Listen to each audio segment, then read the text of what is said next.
Guard man the barricades, patrol the cover boundary. At last the time is come, this is a cricketing emergency. Hear this call to arms for every cricket revolutionary. Take up your bats and stumps for the test match insurgency. At first they tried to silence us, but we would not be silenced. They threatened us with lies, so we threatened them with violence. Che Guevara, Sangakkara, Joseph Stalin, Douglas Jardine, Robespierre, Darrell Hare, Vladimir Lenin, O'Brien Kevin, guerrilla cricket. It's not about the winning, it's about how many rules you break. Even in cricket commentary, this is the best advice to take.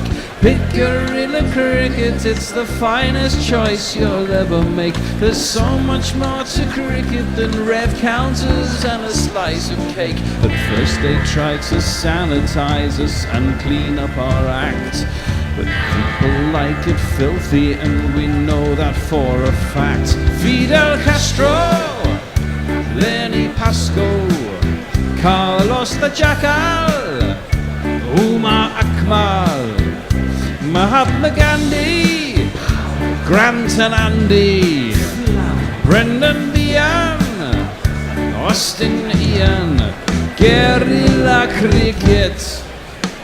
Stick with us, cause you know we're not the kind of thing that you see on the TV and the radio. So vive la revolution. First they tried to buy us, but we would not be bought. Okay, we were, but then we ran away, and we will not be caught. Would not give up the ghost when they left us all for dead. They decapitated us, but we just grew another head.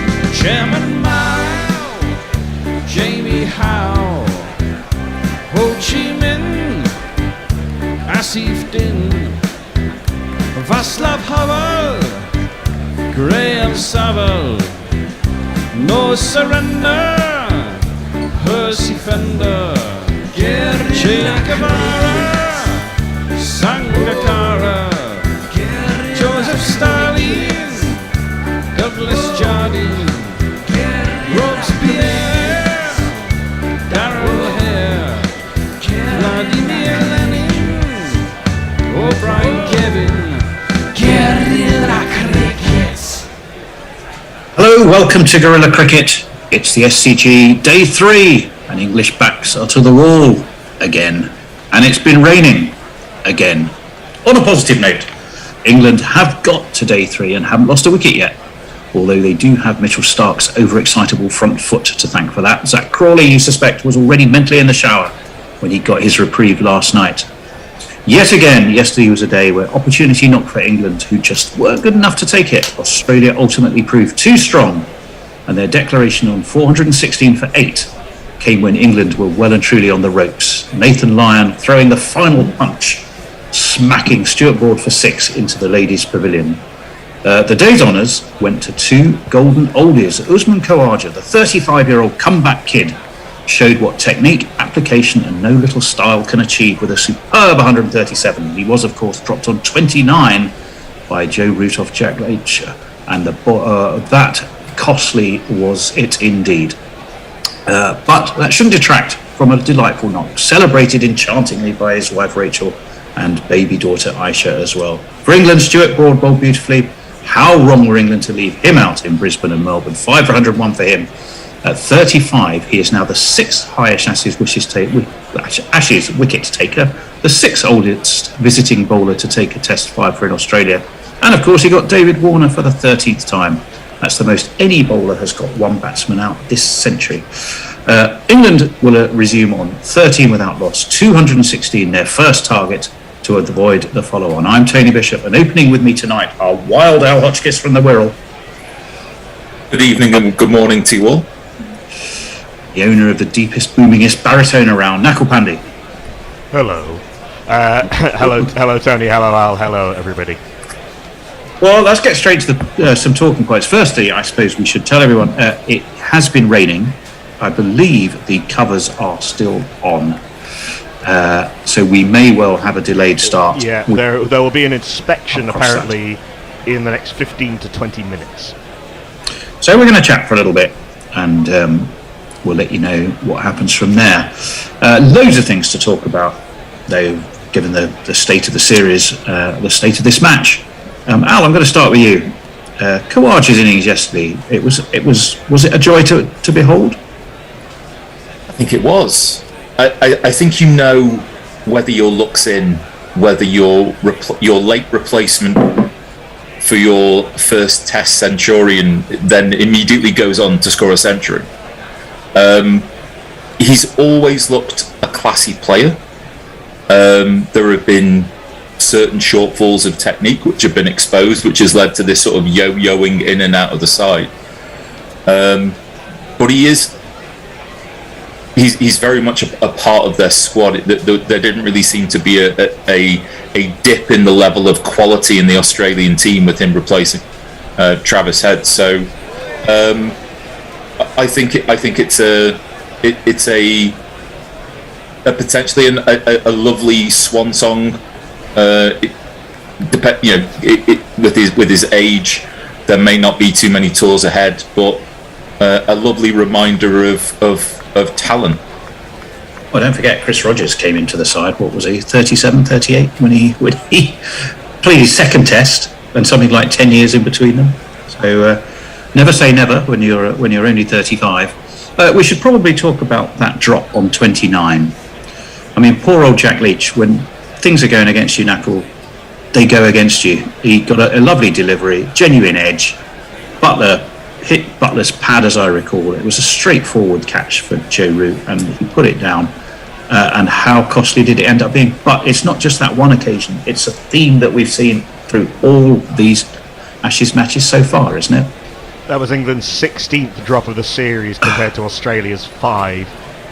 This includes dropping the same player repeatedly a few times, and that's not really a sustainable level of catching in conditions where there are chances being created, but it's not like it's the first Lord's Test of the summer where the ball's hooping around all over the place. I mean, even when you are creating a lot of chances, your catching cannot be that bad. England's seam bowling has been the only department of their game that you can really say has worked. Even that hasn't been at its best in this series, and there's been a slow disintegration really of this England team over parts of 2021, but certainly, and it's all kind of come to a head in this series, as it tends to do in a way Ashes series. But Khawaja played beautifully. I've been a fan of his for a long time, and it was a very popular 100. It was by all accounts very loud at the SCG when Khawaja got to the 100. His family were there, as you say. His wife and daughter were there. He's been around the squad for a long time. He carries himself really well. He talks really well. Maybe he won't play another Test match in Australia. I'm sure he'll get chances when Australia go to India and to Pakistan in the next 2 tours. But he got more and more assured as that innings went on, and by the end of his innings, before he got out to a really good ball from Stuart Broad to bring up his 5, he was able to put the ball pretty much anywhere, and he took away from England any chance of them holding Australia to a below par total, which there was a serious chance of when we started yesterday. Just to go back to the point about the drop catches, let's call it what it is. Completely unacceptable for any Test team in any series, home or away, to have that many drops. It is an entire innings and a half's worth of extra chances. It's, and I don't know whether it's down to practice, concentration, but it is shambolic. Well, it's undoubtedly cost England this series. Actually, let's move on to Stuart Broad, and I don't know how many of our friends listening caught that post-match interview. He was articulate, clearly ticking with anger and frustration. Remember, he'd been left out of to play on two pitches that would probably have really well suited him. He'd just taken a fiver. The bowling had previously been criticised, and his quote, I think, was, "It doesn't matter which bowlers you pick, if your batting can't get you past 170 in the first innings. Test cricket is a first innings game. If you can't make your runs there, you aren't going to win cricket matches." Fact is, he was very restrained, I thought, in the way he put it, but he was dead right in what he said, wasn't he, Al? I think that the truth may be uncomfortable, but the truth is always true. And there's been so much said, maybe too much said, about which combinations and permutations of bowlers have been in or out. But England have stood no chance of winning the first three Test matches from ball one of day one. Well, yes, Ashes series that begin with balls which are prescient of what's to follow. Yeah, I think you will always, throughout the rest of history, look at Harmison, and I suspect you will also look at Rory Burke. well, just in terms of what Broad said, if there is to be this idea of change within the England setup, if it is that this is a nadir moment, you can't change unless you face up to the uncomfortable truth. Yeah. If comments like that were to be ignored, if they were to be hushed up, if Broad were to be derided for what he'd said, then what you're doing is you're pulling the wool over your own eyes, and no good would come of any potential change that would start with not being able to look at your own deficiency and capability gap in the eye. Well, England's assistant coach Graham Thorpe said something very similar. He was quite scathing about some of England's batters before this Test match. The bigger issue, in a sense, is not the recognition of it, because they're not completely blind. England's batting has been poor ever since that second Test match in Chennai, after they were brilliant in that first Test match.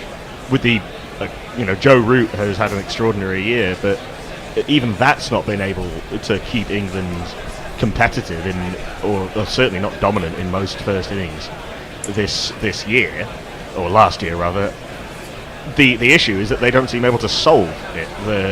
I've never studied any coaching. I don't know anything about coaching methods and things. Have a word with David. He'll put you in touch with Toby Radford. I'm sure Toby Radford's be available. Toby Radford's currently coaching the England under-19s. I'm sure he'll have many thoughts. But whatever coaching methods are happening are not working. It's very hard to look at a player who's come into the England side and improved in the time that they've been certainly a batter in recent times. And you look at Rory Burns, Hasib Hamid, Darwin Milan a little bit less so, Zach Crawley a little bit less so, but even going back a little bit through all of the top order batters that England have had, Stoneman, Jennings twice, Balance 3 times, Compton, Sibley. Carberry, Sibley, Robson, Lyth, all of them have come in by virtue of excelling in the county championship. All of those players, really only Zach Crawley was of those players who had an extended run, was a potential pick in the top order. They've all come in through the most obvious and basic selection criteria. And okay, we can talk about the county championship and how county championship runs are no longer a good predictor maybe of Test success, but a part of that has also got to be the coaching when they come into the England setup, allied to the fact that England have played, frankly, way too much Test cricket in the last 2 years during the pandemic. We've thrown that stat around a lot, haven't we? 24-8, and all of Australia's 8 have been at home. Now, I know there have been reasons behind that. They've declined tours for various reasons. Often, definitely pandemic related. 17 in a one year, situation. even without the bubble in India and in Sri Lanka and the quarantining for the Ashes, and so some slightly sort of half and half conditions on when India toured England. 17 is a lot in one year for one team to play. That's as many as New Zealand play in 4 years. And once they got on that losing roll, it became impossible, seemingly, or maybe not impossible from the outset, but it became almost a self-fulfilling prophecy that England were gonna keep losing, because the people in the setup were not able to turn it around. We're not able to have, whether it's the ability or the strength of personality or the sense of positivity, to do anything other than just sort of manage the decline. And that sounds really harsh, and I don't think that England are a terrible team. And through 2020, through 2019, through even 2018, sort of the early pit of Silverwood and even the latter years of Bayliss, England regularly produced quite good test performances. Some very bad ones as well, but quite good test performances. But it's really been the speed at which that all fell apart after one loss in India, in Chennai, was really, really alarming. And they've been kept afloat by Root and Anderson and Broad and Ollie Robinson. Well, I think, Al, one of the things, I can't remember if it was Stuart Broad who said it, it might have been, England have been playing matches which they've been devaluing by saying these are really just all about the Ashes. So they've been guilty of not playing the match in front of them, playing the match they're going to play in 2 years' time. Well, have England hasn't prepared them well? Has the England setup said that, or has every ex-England player in the media said that? Both. Both, I would think, but I'm pretty sure it was part of what Stuart Broad said. But Ashley Giles has certainly said things to the effect of, New Zealand and India is looking ahead to the Ashes, and they released that special podcast with Jonathan Agnew about preparation for the Ashes, which I have not listened to, but I'm sure sounds hilarious now in retrospect. I'm sure it does. Well, when I'm not doing this, my day job is about how to help organisations deliver change more effectively and more efficiently. So I think my day job allows me to be able to talk to this. Yeah. You pay more attention to the things you feel are more important. And there has been a number of times where we've said that within the last sort of 3-4 years, there has been a shift of importance away from being the number one test playing nation in the world to being a team that won a 50 over World Cup on home soil, and then wanted to become the country that had both limited overs World Championships in their possession.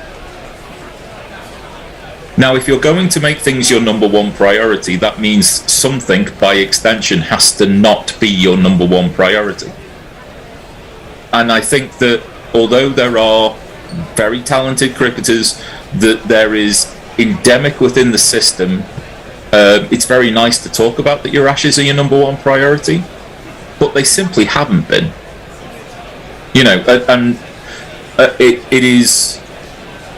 It's endemic of,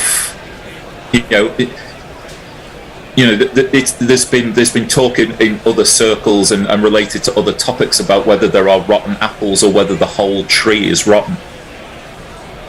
I think right from the very top, and you can trace it through chairman of selectors, through coaches, to selections of certain players, that the tree of English cricket is in a much more precarious position of health than we might have wished it to be.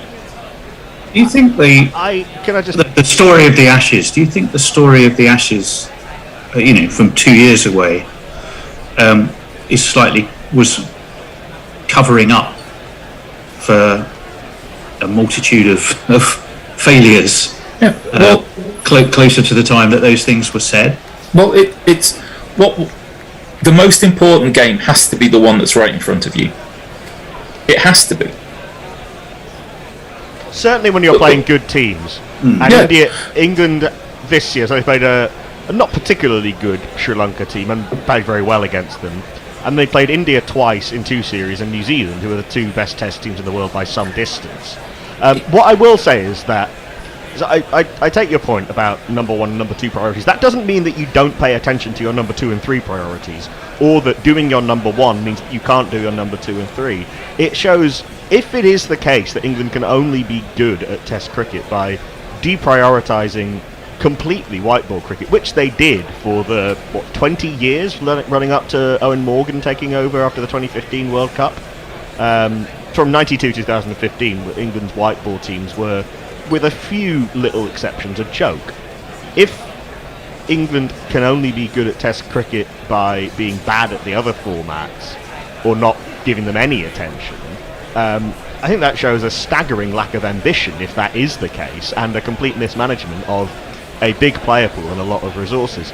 And the way to manage that might end up being that you have very, very split squads, where the red ball team doesn't look very much like the white ball team. We're getting there already, and I think it's going to go further than that. And if you look at the players, the list of top order platters that I read out, how many of those play white ball cricket at any kind of elite level? None of them really. I agree, but there is where one of the problems that I think we've seen. We were watching very carefully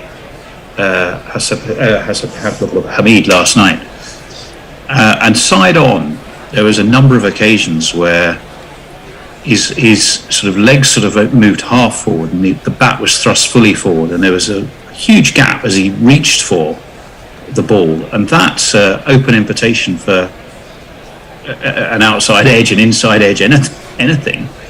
But the one thing he absolutely wasn't doing was playing it under his eye line and playing it late. And the ball wasn't swinging prodigiously. So that seemed to me a combination of form, but just somebody must be picking that up.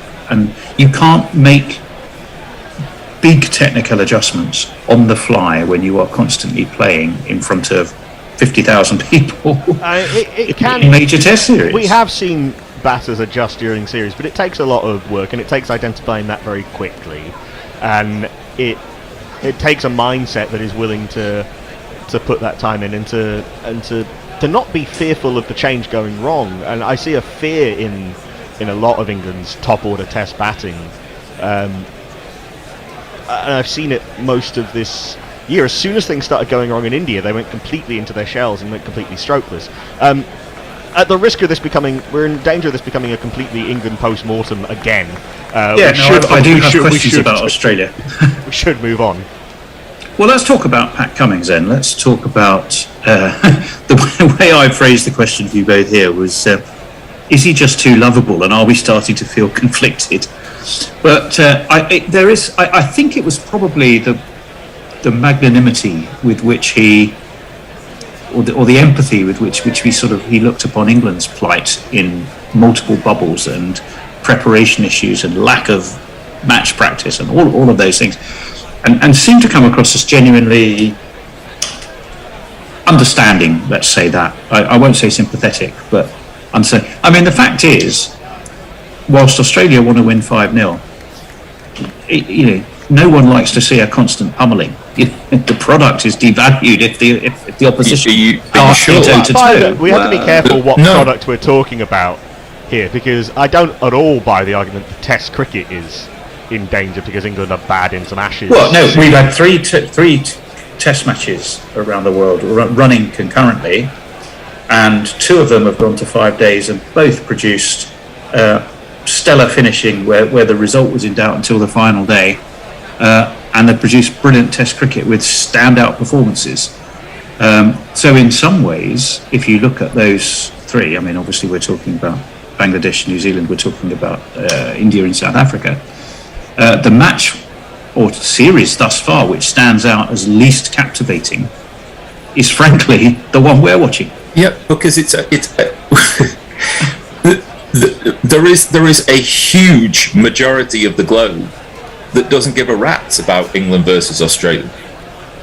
You know, certainly no more so than they do any other game. Yeah, and I know, but what I'm trying to do is to say, well, it's nice that we think the Ashes are important. It's nice that Australia think that the Ashes are important, but it's not.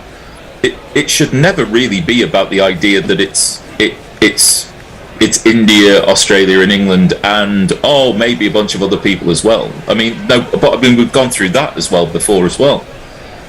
But you know, Test match cricket is in a fine place. I think that 99% of Australians will be perfectly happy with 5-0 and 25 days of pummeling, if not less. Just going back to Cummins. Pat Cummins was in the IPL this year when it got suspended halfway through because of rising COVID cases around India. He had to do. He and his teammates were not sure whether they were going to be able to get out of India. He and the other Australian players weren't allowed back into Australia and had to do quarantine outside of the country and then 2 weeks of quarantine when they got back to the country. And there was a video that emerged of him hugging his partner, Pat Cummins, after he got out of hotel quarantine. So he's had a little taste of this, and in the T20 World Cup as well. He didn't go back for the second half of the IPL. So Pat Cummins has had a little personal taste of this, and also he doesn't seem afraid to, be a compassionate human being, and has recognised that you don't have to be a dickhead to be a good cricketer. But yeah, you can be all of the things that we're talking about at the same time. Do you want to be ruthless? Yeah, just don't be a dick about it. I cannot remember who said this line. It was either Jeff Lemon or Gideon Haigh who came up with this. The Australian cricketers, after the success of the Waugh, Taylor and Ponting teams, thought that you had to be sledge to be good, where actually those teams sledged and they were good.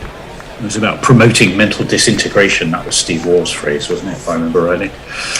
But then, we have those, the cultural breakdown that leads to sandpaper and all of that nonsense, and Tim Payne being brought in as what people thought was the new Broom, but it turns out he's, a flawed human being and actually might not have been the right person for the job anyway, including the people, as well as potentially the people who made the decision to bring him into the team and make him captain after that, in what now looks like a pretty cynical rebranding exercise, when you consider the documentary that was made around the same time. But Pat Cummins, he seems pretty authentically himself and pretty happy to be confident in his own skills and abilities enough, and that of his team, to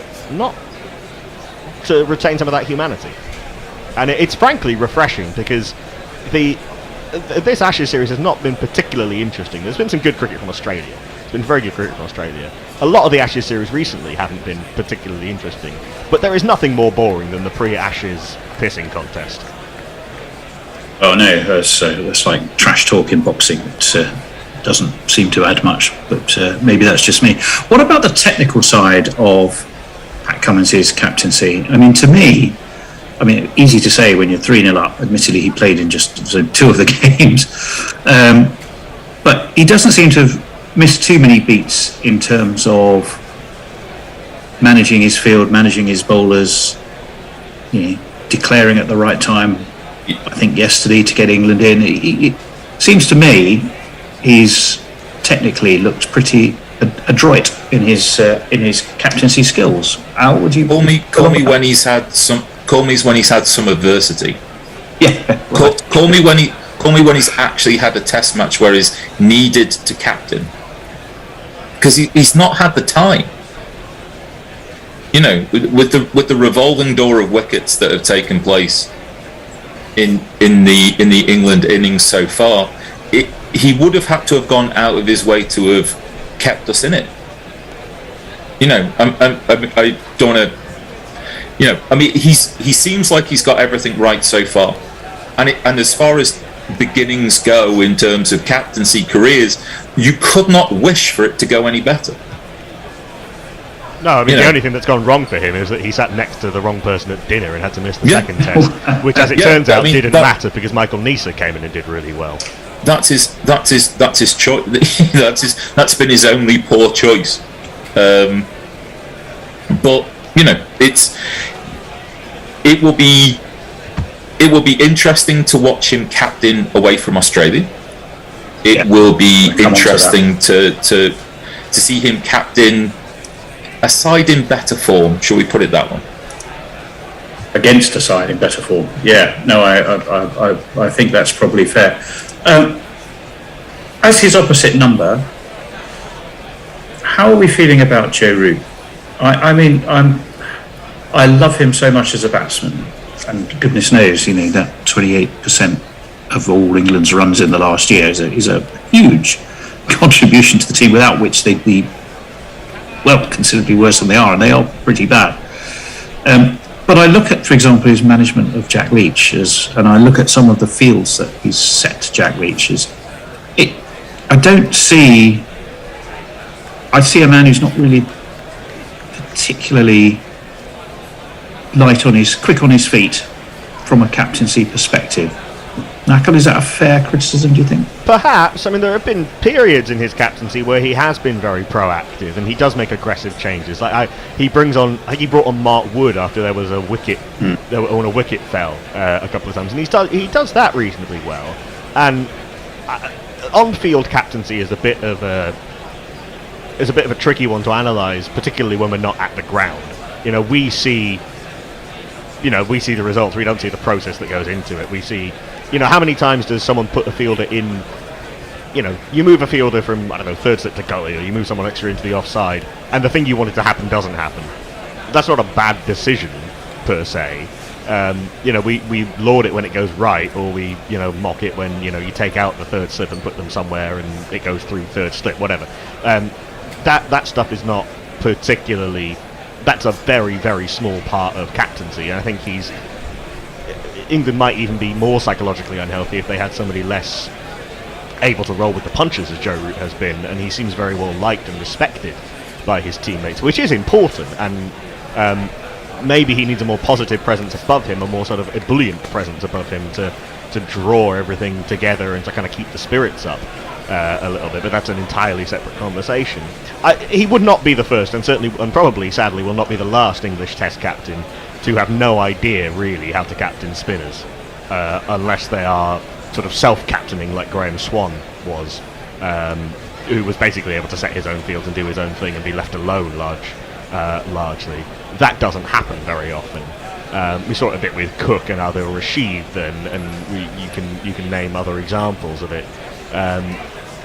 And Leach's use, Leach playing at Brisbane and Broad not playing at Brisbane, Leach not playing at Adelaide, for example, Leach not playing through the entire English summer, for example, the mismanagement of Moeen Ali during India, and that's just this last 12 months, let alone how Adil Rashid was used when he was and also makes you question the management advice and support that he's getting. I mean, at the time, there was with a lot of the Moeen Ali issues were also. Well, that was exacerbated by Ed Smith. Yeah. I mean, actually, there probably wouldn't have been a problem if Ed Smith hadn't stuck his oar in, and he ended up getting sacked, and then Chris Silverwood is now doing 2 jobs simultaneously, or 3 jobs simultaneously, which is not really a very good idea when you play as much cricket as England do. But Joe Root I feel sorry for Joe Root, frankly, given how much he's having to bear at the moment. Captaining a losing team is not easy. Captaining a team when you're the only batter in any sort of form is not easy. I would be interested to know from inside the camp exactly how strategy is formulated.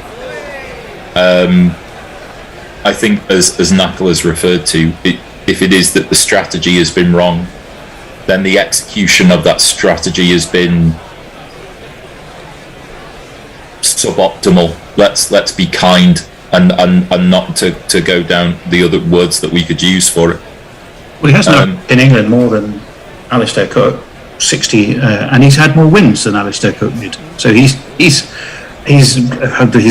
captained England more than any other Test captain. Alistair Cook is on BT Sport.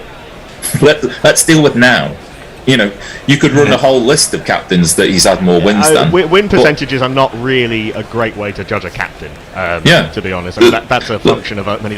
Look, England had a very good 2020. They had a pretty decent 2019 and 2018 by and large. You know, they beat India 4-1 at home a few years ago. That was quite a good India team. Not as good as they are now, but quite good. They won in South Africa. They won in Sri Lanka. They kept it competitive last summer, okay, through a ridiculous innings from Ben Stokes, but they drew 2-2 against an Australian team who were better than them a couple of years ago in 2019. Beat West Indies and beat Pakistan in the bubble last year. That beat Sri Lanka twice and won a test match in India, which no one had done for years before then. So, you know, he's not been a complete disaster as England Test captain. He was the only obvious candidate. It's a bit of an issue now that you can't immediately name. You know, if you ask 6 people who would be England's next Test successor, captain, two of them would look at you blankly, and the other 4 would give you completely different answers. 2 of whom are not currently in the England team. I'd give you the blank expression because I've got no idea. Yeah, I'm not sure many people do. Because it ain't Ben Stokes. No, I don't believe it's Ben Stokes either. We've always seen that he's pushed himself too hard. He's the man tasked with delivering the half trackers. Look, he's pulled up lane with a side strain and is unlikely to bowl. Probably, we reckon. I think I said this in the first Test match. I wonder about with the bouncer idea from Stokes is that because when he initially tried to bowl kind of normally, he was spraying the ball all over the place. The length was wrong, the line was wrong, it wasn't consistent with both sides of the wicket. I wonder if Ben Stokes and Joe Root kind of came to the conclusion that he was so undercooked that he wasn't actually able to bowl like a normal bowler and actually hold a line, and then they decided on this really extreme example of, all right, if you just do this one thing, at least we can set a field to it, which is incredibly limiting and not a great use of resources, and also begs the question: should he have only been playing as a batter? Should he have been there at all? If Ben Stokes says he's available, and the medical staff declare him fit, you're not going to not pick him. Really? Considering the 6 months that had happened before that, I think that's again, it's maybe endemic of just a position that the squad is in that. You can't go around just turning around and go, well, if he's alive, he plays. I found a tweet came into my timeline. Now, whether these facts are true, but I'll give credit. Gordon Anderson retweeted it from Opposed 100. That's the Twitter name. Stokes' 196 short balls this series have took 1 wicket at a cost of 179 runs, conceding 5.5 runs per over. When he's bowled a good or full length this series, he's taken 3 wickets for 107. Now, it's interesting to see the comparison. It's also good to know that neither of those figures are really any good. Yeah, so even the figures aren't stellar. But the difference between terrible and even worse. Yeah. But he's been a complete non-factor with the ball. So I keep on going back to the thing I thought last summer, which is I think the idea of calling Ben Stokes an all-rounder in the future is not the answer for England. Not if his body can't deliver exactly rounder duties. It's a huge amount. Wondering, by the way, just why we're sounding downcast is because, 2 reasons really. One is because it's still not just overcast but raining in Sydney, and it hasn't shown any signs as yet of lightning in terms of getting less, not lightning as in terms of thunder, and although there has been some of that as well. That's the reason why we are chatting away. It is still raining, and we'll give you any further news, obviously, as and when we get it. Can we just quickly turn then to the weather, the impact on this game? Are we at a point where, even with England's batting fragility, Australia need to force the follow-on to force a result and still be on track for that 5-0? I think you can. We lost half a day effectively. We got almost all of day 2 in. I think we're a way off that yet. But if you lose a significant portion of today, maybe. I think the follow-on is increasingly obsolete in Test cricket, frankly, unless there are extreme circumstances, and losing a day and a half or even more to rain might be that extreme circumstance. I don't think we can really judge that at this point. This is, of course, assuming that the rain relents significantly today and tomorrow, and that it doesn't become a completely It's moot not point. forecast to do. It's forecast, I believe, to get worse rather than better. And India, the follow-on target is 216, which is, England should be able to manage that on a. Well, let's raise that as a question. Can they get to taking everything of the first 3 games into account? How many Bishop pounds would you be willing to stake on England scoring more than 216 runs? Evens at best, and an evens at best bet is the equivalent of tossing a coin. Well, I would never put the house on a coin toss. That's 50-50 Coin tossing. even money. So Yeah. So, for you to have no more than a evens confidence, a 50% confidence in the idea that England are going to score 216 runs in a pitch that isn't doing that much. didn't necessarily look like it was the scariest wicket to bat on, did it? It wasn't. There weren't demons and all manner of cracks on that Sydney pitch. So I don't think they'll make the follow-on. And what were England all out for in the second innings at Melbourne? 68. Look, 68? I think England probably will make the follow-on target, not much more than that. But equally, wouldn't be terribly surprised if they didn't. Which kind of puts us again back in that 50-50 range, which is we can see all outcomes. But yeah, I might put, I might do that and then hedge it with something else. Well, the bookies have the draw as 2-1 on. I think that's more weather. I think that's more more long-term weather related. I think than anything else. Weather-driven. Yeah. What do we think we should do? Should we, as delightful as this conversation is, although a little downcast and downbeat, I think, but for understandable reasons. I can pick it up a little bit. We can lure Dean Elgar in South Africa. Well, I was just going to quickly say, we talked a little bit about it earlier. This Test match is one of 3 that have been running concurrently, and 2 have been fantastic. The other thing we could talk about, just very quickly for people, is helping the show via becoming a Guerrilla Patreon, which is it's our lifeblood. It helps to cover the costs of keeping us free, global, on air, ungeo-blocked for you. And we've done quite a lot to our Patreon cause recently. We've been producing a lot of fantastic content, which is exclusively for our Patreons. We've changed the levels a bit too. So if you, for just $2 a month, you still get our undying gratitude. But I think it's for $5 now a month.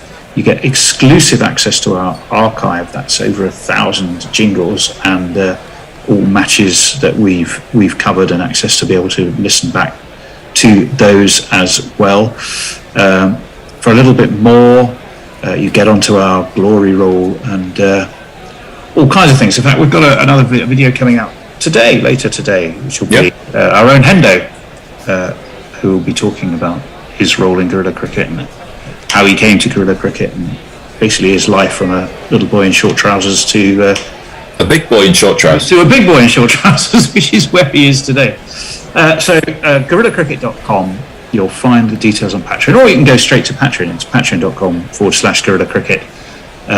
There you will find ways to help us for comparatively low amounts of money, but boy, do they mean an awful lot to us to keep us doing what we do. And we'll be ever so grateful for your support. And if you are already a Patreon for us, you genuinely do have that undying gratitude from us, and we're so glad to have your support. It's quite fantastic. So that was that. Where we were going, let's talk about those other matches very quickly, wasn't it? 3 test matches, 2 have been utterly phenomenal and have been 5-day matches with the results in the balance towards the end. Well, 4 days in Johannesburg. Stuff for Test cricket. 4 days in Johannesburg, but 4 very, very good days in 4 very good days, in Johannesburg. South Africa was set 240 to win. The first time they'd beaten India at the Wanderers on their highest successful chase, and in the end did it with some style. Dean Elgar, who had batted extremely well in the loss in Centurion, was excellent again. Coming through a really testing examination from India's fast bowlers last night. That excellent attack of Bumrah. Siraj was injured for large parts of it, but Shami, Shardul Thakur, and then Ashwin. He was getting hit on the body, hit on the chest, hit on the hands, but he wasn't fazed by it at all. And in the end, they did it at a run. There was a flurry of boundaries from Dean Elgar and Temba Bavuma to get South Africa over the line by 7 wickets, and India looked rather impotent and a little shell-shocked by how quickly it fell apart. There was rain that wiped out large parts of the first session yesterday of day 4 in Johannesburg, and you'd think, it'll be moving around a bit. It's Johannesburg, it's the high felt, the ball will be flying around. There's a big crack part way down it where Thakur had taken 7 in the first innings. He couldn't miss that crack in the first innings, could he? Extraordinary.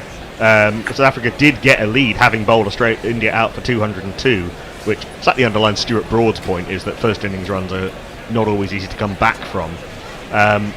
But Elgar marshalled his batting resources extremely well, ended up 96 not out. There were contributions from everybody else, and they found a couple of players, a couple of players have come into this series either debuting or very close to debuting and have done extremely well. Marco Jansen, the gigantic 6'7" seam bowling all-rounder who's played a bit for Mumbai Indians in the IPL, was scouted by them a few years ago, looks a prospect as a seam bowling all-rounder. And Keegan Peterson at number 3, a black African batter, so we actually got 2 black African batters in the top 5, which is significant for South Africa, not something that they've had before, and he looks an extremely competent and organised player.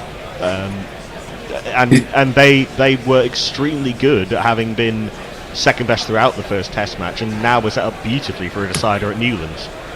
Seems to be the trend, doesn't it? Fetch me your ex-rugby player and turn him into a cricketer. It seems to be that very soon the future of Test cricket will be someone who's 7 foot tall and 18 stone and shoulders the size of a church. Marco Jansen, I will say, does look like a stiff breeze would snap him in half. He's very kind of a Bruce Reedy type. Yeah, Bruce Reid was the comparison that was made a lot. He's pretty Reedy looking in both homophonic senses of that word, but is a bowler who can get obviously bounce from a length, but he can move the ball as well, and he's got some swishing ability with the bat. And Rabada bowled an unbelievable spell on day 3 after India batted very, very well through Pujara and Rahane, but then KG Rabada turned it on. And for all of the issues around South African cricket, both on and off field, many of the issues that have been brought up by the social justice and nation building hearings around South Africa's painful and halting rise out of apartheid, there are some extremely talented cricketers in that test team, and they are giving a very good India team a fight. And who saw what was coming in New Zealand? Oh, well, we talked about this yesterday, but it's worth talking about again. New Zealand haven't lost a test at home in 2 years, more than 2 years, and they didn't just beat New Zealand; they battered them in the end. It was, when you just got to have that moment of rewinding on like Sky Sports News and stuff. We wake up in the morning and it's just like, scores what? Hang on. No, it was, and it's in an arena where it seems to have been, the home field advantage seems to be more advantageous than maybe at other times. The idea of the away team winning and the away team winning in New Zealand was, just the tonic. Thought that was absolute magic. Yeah, it was. I mean, and what a performance by Edabat Hussain in the second innings at 6 for 46 was just phenomenal. And that Mahdi Hassan bowled beautifully, didn't they, in the first innings? And that Test match turned around as well, because New Zealand were really sitting pretty in their first innings. Devon Conway in his first Test innings at home getting 100, 122. I think, and they were 189 for 2 at one stage, and then were skittled somewhat by Shariful and Mominul and Mahdi Hassan. And then a really excellent batting performance, particularly good Mominul and Lytton Das. Their partnership was superb. Young Mahmood Al Hassan Joy, who was part of a Bangladesh team that won the Under-19 World Cup against a star-studded India team, as was Shariful. And remember, they did this without Mahmood Al Hassan is playing because Tamim Iqbal isn't available for this series. Shakib Al Hassan's not available for this series, so you're missing probably your two greatest ever cricketers in Bangladesh's case. And you pull off something like this against one of the best two teams in current Test cricket and the current world champions. It's absolutely fabulous. One thing we should do before then, whilst we quickly decide what we're going to do next, which might be a changing of the guard here and bringing on one or two others to chat. I can't remember which one of you two gentlemen. Alex, you, isn't it, who was originally on social media duties. You want me to... By a few people. I think you should wade in. Right. Well, first message. First message is not a message on Twitter. I was lucky enough in between Christmas and New Year to go to a lovely wedding of some friends and met a fantastic gentleman by the name of Mike, who is a listener to Guerrilla Cricket. And I just wanted to give a shout out to him and also to the cricket clubs he plays for. So London Saints Cricket Club, South Bank Cricket Club and Dodgers Cricket Club. Good evening and good morning to you. And looking forward to catching up with Mike sometime soon.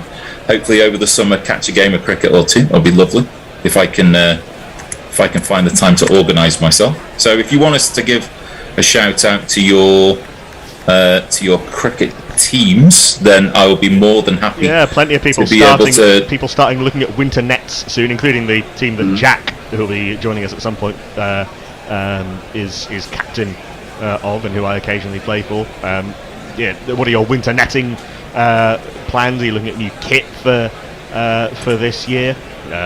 If you're elsewhere outside of England, how's your season going? Yeah, I mean, if you're about to be subjected to the summer weekend in the Southern Hemisphere and shorter play, give us a shout. We might be able to plug you to be able to get someone to come to plug your gaps. So do you want me to run through some?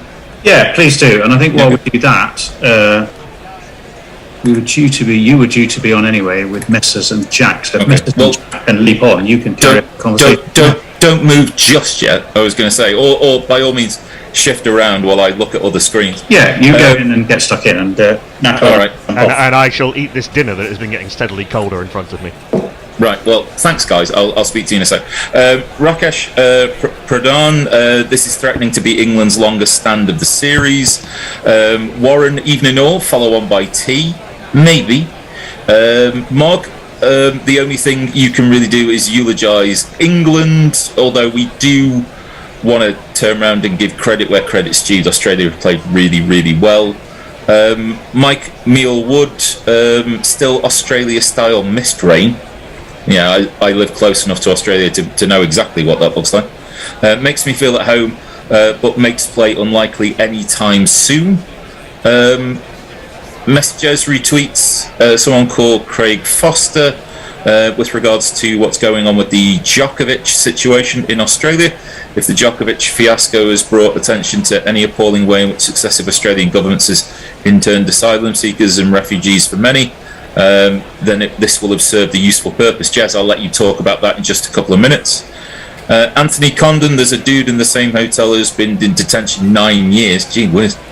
Jeff Perkins, many entries in the Guerrilla Precipitation League.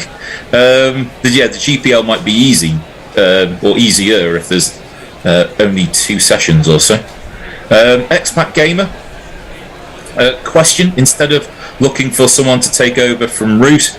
Should we go the South Africa Graham Smith route and just pick someone and then completely rebuild the team from scratch? I'm joined by Jez and Jack.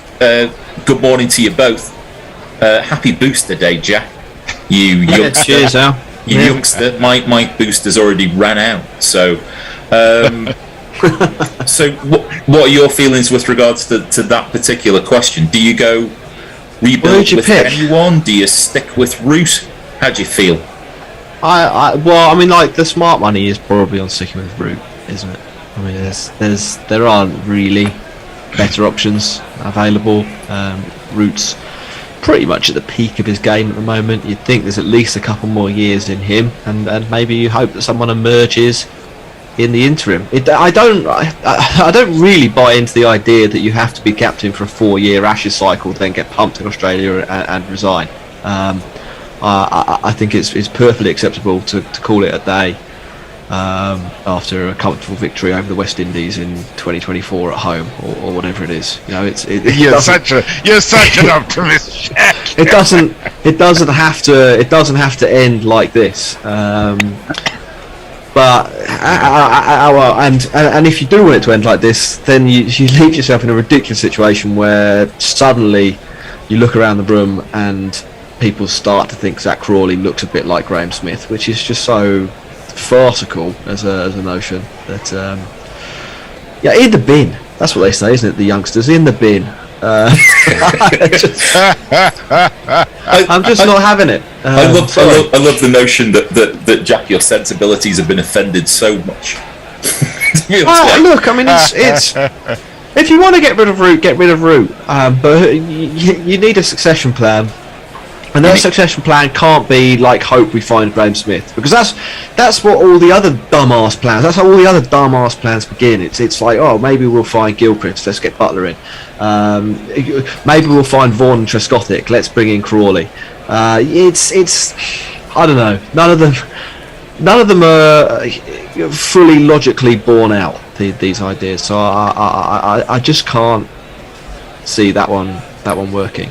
Happier policies for a sensible Britain, Jez, by the sounds of it. I think Jack actually represents all that England could wish for, and that is hope.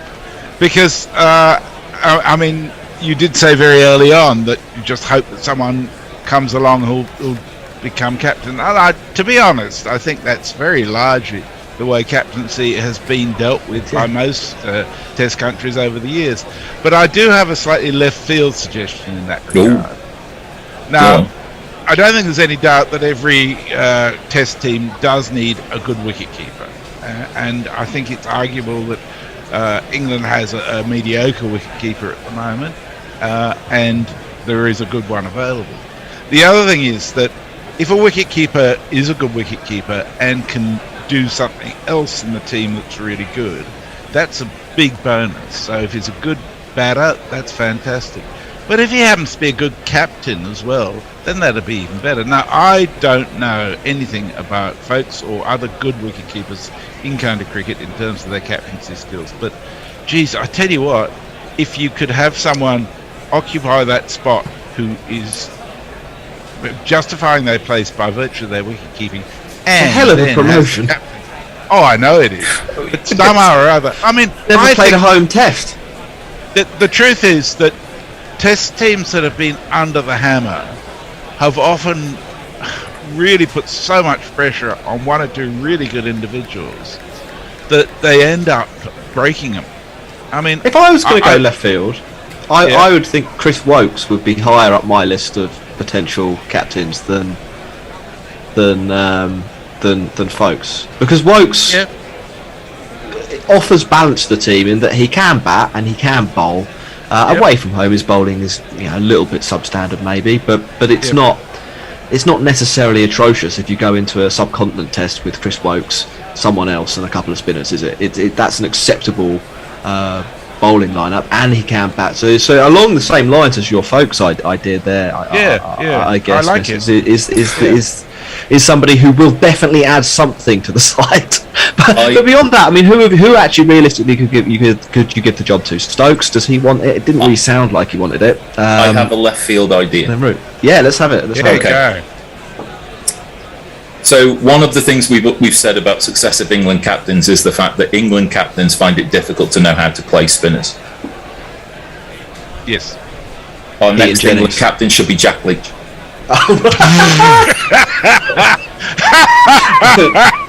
Now that is left field. He's at least England's third best batsman. He'll definitely know when to play himself. Oh dear. Although the idea that Leach would become captain and only bring himself on for the last over before lunch on the first Test match, English cricket would eat itself at that point. I think that would be amazing. No,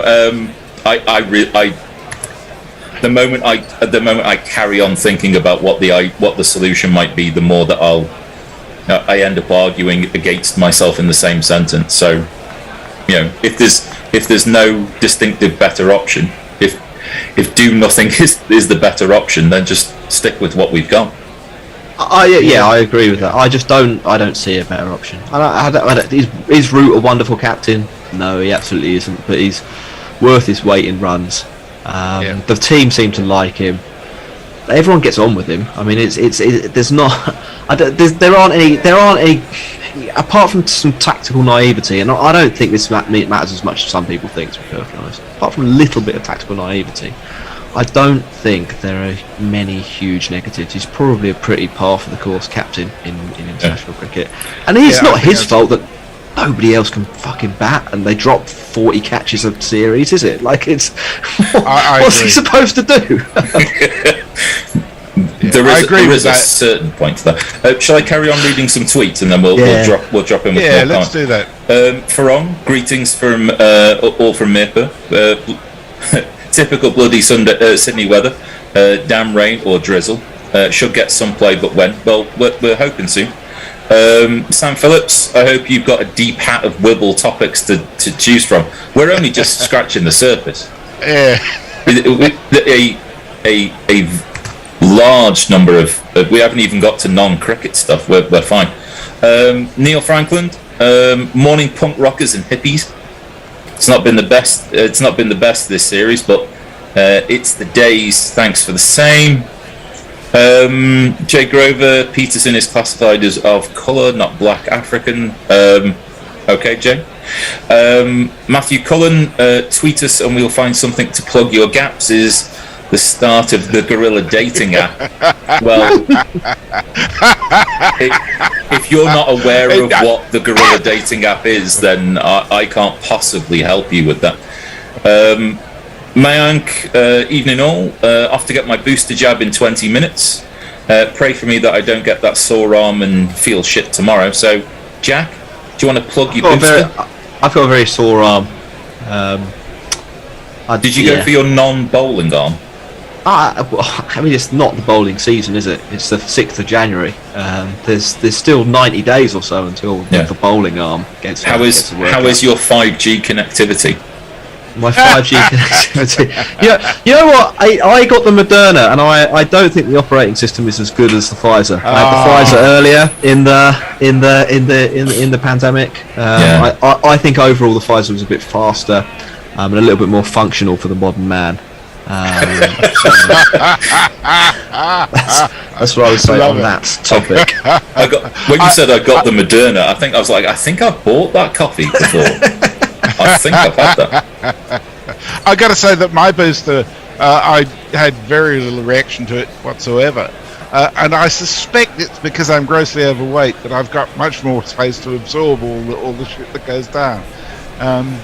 But I tell you what, there is something that comes with having the booster. It's this vague sense of disappointment that actually nothing much has changed other than feeling slightly better protected. Well, I think that's very much the point. I know. I think that's how inoculation works. I know. It's just boring. So you haven't got a single superpower here. Let's just.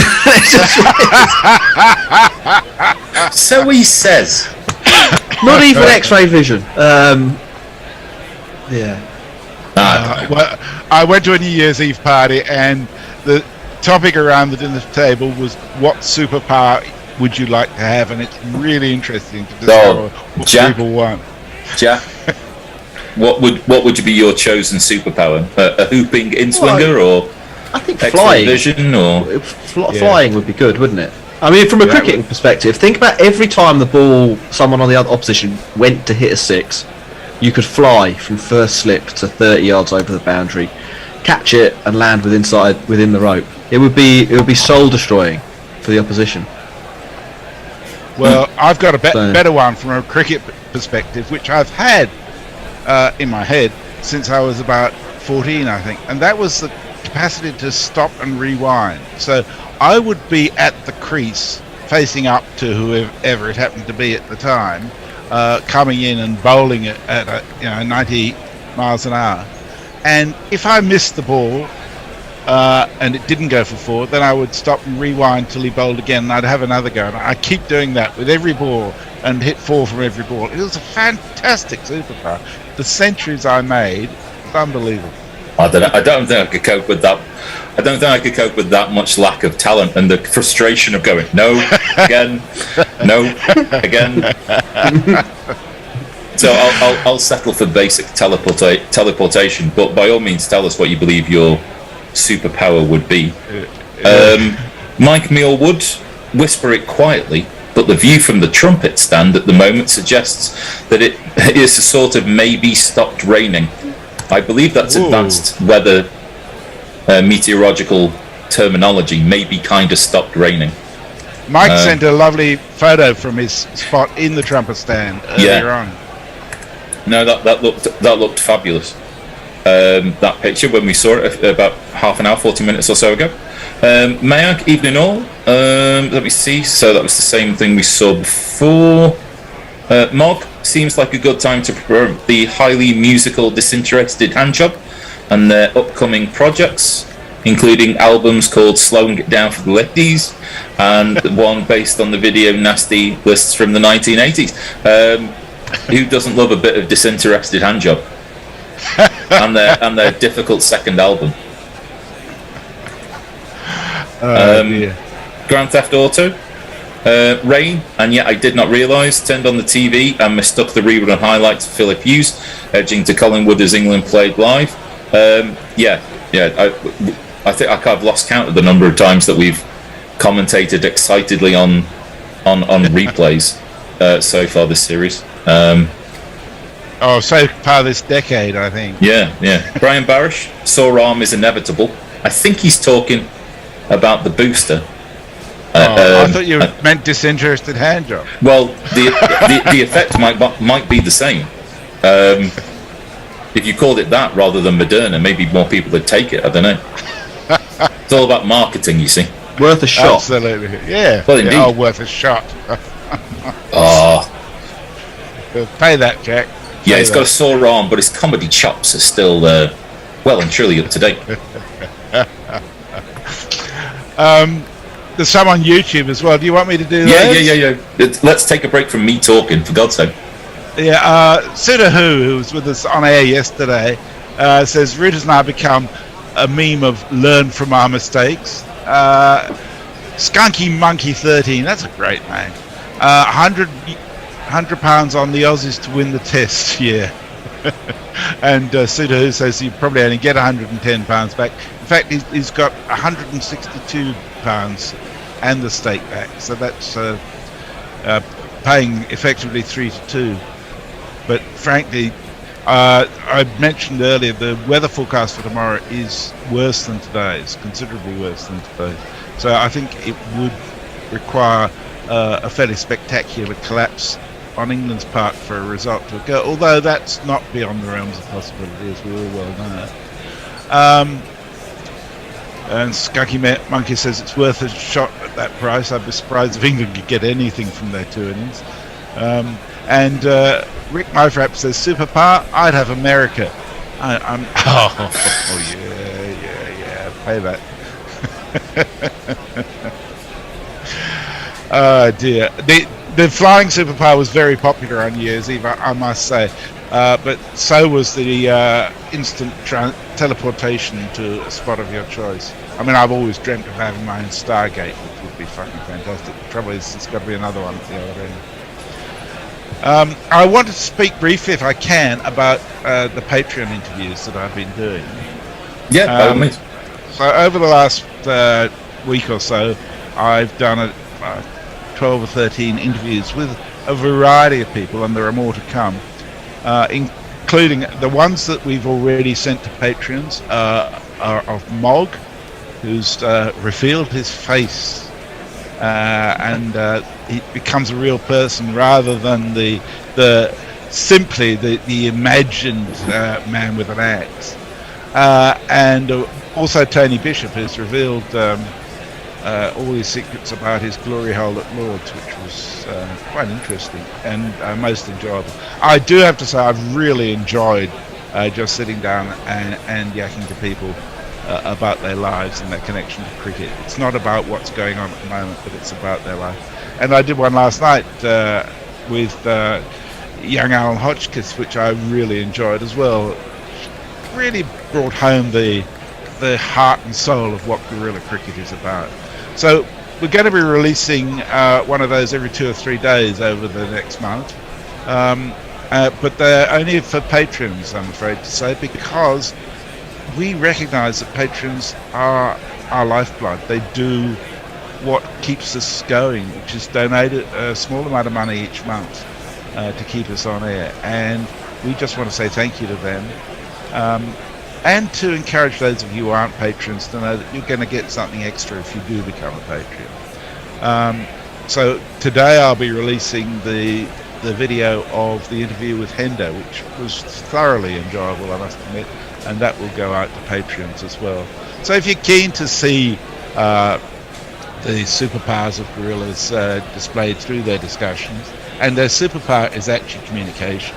All gorillas have this wonderful communication superpower, then I'd encourage you to go to our Patreon page, which you can link to from the Guerrilla Cricket webpage, and that way you'll get to see the ones we've already released, and you will receive notification each time we release another one, and I'd love it if you could do that. Jack will be on the list. Yet I haven't yet had an opportunity to tee up an appointment with Jack, but I reckon we'll probably have at least 20 by the time I'm done, and it's good fun. It was super fun. It really was. Yeah, thank you, Al. So that's my my power. Oh, and Mog's superpower is omniscience and omnipotence. Then you'll be sorry. Well, you can't have both. You've got to have one or the other, actually. Yeah, you can have the one you can spell. Unfortunately, he's got them both right. No, damn it. Yes, due to a clerical error, impotence is what he. I've got to say, one of the things I noticed, I get to see the BT feed while we're doing this. There is an inordinate number of ads around erectile dysfunction going with the TV coverage. I don't know if that's in some way reflective of England's performance, but it's a bit weird. It's what a thought. Yeah. I try my best not to shift uncomfortably in my seat, to be perfectly honest. It's just age. It's just age, Jack. It'll come to you. It certainly is something that I've noticed on cricket coverage over the last few years. The increase in various dick-related ointments that you can take to improve performance on cricket specifically. So I've got that to look forward to, I suppose. Yeah. Well, apparently, if your innings lasts more than 4 hours, you should see a doctor. Yeah. Now the truth is, we've come to a change over time. Jason appears to be online. Is Beefy around as well? Do we want to keep wibbling? I think we should certainly try and keep wibbling as much as we can. Has there been any? Billy Bowden. I used to remember what he used to look like. That's amazing. Oh, he drove me up the fucking wall, Billy Bowden. He was a bloody awful umpire too. It was the worst thing about New Zealand cricket, from my point of view. But then some people love the show. An umpire who makes it all about himself is not serving the game, in my view. But never mind. Geez, I'm on a roll today. You're 3-0 up. You should be happy, for God's sake. Okay, well, I'll stand down and let Jason come on in my place, and I'll catch you in another half hour if we're still wibbling. Okay. Thanks, guys. Oh, cheerio. What? Messers. He's off. He's Hello, off. Jason. Right, Jason. Good day. That's fairly non-descriptive for time. yeah. Given we've got no idea when this is actually going to start at the moment. Later, I think Yeah. is I the just- best guess. Why don't they play in the rain anyway? Apart from it's just awkward to stand in the rain, not doing anything. It's more a safety thing than anything else, I think, for bowlers who have to run quick in the rain. Ruins the ball. It does. It expands, and it's like a. Make it sound like it's a sponge or something. Well, it's like a leather chamois, isn't it? You know, it's that kind of. Well, it is literally that material. Also, have you never played on a wicket where it started damp in the morning or the early afternoon, and the people running and bowling balls on the wicket creates little divots, and then when it dries out slightly later on in the day, you've got a minefield. Dinting, dinting is horrible. Well, I've had that many times in recreational cricket. That's what you're asking for here, Al. all this talk about what we need is different forms of cricket in order to keep things interesting. All I'm saying is the increased risk of injury by playing in poor conditions. Well, what could be more captivating for an audience than that? That is true. People do like watching people get hurt. Yeah, That bit is, gladiatorial. Are you not entertained, etc.? Yeah. I'm sure the professionals would like that. I'm not sure the recreational players would. Well, Yeah. Yeah. you do. I mean, all of these are excellent points. Given they get appropriately remunerated for their efforts. Well, If they're not playing, then some of how them are much is being paid. appropriate exactly? It should be proper performance-related pay. Paid by the run. Hit by the run. There'd be quite a lot of poor English players, wouldn't there? Could you imagine? They wouldn't be able to afford their airfare home. Or you could have the old, What's the saying from Bullseye? BFH, bus fare home. Yeah. My dad and I had this idea about, for like the Olympic Games, that where you sat on the plane was related to how you'd performed while you were at the Olympics. So gold medal, definite, first class trip home. Well, surely. But if you go and you're out in the first round, or false start in the first round in the athletics and stuff. at the back next to the toilets. Yeah, you're using the outside toilet, mate. That's what you're doing. How many gold medals do you have to win for a private jet? Because you've got to think, PT last year, he must have had a Learjet on the way home. Well, PT only won one gold. I mean, only won one gold medal. Oh, okay, I don't want to make it sound that. To quote Monty Panasar, he keeps winning the same gold every 4 years. So, yeah, I mean, so with like swimming and stuff, it's slightly easier to win multiple medals, multiple golds. So, you've got to take that into consideration. On the one hand, yes, but on the other hand, if it's easier for one person to win in multiple categories, wouldn't that person just dominate like Michael Phelps? So in the running races, you don't get Usain Bolt winning the marathon, the 500 meters, not the 500 meters, 5,000 meters, and the 100 meters. He wins a couple, and then everyone else has a shot at the others. I don't really know anything about swimming. I'm assuming that that's what Michael Phelps did in the swimming pool. Well, That's what everyone does in a swimming pool. Right, let's have some tweets. Warren has a left field thought about England captain. He wants to draft in Donald Trump. No matter what the result is, he will declare victory, and just imagine that orange skin in white. I think that, Well, we've seen that already, surely, with Shane Warne. Tremendous victory, total victory, but we lost by 400 runs. Total victory. I think that could work. I think that's a good idea.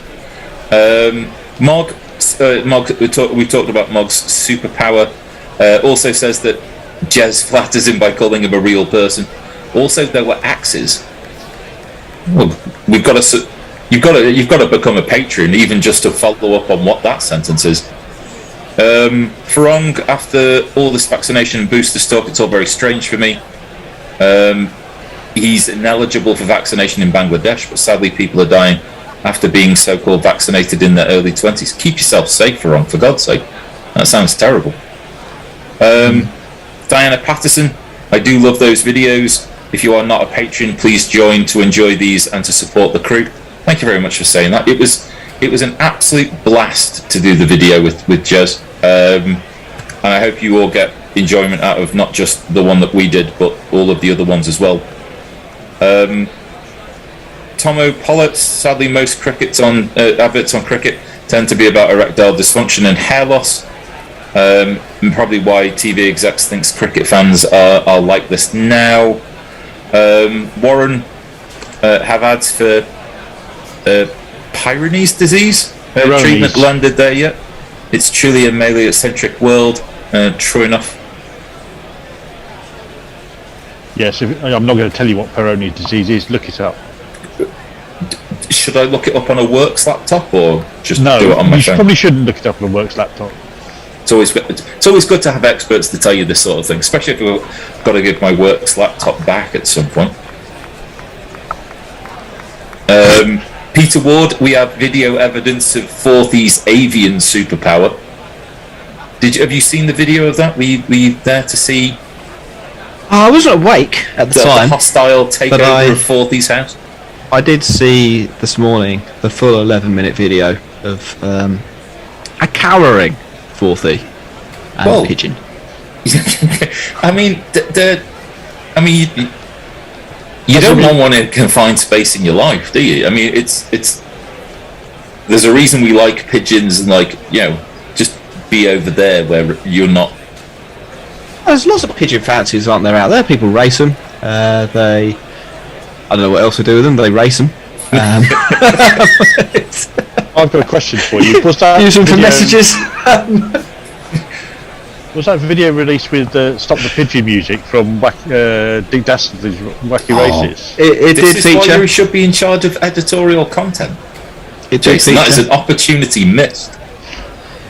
There was a catch the pigeon jingle. I think Knuckle supplied halfway through. At one point a dog got the pigeon. I'm assuming Forthy's dog. It wasn't really clear. There was quite a lot of commotion. Yeah, and Jacob was trying to commentate through it. The pigeon was stunned but not fatally wounded. Well, that's good, isn't it? We wouldn't want to lose a pigeon. Not live on air. That Not would be on awful. production of cricket. Has anything died on air? Maybe best Apart not from to English answer that. cricket, English cricket and conversation. Yeah. It's still raining. If you just tuned in and you're wondering why we're talking about pigeons and Forthy, it is still raining in Sydney. People have been saying it's mizzle, light drizzle for about an hour and a half now, which suggests that that's not something we should get our hopes up about. Yeah. I think this could be a little bit of a long one. That really fine rain that gets you really soaking wet. Yeah, or that way, or the one that sort of ruins the outfield if you're playing recreationally. I think it's the one where you say it's persisting down. Yes. Yeah. Just annoyingly, just enough not to play. Yeah, or just enough to keep you in the clubhouse for about 7 hours, but not enough that you can have a beer in the clubhouse or go home if you're playing. If you play that kind of rain, that's what we've got. How do you Sydney.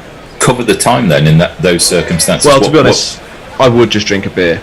I'll be absolutely clear about that. But more serious players would, Talk I rubbish. presume, not drink a beer. Wait, Talk lumber rubbish. up, yoga. I bet yoga's popular in the in the upper echelons of recreational English cricket. If you've got a big enough space, you play indoor cricket. That's got to be the way forward. Roll some socks Changing up. room cricket, yeah. Changing room cricket. I love the idea. It's two it's two tests all. So what we've done, we're gonna decide the outcome of the India South Africa tests by a game of indoor indoor cricket. That's going to do the trick. We've if you get to bowl, you get to use your own socks, that sort of thing. That's it. It's not for the faint of heart, indoor cricket. It's Ain't it? a very fast-moving game. It's absolutely, and it requires very different skills. Now, if you hit it along the floor, that's not particularly good in indoor cricket because generally they get stopped. I thought indoor cricket was all one hand, one bounce. So if you were able to play purely on the carpet, then you'd be effectively the Donald No, Bradman of the changing room. But you can get caught off the walls. So apart from the far wall behind the bowler. So See, I reckon this is a different you see format of indoor lots of cricket. people running around like headless chickens, working out where the ball's going to come back off the wall and catching it off the wall. Right. So we're talking about indoor cricket here, not changing room cricket, which are different species, different formats, if you will. They've got a completely different version of indoor cricket in Australia, haven't they? It's played in pairs and all sorts of mayhem like that. That's not too dissimilar to the indoor cricket that I've been playing in the UK. Oh, I thought so. The indoor cricket I've been playing in the UK has the back wall situation, where it's 6 along the floor and 4 in the air. You can't be caught off that wall. You retire at 25, and you have 6 batters like normal, 1 to 6. Yeah, I played a version where you had a team of 8 and you had at Lords in the indoor centre there, where you do bat in pairs for 4 overs each and make the most of what you can get. There we are. Well, if you've got a different format of indoor cricket, let us know. We haven't mentioned corridor cricket yet. Or Subbuteo cricket, or dice cricket, PlayStation cricket, French cricket, etc. Street cricket, gully cricket. Taped ball cricket. Well, how could we forget? Would anyone like to move the conversation on from just listing knockoff versions of the real game? If we've got Peter Ward says corridor cricket got banned at uni after a few broken lights and dented doors, mainly due to inebriation and poor skill levels all round. Not to mention some sock ball tampering, probably some poor running between the wickets as well. Like the idea of drunk cricket, that seems the way forward. Have you ever batted drunk? It's much easier than you think it would be. Yeah. You lose all inhibitions. You can go for it from ball 1, try any shot you want. The running becomes an issue because I'm assuming here you've drunk beer. The gas of the beer starts to Sloshing around. bloated. Yeah, but if you're just there for a hit, not a bad way to go. I would say. Yet to see whether it will catch on at the top level, but it's worked wonders for me over the last couple of years. Maybe if you've got like a designated runner, like a designated driver, then maybe that's the way forward. Could be that could definitely be a solution.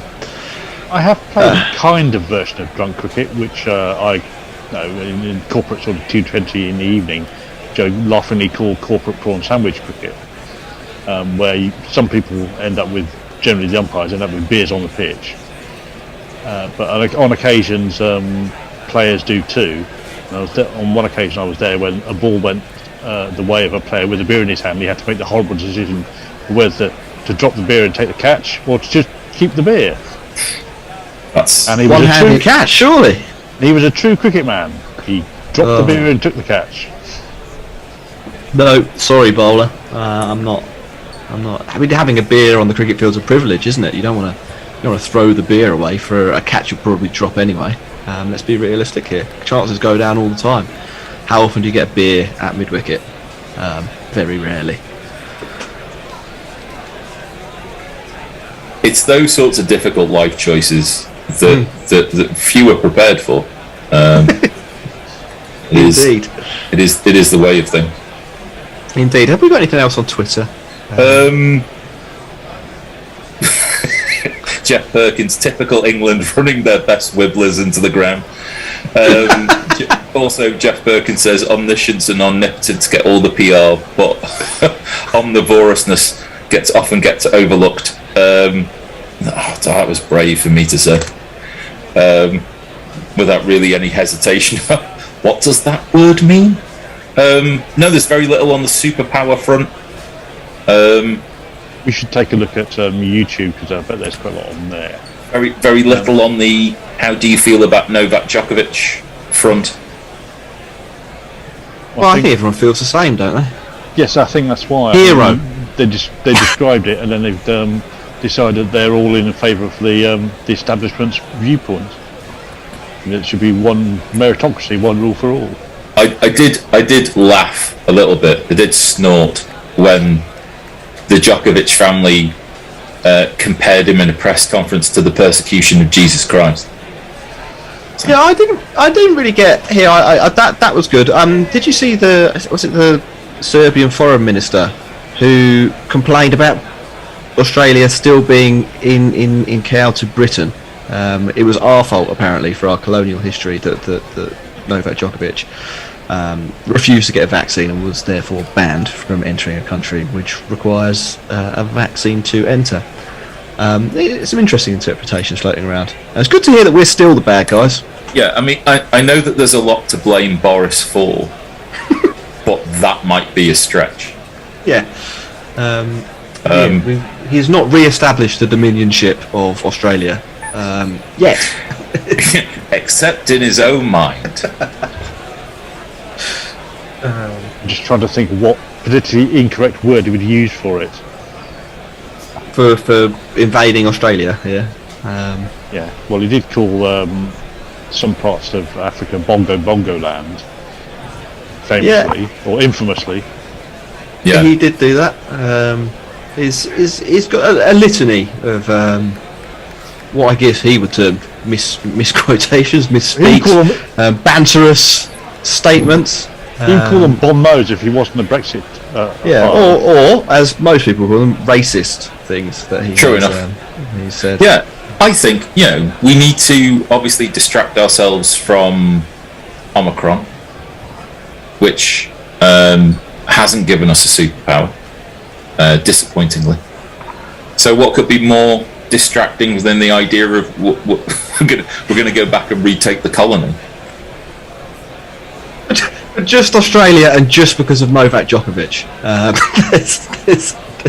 There's no further justification. The covers are coming off. We are reliably informed here. We're going to start with Emma Raducanu doing well in the women's Aussie Open. Yes. And from there, all-out invasion.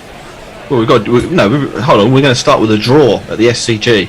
Really? A famous draw. A famous draw. Oh, this is going to be a draw, isn't it? I mean, there's no play before lunch today. That means there's 8 sessions left in the match. Australia will bat again, even if England disgrace themselves. You think? You think they wouldn't turn around and go? I think so. We're a bit short of time. I mean, let's do it twice. Look, I think if they're in a position to enforce a follow-on, they will enforce a follow-on given the amount of rain. I don't even know if they would then. And I think so. What we got 8 sessions. It's going to rain every day, so let's say we've probably really got 6 sessions. Even if that did happen, England would still have a pretty good chance. Even if England were bowled out for 150 today, they would still have a pretty good chance of salvaging a draw here, with the amount of weather around. 8 sessions or so to go. England got about 5 or 6 of them to have a chance of saving the game. Well, I'm factoring in weather here. I think we've got 6 sessions to go, and they have to bat for 4 of them, which is, even for this team, pretty achievable. If they get to 200, or was it 217 for the follow-on? Yeah. This game's over.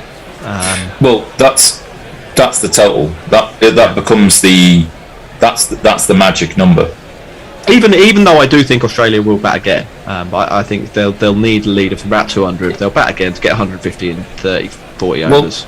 That becomes that's soul-crushingly disappointing, isn't it? The idea that it's like you're limited in time, you're able to enforce the follow-on. It really becomes the only way that you can win the Test match, and you don't. It's like, the modern book of captaincy says that we should bat again. I don't know. I think they'll back themselves to. I think Australia will think they'll have more chance of winning this match by bowling England out in 2 sessions than they will by batting last and letting England take as much time out of the game as possible, do what they want, and potentially even sneak a win. Which absolutely, to be clear, will not happen. Is there a rule in Test cricket? By the way, I know there is in the County Championship that the follow-on number decreases if time is lost to rain. Only if a whole day, only if you haven't started the game and the whole day is lost to rain. And that's not cumulative. That doesn't continue to add up and up and up. So it's not like we've lost 30 overs so far, and if 60 more go, then okay, all right. Jason, we've asked everyone what their left field choice for England's next captain would be. Left field choice. Yeah, we've had some. The left field of our left field is. It's pretty left field.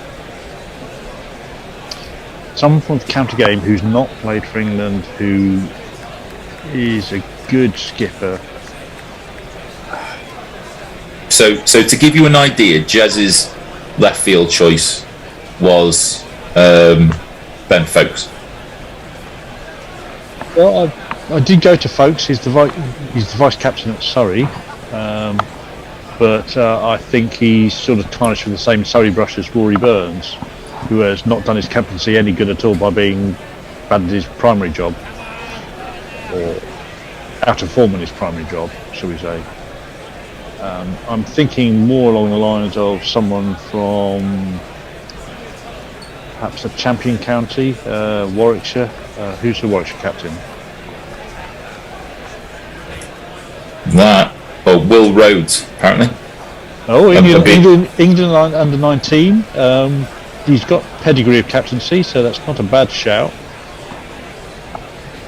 I'll go with that one whilst I'm thinking of someone else. That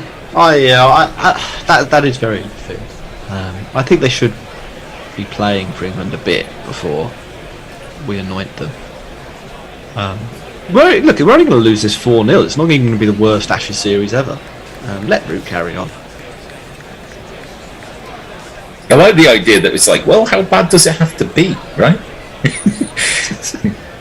This is going marvellously well. Yeah. We're well into day 3, and the draw is the big favourite. At least in the 80s and 90s, you'd get like 5 or 6 captains in a series because the West Indies would keep knocking them out. I love the idea that a Test series might go so badly that for one of them we might not show up. You can have the 5th one. We just don't fancy going to Tasmania. Yeah, Sean, going home, taking my ball and my bat. Yeah, these are our stumps, and you're not having them. Is there another sport where you could not only, like in a Test match in general, you could be losing at the end of day 1, and then effectively lose really slowly over the next 3-4 days of your life with no hope of coming back. Like it's just an ordained thing that's going to happen to you at some point in the next 72 or 96 hours. You are going to lose that match. The only one I can think of where it's pretty much ordained quite early on, and there's an interminable wait of time until the results are played out, is probably international yacht racing, like round the world yacht racing. That's a good one. So people, I think golf is the one that springs to mind for me, because obviously you can have a bad first hole and then have to play through to the cut if you're a professional golfer without any realistic expectation of success. But yeah, international, sailing. The America's Cup yacht racing is fantastic. We should definitely commentate on that. We're going to broaden out Guerrilla to Guerrilla Sport, Guerrilla Yacht Racing. Yacht racing. Oh yeah, the American. What's the audience like for that? Amazing. Do you reckon? Big. There's a lot of Kiwis are into it, aren't they? Oh yeah. I mean, it gets with the Sail GP stuff. It gets proper. There was a Ben Ainsley in the British boat managed to sink the Japanese boat by hitting it. Is that allowed? No. What? Is that allowed? I thought, well, I think it might be a bit like Ben Hur or something like that. Are you about to say the words "You sunk my battleship"? I think it's Yeah, generally it's like ramming speed and all of that. Isn't that not? Is that not part of the? I think like baseball, sorry, not baseball, but basketball is normally a non-contact sport. Yeah, up until it isn't. Yeah. I think the same is true for yachting. Yeah, the only way it could have got worse is if instead of ramming speed, he went full Mel Brooks and went to ludicrous speed. But yeah, it wasn't a good look for Ben Ainsley, and had the temerity afterwards to turn around and be like, "What's your problem?" It's like, well, our £1 million boat is now underneath the water. Fabulous stuff, brilliant. I don't think I've seen one sink. I've seen certainly a lot of them capsize. Yeah, and that's game over anyway. Yeah, it was just like properly torpedoed. It was marble. Well, even the new multi-hull competitors, you can capsize those. You can get it wrong. Yeah, even though they're generally more stable than the single hulls. They are rapid stuff. Few more tweets for you, Anthony Condon. Magpie in the kitchen, just chilling. Dog on the couch, staring at it. I don't know if that's deficiency of the dog there at that point. Whether you're looking at it, going, "Are you going to do something or not?" Magpies, mate. You don't want to mess with a magpie. Do you salute magpies? How superstitious are you? No, I'm not superstitious. I'm just they're vicious. They'd get a dog, definitely. Yeah. Depending on the size of the dog. Peter Lloyd, if we take back Australia, then we can claim victory in this series. So you've got to play the long game. That's what it is.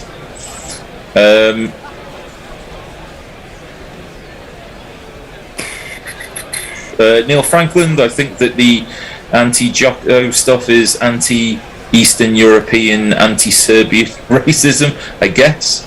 It's very niche. Jay Graver wants you to know that Andrew Gale is free at the moment. Probably not anyone's number one choice. Probably not even in Andrew Gale's house. And Anthony Condon again, the Oz Open has been one of the biggest fronts within the Balkan Wars since Melbourne, Croatia became the Knights. All sides were pretty well represented. The Neil Franklin, Azim Rafiq for captain. I'm not sure that England are ready for elite honesty, says Anthony Condon. Messi Jez says he thinks the Rolling Stones recorded a song about us called The Midnight Whittler. Well, maybe. Mark wants to know whether yacht racing's a sport or the sport with the lowest number of actual fans in the world. Quick yes or no question. Is darts a sport? Yes. Darts is a sport. It's not played by athletes, you'd say. Just. There's definitely a skill and I have doubts technique involved, isn't there? It's just the fact that the aim is to reach zero. I just don't think that makes it a sport. I'm sure. My stint's nearly over here, but I'm sure there's another sport where zero is the objective. There must be. Can you think of another one off the top of your head? No, not off the top of my head, but like I didn't mean for I'm this. not an almanac. Yeah, no, Jack. I didn't want you to be like up at 3 o'clock in the morning, going, "Well, there's got to be a sport somewhere." This is what the internet's for, surely. I don't really see what the problem is with counting down to zero as well. I mean, golf, I guess you're never really counting down to zero, but you are going for the lowest number possible.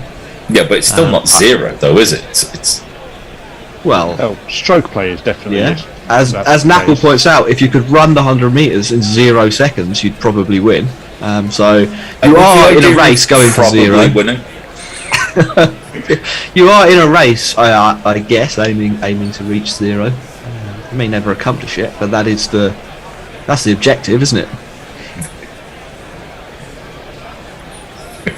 I don't really want to stretch this argument for any longer than it needs to be. I definitely need to be replaced off this. Yep. I'm retiring. I need someone to take this microphone away from me. I'm either back tomorrow or another day. So good night. The covers are actually coming off. Yeah, that's a pretty fucking epic 1 hour and 3/4 of wibbling that you've been leading there, Al. So I reckon, it just proves how much cricket gets in the way of guerrilla cricket sometimes. I mean, the problems we could solve if we weren't looking at cricket all the time would be legendary. But anyway, I'm on at 1:30, so I'm going to take a well-earned break for a coffee, and I'll see you in a little bit. We should let you know that we have been wibbling for now an hour and 3/4. Yeah, an hour and 3/4, which is a good stint. As anyone who listened to us on the first scheduled day in Malahide a few years ago, well, no, you ain't seen nothing yet. But the covers have come off at Sydney, so we might be getting play sometime in the next 40 minutes to an hour, maybe, as Forthy, picking pigeon feathers out of every orifice, joins us. How are you and Speckled Jim? Yeah, we're good, thanks. Yeah, had a visit from Bill Laurie last night. He was concerned about what happened to the pigeon. I can reveal that the pigeon flew away safely. We don't know about its long-term health. It's a bit like COVID. We haven't got the long-term data. But as far as we know, everyone's happy apart from Toby, who was very unhappy to have been restrained. Denied a meal. Yes, exactly. So, this was a very odd conversation to people who missed yesterday's comment. Oh, everyone's seen the video. Yes, if you... The Adventures of Ian Forth, a rogue pigeon, a very overexcited dog, a very resourceful wife, and a very long stick can be seen on our... well, tweeted out on our Twitter feed. Sounds like whose line is it anyway? Message has managed to... Clive Anderson. Clive Anderson would have led off with, okay, this is what you've got to make a story out of.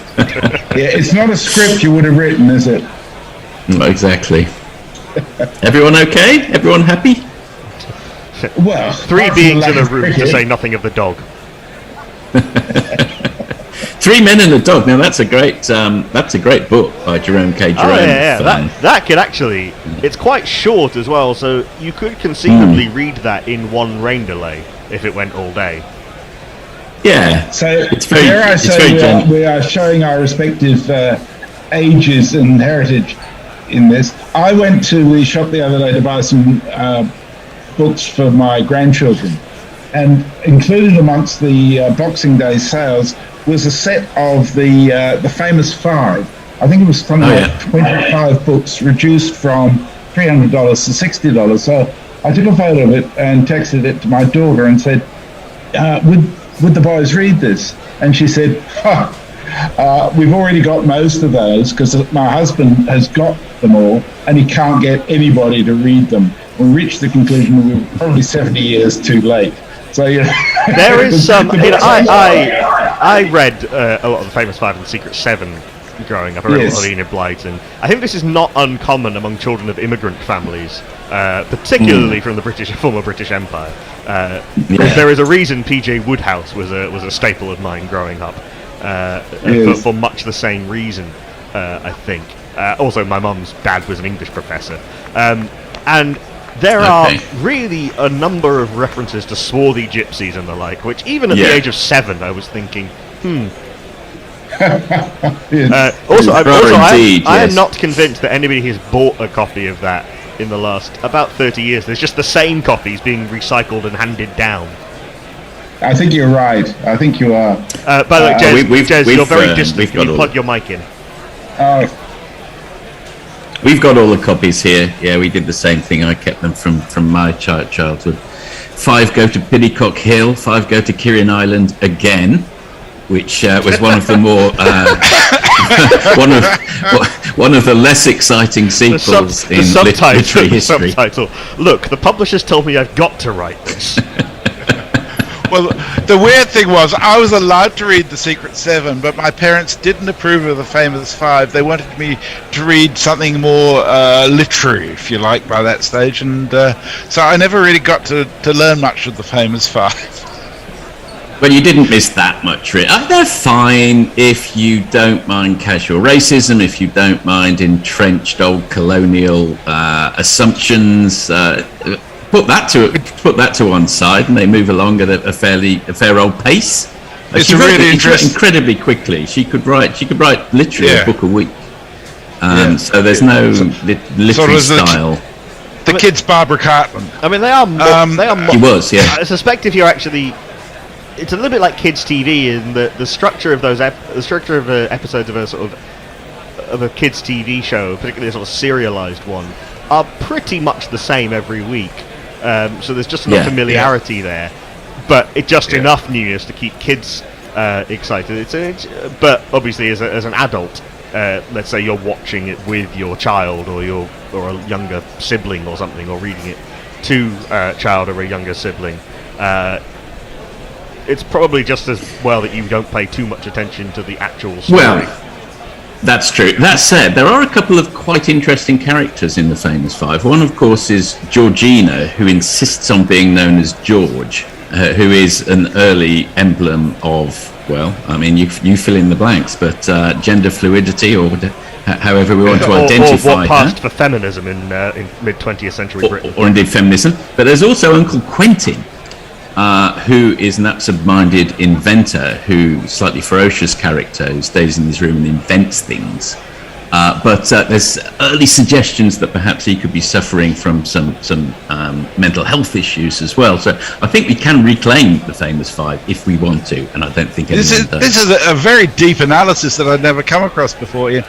My real concern with so many of those sorts of books is what you spoke to earlier, the casual racism and indeed casual classism inherent in so many of those books. Oh, that's not. Yeah, the classism's not casual. I mean, they do. Okay, it's a small island, but they do own an island. By the way, cricket is about to break out. We are restarting in just over 40 minutes. If there is no more rain. Nice. So should we take our lunch break? Well, should we take our lunch break and then come back on with a revised roster? I think we probably should go to some wibble. Yes, it's yes. We're getting closer to cricket than we ever have, and now we're going to stop talking. That's how it works. But yes, news: 12:10 restart of Sydney time, so that is in 40 minutes from here. There'll be, I'm sure, some jiggling around of the session times. Tony will tear out even more of his hairs, and will be with you at sort of 12 o'clock, 12:05 or so. Sydney I did time. have one suggestion for the pot on left field captaincy suggestions. Oh yeah, just before we go. How about little drum roll, Sir Alistair Cook? I see him as no. Hear me out. Nominated by character. Oh, okay. Well, I see him as a character who had kids early in life and was always away from home and regrets the time he didn't spend with them. By metaphor, this is.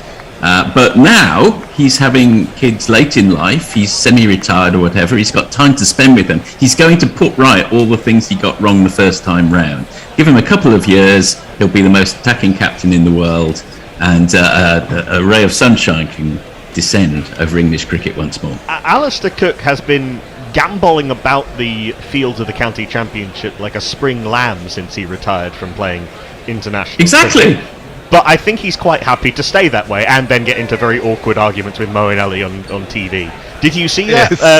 Did you see any of the clips of that were going around? As Moeen Ali was actually quite forensically going into the details between Alistair Cook and Joe Root's leadership styles, while Alistair Cook was sitting next to him.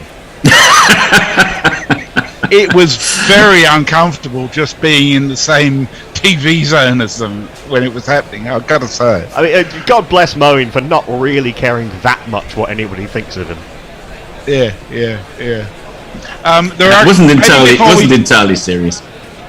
maybe before we go off, we should go through some tweets, because I've got to say how lovely it is that so many of our listeners have stayed with us and engaged while we've been talking about shit, basically. So if you'll bear with me for a couple of minutes, I'll just go through some of those. The Light Roller says, an interesting tale from Shane about being offered a bribe to bowl poorly by Pakistan captain Malik. That's not news. He was writing about that in his autobiography about 20 years ago. Salim Malik offered Shane Warne and Mark Waugh. Shane Warne and would have been Peter Taylor? No, Tim May. Sorry, Tim May. He offered Shane Warne and Tim May money, and a lot of money to underperform in a test match. Was subsequently banned for life. Indeed. Janet Hopper says, I think she says, because she's got fat fingers like me, says, if Wibbling was a sport, would you be getting a countdown to 0? Interesting question. Mog says, I'm pretty sure I have my Magic Far Away Tree books somewhere. They were the step before the Lord of the Rings. Yeah, quite a big leap. Janet Hopper also says, if only they drank lashings of beer just to add to the jeopardy and fun. You're talking about us? We do our bit. Peter Ward says the famous 5 crossed with the Lord of Flies would be a hell of a literary mashup. Oh God, yes. The Lord of the Flies was my first set book for O-level English in 1963, I think. And, talk about a book, by the way, which is brilliant and a very, very good examination of particularly the male psyche when left to its own devices, but is also a real entrenchment of class and various things, because the book ends with, spoiler alert for a book that was written many, many years ago now, many decades ago, the book ends with them being rescued by the British Navy. Yes. Yes. Well, that was the world of the time, wasn't it? Neil Franklin. Actually, I met, just very quickly, I met William Golding once, who he came to our college because he used to go to our college. He was our only Nobel Prize winner. By the way, we also produced David Cameron, so we've got nothing to be proud of in that respect. Yeah. And I now know which college you went to. Yes, exactly. Same one as George Monbiot, though, which you'll be pleased to hear as well. Yeah. If I can put the other side of the equation. But we were all asked to read a passage from William Golding's past books, and then he was going to comment on it. And I got something from Pincher Martin that even I could say, I don't know what you'd say about this. And after I'd read it out, handed over to William Golding, he said, well, I don't know what you want me to say about that. I don't remember writing it. One of William Golding's other, which I think I did at A-level at some point, The Spire, which is a The Spire, the cathedral book. Very good novel about a priest slowly going mad trying to build a cathedral spire. That's right, yes. Yeah. And Neil Franklin makes the point that people will be saying the same about Harry chuffing Potter soon, hopefully. I presume he means about racism and classism. Oh, people have. Yes. And they're right. Not to mention J.K. Rowling's bizarre obsession with spending her entire waking life hating trans people. Yes, you should read more Enid Blyton, who was very good on that sort of thing, as we know from the Georgina axis. Indeed. So we are up to date, so shall we take a break now, and we'll be back. We'll be back with you in about 20 minutes, because if you are just joining us, it was raining for a good hour and a half or more. It has now stopped raining, and we'll have a restart at 12:10 p.m. Sydney time, which is midnight 10 UK time. So in another 25 minutes, we'll see you very shortly. Are we back on then, Knuckle, or shall I log off now, or because I think I've technically got 5 minutes of the session to go at 10 past. We will have rotas and whatnot for you then, particularly when we actually know the session times. I would not go anywhere for now. Yeah. Okay. Thank you all for being with us. Yeah, while we reset for 15 minutes or so, have some more of Ashley Gray and Aninder Dutta, two fine cricket authors, talking to Tony Bishop. Yes. Play starts at 12:10 local time. And they called and asked me whether I could put out a fairly short book, because that's what they were looking at. So they actually commissioned you effectively in this case to write the book, as opposed to you saying, this is the book I want to write? Exactly. So they asked me whether I could write that book in 45 days. which was a huge challenge to me because I'd never written a book that fast, right? Because I had to do the interviews, I had to go back and check everything. Fortunately, the spinners, the quartet, were involved in both of those series, and I had extensively interviewed them already for Wizards. Yeah. So I had a lot of the material from them with me, and they were a call away if I wanted to speak to them. And I managed to get some of the other cricketers to talk to me as well, and I managed to turn it around fairly quickly, only because it was a fairly short book. Yeah, I remember Duncan Hamilton actually saying when he was writing The Great Romantic, he also dashed off. Sorry if you're listening, Duncan, but he also dashed off a book called Kings of Summer.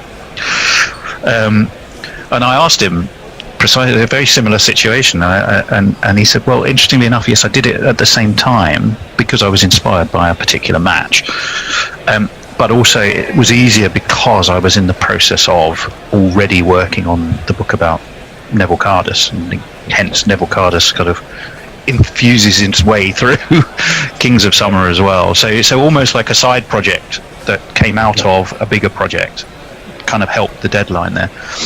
Were there any moments for either of you where you just thought, God, this is really, really harder than I wanted it to be? Ashley, I remember you emailed me one particular story of someone who'd been considerably less than complimentary to you personally and basically told you to fuck off, I think. Yes. Who was? I mean, that can't be easy if you're trying to write the side of someone's story that's in a way beneficial to them and then being totally told they don't care. That must be quite hard. Well, tell us the story about what it was first. Yeah, I'll tell you the story. I mean, I won't name names because I don't want to put this guy aside unnecessarily. But you might have an idea who it is. Anyway, I did over 150 interviews for the book, so interviews were essential to giving the book the emotional heft and the historical heft that you need in order to make it convincing and authentic.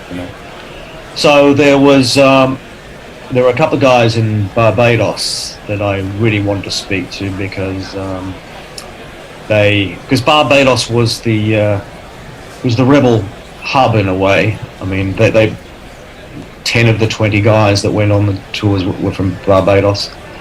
So it was important to me to talk to their contemporaries.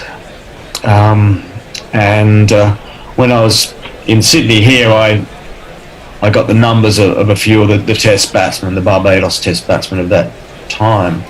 And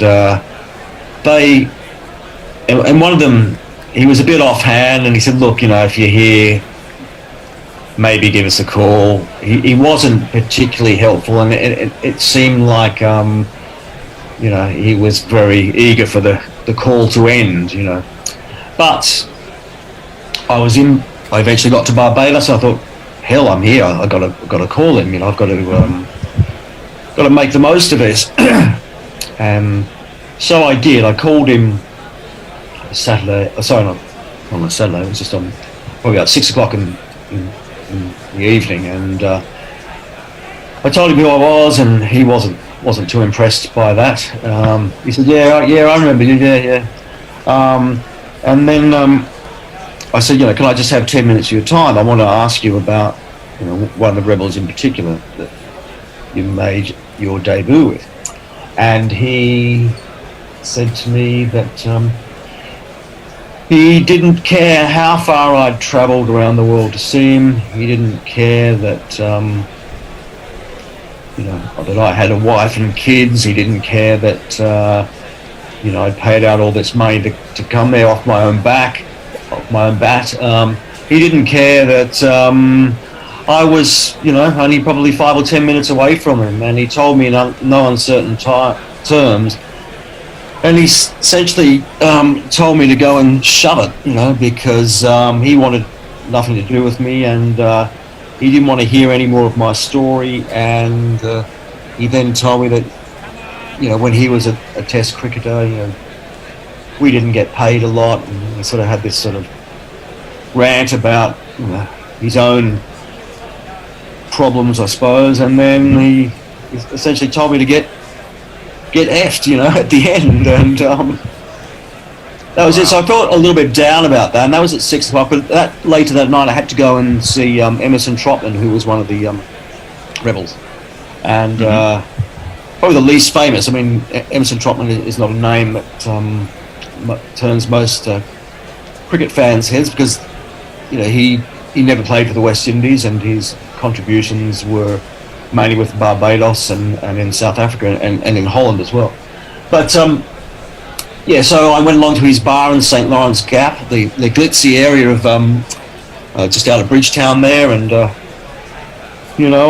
sort of sidled up to him, and he wasn't happy to see me, and he sort of told me that if I wrote anything bad about him, that he'd sue me, and he didn't want to be a part of the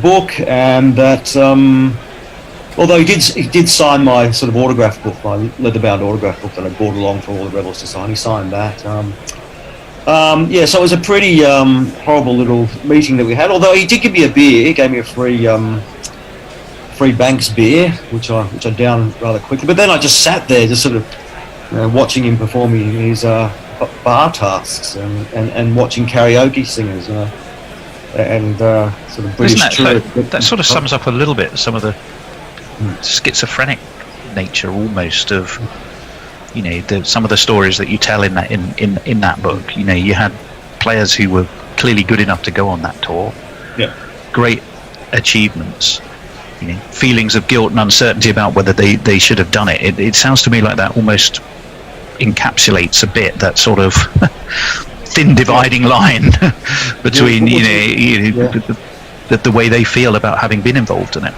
Yeah, well, see, he's coach of Barbados Pride, which is like the first class side. But you're not going to say who it is. But you're giving us enough clues. Sorry, Emerson Trotman is. Emerson Trotman. Sorry, right? Yeah. He's the coach of the Barbados Pride side. So, in some ways, he probably had something to lose. But he told me that he was a professional, and that if he's a professional, he deserves to be paid. So that's how that kind of panned out. So the next morning, I wake up in my little hotel room. I look out, and I see the azure blue sea. I see it's beautiful and sunshine everywhere. There are palm trees, the golden sands, and I felt like crap, because I'd been rejected twice that previous night, and it was a really, really tough moment for me. And so what I did was I elected to go on a tour of Bridgetown, the sort of historical Bridgetown. And what happened was the tour guide, a guy called Trevor Marshall, just happens to be a cricket fan and a very erudite historian, And so the tour itself was fantastic. But afterwards, he took me to a game at Queen's Park Oval, which is probably about 10 minutes walk from the centre of Bridgetown, and the famous Spartan Cricket Club. So he took me to the pavilion, the Walcott stand. I looked at all the memorabilia, and it was just great to be out and about. And all of a sudden I was recharged, and I was back into it, and I had my mojo back, and I was like, okay, I can get out there again and start calling these guys up and telling them I'm here, and the whole thing. So it was back in train. But that was probably my toughest moment, I'd say. When I was quite lucky in a way that you had a very positive experience to follow the negative one. It's almost like it sounds like it sort of recharged you when you needed it. The shot in the arm. What about you, Anindo? Was there any moments when you thought, "Oh God, I'm not going to do this"? Well, I think the interviewing part is always difficult because it's unpredictable. Like Ashley was saying, it depends. You don't really know the person, right? You know the person as a cricketer. You don't know what the person is like face to face, or even on the phone. And sometimes by email or text. It can be bad on any medium. I think in the beginning it was a bit challenging mentally when people would refuse to speak or be rude, and you'd wonder why that was so, because first, I'm not sure there were 1,000 people walking around wanting to know their story anymore, to be brutally frank. Exactly. Yeah, and then you're not necessarily trying to say something which is going to be construed as bad against them. Of course, they don't do that, and that sometimes worked in my favor, where because I'm not a journalist, I have no pretensions of being one. Mm-hmm. Sometimes people treat me much more neutrally, if you like, and are happy to talk to me more than they would to a journalist, because they just have such bad experience with certain journalists. Yeah. Well, journalists often have an angle. Yeah. So not always favourable. If you're I've learned to tell exactly. So I've learned to tell people that, look, I'm just a writer. I'm just telling a story. I have no intention, and you can go back and read my previous books. I have no intention of making judgments when I write something. I might have my views, but they're not judgments, and they will always be backed either by someone else's quote or by facts. If I ever say negative about something negative about someone, so that's. But then what happened after a while is I've just sort of got used to. Now nobody's literally asked me to F off, but they've said that in not so many words. But I've sort of got used to the fact that let's just move on. As long as I've got enough secondary sources for this person, and this person does not want to talk to me, I'm not going to get put off by this. I'm just going to move on and talk to someone else who is willing to talk and who's willing to give me stories. And my experience again is that, like Ashley was saying, sometimes it's so much easier to get stories from people who were not central to the theme, if you like, and they have so many more stories to tell which have not been told before. And for me, that's really interesting, because then you take that and that makes it something different from what a journalist could have written about during that time. It's an angle which I enjoy. I'm a bit conscious of time, not least because I want to be able to get this edited into something we can use next week during the Aussie games. But there is a question I wanted definitely to ask you both, a couple more questions I wanted to ask you both. One is, writers and influencers for you, people who have influenced you in what they've written and how they've written it. At least one probably in cricket. Ashley, what about you? Who books that you've read and writers that you've read and you thought, I need that there's something in that I want to be reflected in the way I think about the way I write? Yeah, I think over time, guys like I was a big admirer of Peter Roebuck's copy. Mm-hmm. I liked the way he made cricket into something more than cricket, that it was a transformative experience for the batsman walking to the crease, almost as if the batsman is a callow youth, walks to the crease, takes guard, gets his eye in, makes a score, comes off a better human being, a better man, almost a man. I love the way he sort of pitched it in those kind of terms. I also appreciate the sort of the way that Gideon Haigh, he manages to quarry areas that haven't been written about before, but in such a poetic and in such a poetic way. Which Here at Mystery Spinner, didn't he? Which I'm sure will be of interest to an Indo. I can see he's smiling there. So. Absolutely. And but the book that really I think is the best cricket book I've ever read, and I thought that immediately after I read it, and I've since been validated because it's been voted the best ever cricket book, was Golden Boy, Christian Ryan's book Kim Hughes, right? On Kim Hughes, and Kim Hughes didn't even take part in the writing of it, in the producing of the book. He didn't want anything to do with it. So it was all secondary accounts. But the way it's written, it's brilliant. It's sharp. It's smart. It's sort of sassy. But it also brings alive that period, the early 80s and mid 80s. I think it was subtitled "The Bad Old Days of Australian Cricket," wasn't it? It was indeed. But what it also did was it dissected the way Australian males relate to each other. This really tough kind of bully boy way, of the playground. When you're a kid, and I grew up with it as well. And then it's played out as adults as well. So you have this this scene where Dennis Lillee is bowling bouncers to his captain Kim Hughes in the nets in order to try and injure him, because he's got apparently a grudge against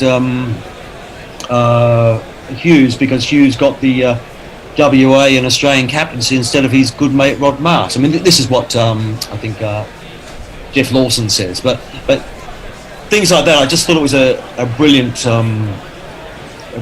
analysis of the way Australian. It was, to me, that's what it was more about, because I'd seen those guys, and I, even though they acted like school kids there, I still love them, despite But again, you've picked a book though, and I think it's really interesting that you've picked a book there that is about, flawed would be unkind, but I remember Kim Hughes' tears. He felt it was all too much to him at one point. The 81 Ashes series and that capitulation. It's kind of interesting to wind forward 40 years, is it? God, is it really 40 years? And you think of something like Steve Smith's Men. And at the heart of that book is a relentlessly aggressive, win at all costs, slightly unpleasant culture. Actually, in some ways, things we secretly admire Australians for, though didn't hear it from me. But it is interesting. Those books were 40 years apart. One is the story of a participant. One is written by an observer, but it gets deep to the heart of a culture. Tackles therefore a similar subject in quite different ways, I think. Yeah, I think that's a good point, Tony. I hadn't thought of it like that before, but I think you're onto something there, because it is almost a continuation of that culture. But by the same token, as you say, there's something ugly about it, but there's also something admirable about it. It's what's fueled the Ashes for years. That people, on the one hand, see Australians as bully boys, but on the other hand, they admire the fact that we go for it, and that we will absolutely give our all at any given point in time, and do whatever it takes to get a victory. But the Golden Boy was a brilliant book, and I think Wisden or the Cricketer, someone like that, recently voted it the best cricket book ever, and I thought, that's what I thought when I read it at the time. I thought, if someone betters this, they're doing a really good job. So I was inspired by Christian Ryan. I actually did write for him when he was editing Inside Cricket here. And while I was writing, I was conscious. I mean, as an India will tell you, I mean, every sentence is laboured over. Every sentence has to be crafted. The words have to, they have to hum. The whole sentence has to hum. So, and I was conscious of how brilliantly Christian Ryan's book hummed, and so I wanted to try and duplicate that. I could not his style, but my own style, but to make it as best as it possibly could be. Wow. Somehow I doubt that the book Tim Paine, The Cuddly Years, is quite going to be may not make it in quite the same way, but maybe there isn't even an idea in that. And Nindo, what about you? Books that have inspired, books or writers that have really inspired you? Well, Neville Cardus, clearly. I mean, I whatever you people might say about him, his writing being literature rather than have anything to do with facts. The reality is you love reading what you write. I mean, it just makes for beautiful reading. So every time I go back and read Neville Cardus's early, especially the earlier books, I'm like, wish I could write like that. And but I don't necessarily. From the lyrical elegy of Neville Cardus to the very real reality of the Ashes and this Ashes series, which is going from bad to worse for England. But they do have a chance to do something with the bat for the first time in this series on Pink Day to commemorate Jane McGrath, the wife of Glenn McGrath, who died of breast cancer, and to raise money for the Jane McGrath Foundation. England are currently lining up, putting pink-coloured caps into a bowl, which will presumably all be auctioned off. Hello and welcome to Guerrilla Cricket's coverage of Day 3 of the 4th Test of the 2021-2022 Men's Ashes, because that's actually about to start. We've got a 1 hour and 20-minute first session, then there'll be lunch for 40 minutes, because of course, then a 2-hour session in the second session, then a 20-minute tea break, then a 2-hour, and possibly an extra half an hour plus if we are still trying to make up overs final session. So the session times are 1:10 a.m. to 2:30 a.m. UK time, then 2:50 and then 3:10 to 5:10, and then 5:30 to 7:30, possibly 8 a.m. if we go the extra half hour. I'm Knuckle Pandey, taking you through the first half an hour of actual cricket. Today I'm joined by Al Hotchkiss and Jason Hiscox, my previous partners in Wibble. England resume on 13 for none. Both Haseeb Hameed and Zach Crawley are yet to be dismissed. Zach Crawley was caught behind off a no ball, as it turns out. They are in response to Australia's 416 for 8, and let's jingle them up. Haseeb's a hero. Haseeb's returned from what we all thought was the grave.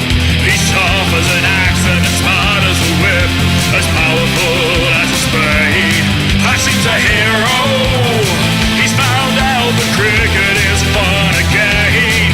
He fell off the list and went out on his own and returns with a powerful flame. A powerful flame. Zach Crawley was a cricket player, a damn good cricket player. But he was moved from the middle order to open the batting.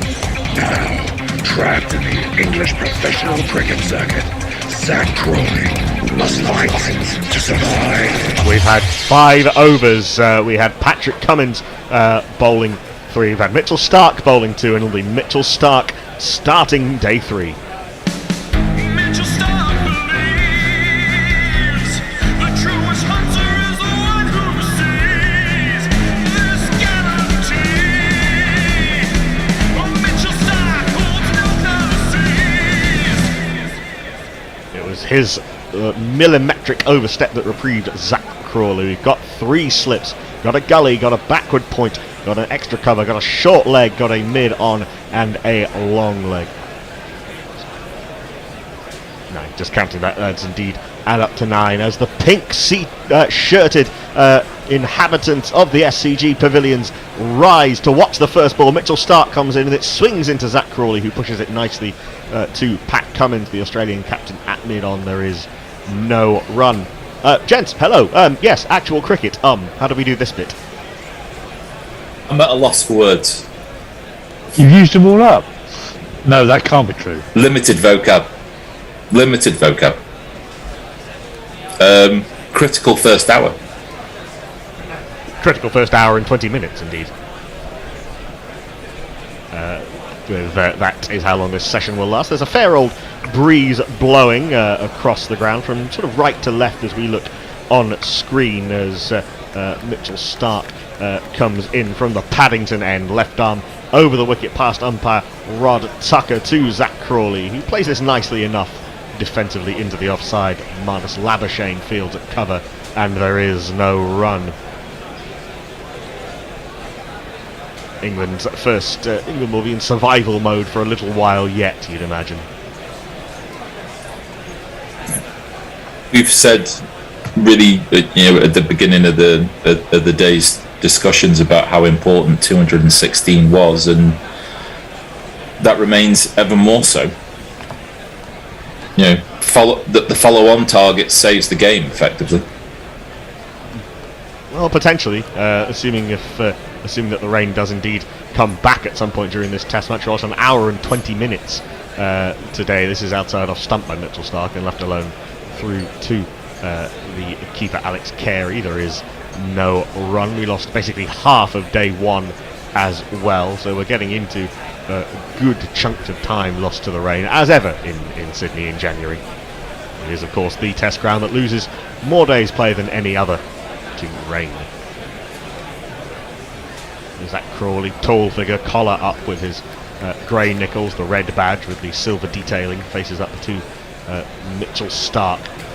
Short ball down the leg side and pulled away by Crawley, not timed very well, but gets it down there to Scott Boland, hero of the MCG in the second innings of his 6 for 7 on the long leg boundary. They come through for a single, and Haseeb Hameed will face. We do actually have a couple of new Haseeb Hameed jingles, which I completely forgot about until just now. Sent in by Mog, written by Anthony Condon, and indeed sung yesterday by Anthony Condon, who will be joining us later, and put together by Mog. I think if Haseeb Hameed survives his first ball of the day, I will play that.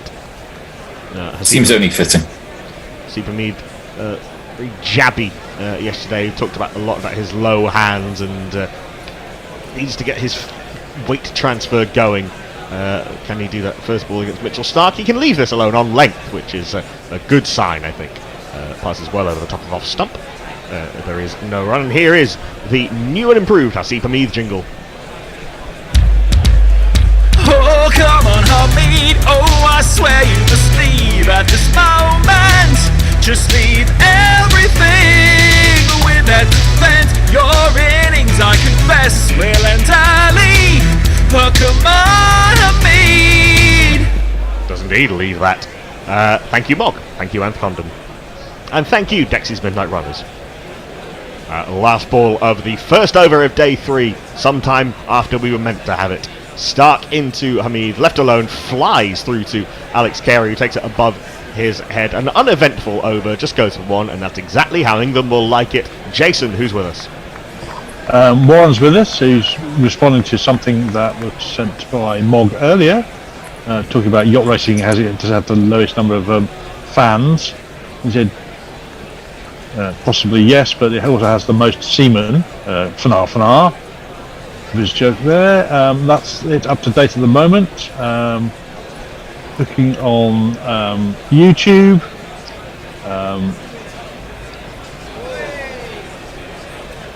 Saint Kumar says, I love this channel, and we also get a big thank you from Mog, or Mog being very proud that we managed to wibble for 2 hours without the break, repetition, hesitation, or deviation. Or repetition. Do love just a minute. It's going to be Pat Cummings who's going to bowl the next over. Yep. Should we jingle up Pat Cummings? Captain Fantastic. Don't call it a comeback. He was never really here. He played a couple of tests and then disappeared. His body broke down like a balloon. But he's back now. Take a quick get. Cummings into Crawley, and now he's just outside the stump and pushed down the ground, and what reasonably well timed. It's going to be a flat out chase for the fielder, and he's just going to stop it in time. Oh, and a misfield. Definitely going to be 3, maybe even a no-run 4, but we're not at Melbourne. And so a decently timed push down the ground there by Cummings, and a no-run 4. Oh, run 4, Claxton, excellent. The SCG's not even that big, as you say. A pleasant shot on the, not quite on the up by Zach Crawley, but a pleasant push through the vacant mid-off region. Marnus Labuschagne had to chase that, dived full length, dragged it back, but the little fumble in picking it up meant that he might as well not have bothered. You'll just throw it over the fence next time. England are 18 for no wickets. Cummings is in again, but this is wide enough outside the off stump for Crawley to leave, and there'll be no run. Throwing over the fence at 4, of course, gives you the 5 penalty runs, because that's there was a penalty introduced for that. You can chip it. You can chip it into the fence. That's not a problem. But you can. No, you can't kick it or similar over the boundary. Let's say if you're trying to get the tail ender on strike, you're not allowed to do that. Damn rules that include spirit of the game.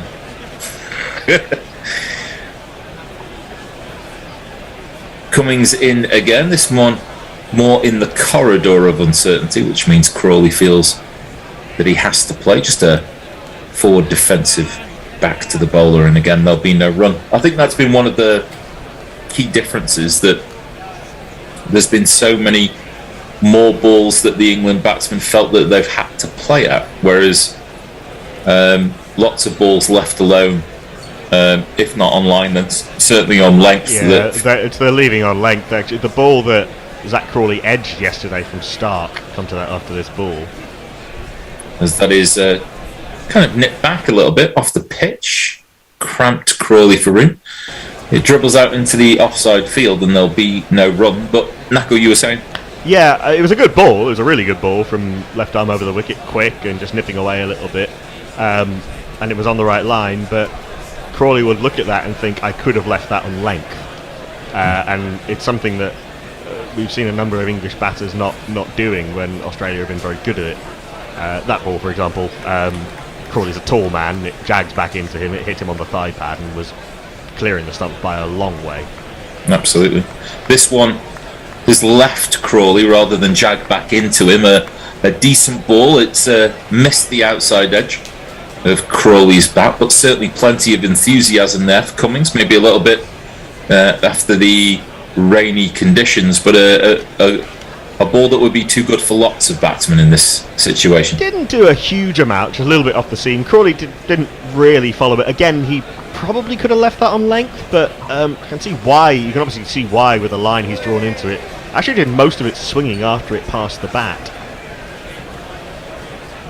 Last ball of this 7th over, and Crawley will play that, but play that down to mid-on. There'll be no run, and at the end of that over, England are still 18 for no wicket. Jason.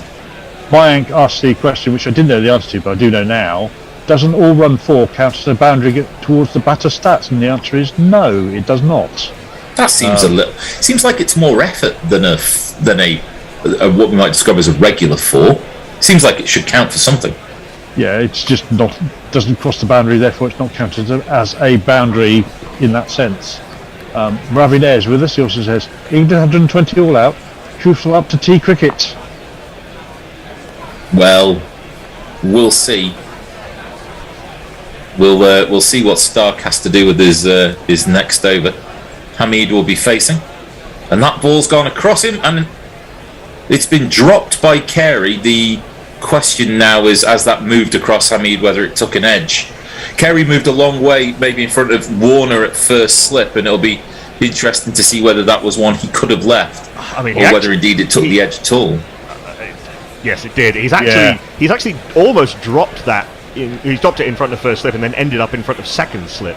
I'm never going to bag a keeper for going for one of those catches. What you can say is that Carey hasn't moved his feet at all and has ended up lunging at it, and it's hit him on the wrist. That's a poor drop. Well, absolutely beautiful ball by Stark, absolutely going across. He tries to repeat the dose of going across Hamid, but Hamid leaves this ball on both line and length and goes through to the keeper. Maybe the dropsies are catching, so to speak. Boom. Yes, that is the 16th? Sixth catch that Australia have dropped in this series. Alex Carey's footwork really not doing him any favours there. We saw in, I think it was the Adelaide test, that the ones that Butler took that were brilliant was where he did move his feet, but the ones that were slightly simpler that he dropped was where he, like you said, he dived without moving his feet and was just... It's not a dive, it's a lunge. Yeah, that from a hand position point of view, he's either there a smidge too early or a bit too late. That's wider and given the treatment by Hamid through the covers, and that will hit the sponge, and that will go for 4. 1, 2, 3, 4, 4, It's a nice shot. I like the intent. Yeah, it's a nice shot. Again, he didn't really move his feet forward or back, but it's just a little bit wider, and he's punched that nicely away through backward point. Probably the most authoritative shot he's played all series. Weight's still going through the ball, though. That's the main thing about keeping it down. Absolutely. Score ticks on to 22. Hamid on 6, Crawley on 7, as Stark is in again, and this one will be on the pads. Hamid mistimes it, tries to go through mid-wicket with it, and Stark will clear up the fielding, and there'll be no run. But the one that he edged, it pitched sort of middle and off and left him, and it was, you wouldn't have necessarily felt too bad about edging it, Jason. No, it was a good ball. I think he had to play that one. As you say, the issue was with Carey and his lack of footwork, resulting in him having to use go-go gadget arms and overcompensating. Stark herring in for this penultimate ball of the over, and that is attempted again to be whipped through the mid-wicket, mid-on area to a full ball on off stump. But Cummings is there to be able to prevent runs, and there'll be just one ball left of this over. Well, I will say it was a very jabby shot from Hamid. He sort of followed it with his hands. Again, probably could have left it on length. But Matt Pryor was talking about Jos Buttler's keeping in the first couple of tests, and how when your feet get stuck, it basically means that you end up lunging at the ball, your head's not in line with the ball, and it's luck rather than judgment whether it sticks. Yeah. Last ball is on leg stump, and Hamid will block that out. Cummings does the fielding again. He might as well keep the ball because he'll bowl with it next, and England at 22 for no wicket. Our own Mr. Jess says, talk of the spirited game reminds me that while many try to apply that phrase to top-grade cricket, for me it is best summed up by... sorry, can't read that tag. That's Paris Bob. Paris Bob's description from some years ago, and he sent a GIF of the actual file. Yes, Robert McLean Wilson, the novelist, who was once upon a time a regular tweeter into the show. I've retweeted his quote. Spencer Stark has now dismissed Zach Crawley off a no ball and had Haseeb Hameed dropped off a presumably legitimate delivery. Seemed to be. Cummings in, ball outside off stump. Left alone by Crawley. Footwork good, just made sure the bat was nowhere near the ball, and that goes through to the keeper, and there's no run. Yeah, Stark broods. He is getting a good stride in using his height. At the Gabba, he was rather sort of playing across his front pad and getting not really getting into the ball properly, but his early signs decent today from Crawley. Ball's met the bat in the middle a couple of times. Cummings in again, and this ball is straightened and left Crawley, and it's beaten the outside edge. A good ball there, too good to take the outside edge. Yeah, that's a beauty from Cummings. Angling in, moving away, that sort of wobble seam delivery that Anderson and Broad and others have been using so well for the last few years, and has now become an essential part of any test fast bowler's armoury. Just moving away. The batter doesn't know which way it's going off the seam. The bowler doesn't know which way it's going off the seam, let alone the batter. And Crawley did the right thing, played the original line and hope. Absolutely. And that is down the arse of Crawley. He makes no contact, and it goes through to the keeper, and 3 dot balls to start this 9th over. Something interesting about Pat Cummins is missing the tip of his middle finger because his sister shot it in a door when he was a young kid. I wonder if that in some way aids the wobble seam, because he doesn't have the full grip over the seam, so it's always a little bit there's always a little bit of oscillation, so it introduces that little air of unpredictability. That is very much making lemonade out of lemons there. And that's got to be some door that traps your finger like that. That ball is left alone by Crawley. It jags back off the pitch, but too high and no danger. It's a good judgment of he's only on 7, but Zach Crawley's He's trying to do the right things thus far. Yeah, I mean, and like we said with the ball from start that took the edge, and a couple of these balls that have beaten the outside edge of Crawley. That the bowlers are world-class bowlers here at the moment. And sometimes you'll get a ball that's too good for you, but that is an attempted bouncer, which is kind of loops very high, maybe close to being extras, but no signal. But Crawley looked to originally pull, but it got too big for him and ducked out the shot. Too wide as well. It was well outside off stump, so he's not going to bother taking that on.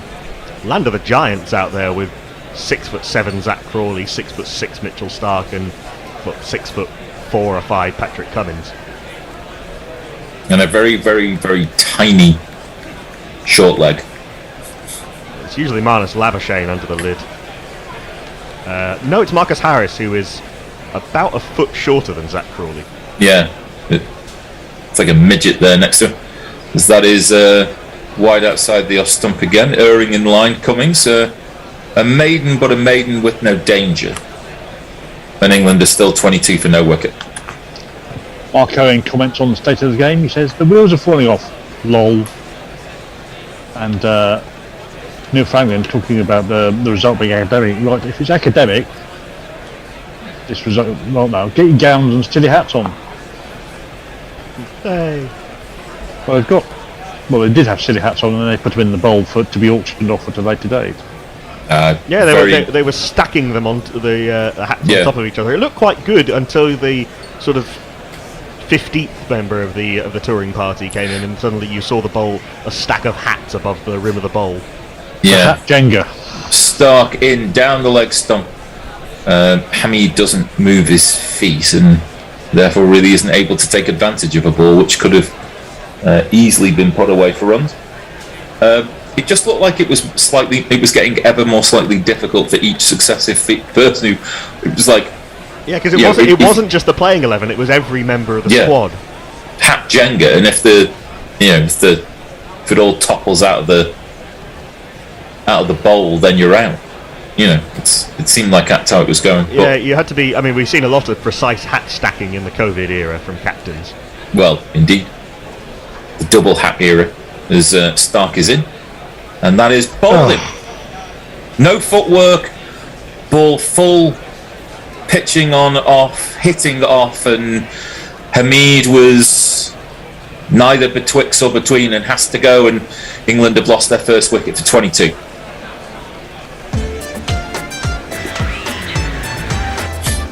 Go OUT the window, go OUT the window, go OUT the window, 'cause OUT spells out. It's a little bit what we've been talking about with Hamid. The foot doesn't go anywhere, the weight's going nowhere, his hands have to try and get out of trouble, and he ended up playing completely down the wrong line, and the bat just has a very odd path. Hasib Hamid is someone who is renowned for his defensive abilities and his stick ability. That was a really, really loose-looking drive defence thing. And England's best opening partnership of the series remains from the second innings at the Gabba, 23. I do worry about this because Hamid is someone who went back and kind of reinvented himself in order to get back into this position, and the idea of having to reinvent yourself a second time might be one time too many. But that's a ball that's straightened, and he hasn't straightened with it, and I said it hit his off stump. I was wrong. It's hit his middle stump. The bat's not coming down at all straight. He's played over the top of it. It's just a complete failure of technique. Really, really bizarre looking shot. Brings to the middle Dawid Malan. Introducing the next generation David. That's not my name. That's not my name. That's not my name. That's not my name. Dawid Malan, congratulations. Dawid Malan, who has looked very much England's second best batsman on this tour, has looked handy with Root at several points in time. But but he also gives a chance. You have to say that. You do. Seems to be the idea of someone giving a chance, though, seems to be very much the modern way, Jason. It does. Well, he's a left-hander, ball going across him and so forth. That's almost always been the case. Always been the case. And that ball snorts up just short of a length. Milan does well to, with very soft hands, get the ball down as quickly as possible. But short leg would have been very interested just for a nanosecond there. But it all drops short. And he takes one hand off the bat even at the end of the point of contact. But not the ball you want first up, boys. Well played, though, as you say. Was very much in control of that defensive shot. It was David Milan. Yeah. Who, having grown up in South Africa, people put their hands up and go, no run, and everyone else is going, yeah, I wasn't coming. It's fine. And that is a Yorker, an attempted Yorker down the leg side. Would have been fabulous for your right-handed batsman, however. Milan, of course, being left-handed. Down to the keeper, no run. It's almost one-day mode from Mitchell Stark in David Milan's first two balls, bouncer Yorker. It just gets worse and worse every time you look at it, doesn't it? The Hasim Hamid dismissal. What's wider than a gate? That's not even. He's sort of tried to drive it down the ground, but he's in no position to play that stroke. True enough. Another attempted Yorker, this time outside the off stump, and Milan leaves alone. That's not someone playing defensively down the wrong line, or being beaten by the ball coming in, or being beaten by pace, or something. It's not even a proper drive. There's something in the fact that I think he's not lined up properly from the start to even receive it, let alone the shot. I think his feet are too parallel to each other. He should be staggered a bit more towards Stark, with the back foot slightly further across potentially. Slightly open out for the left armour over the wicket. Last ball of the over, and again another attempted Yorker, a misfire for the third consecutive delivery, and that's the end of the over. Jason, are people dissecting this any more than we are? No, there's not a lot of dissection going on at all. There's no new tweets at the moment. I'll look in, and YouTube is having a conversation amongst themselves about all-rounders. With Mark Elam is featuring on there. Trying to work out what the context is for that. Maybe an underappreciated all-rounder, maybe. Quite possibly.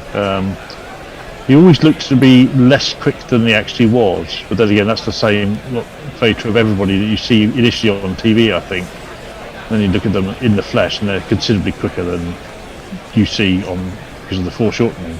Absolutely, it is. The camera can do terrible things. As that is another short, loopy bouncer, and Crawley extravagantly gets underneath the ball, and there'll be no run. That short ball is a bit too short. You can see why it did for Stokes' side if that's the effort you've got to put in. Somebody tweeted yesterday that, I think it was Dan Brettig, the Australian cricket journalist, that watching Stokes do that makes the repeated exploits of Neil Wagner look all the more extraordinary. Yeah.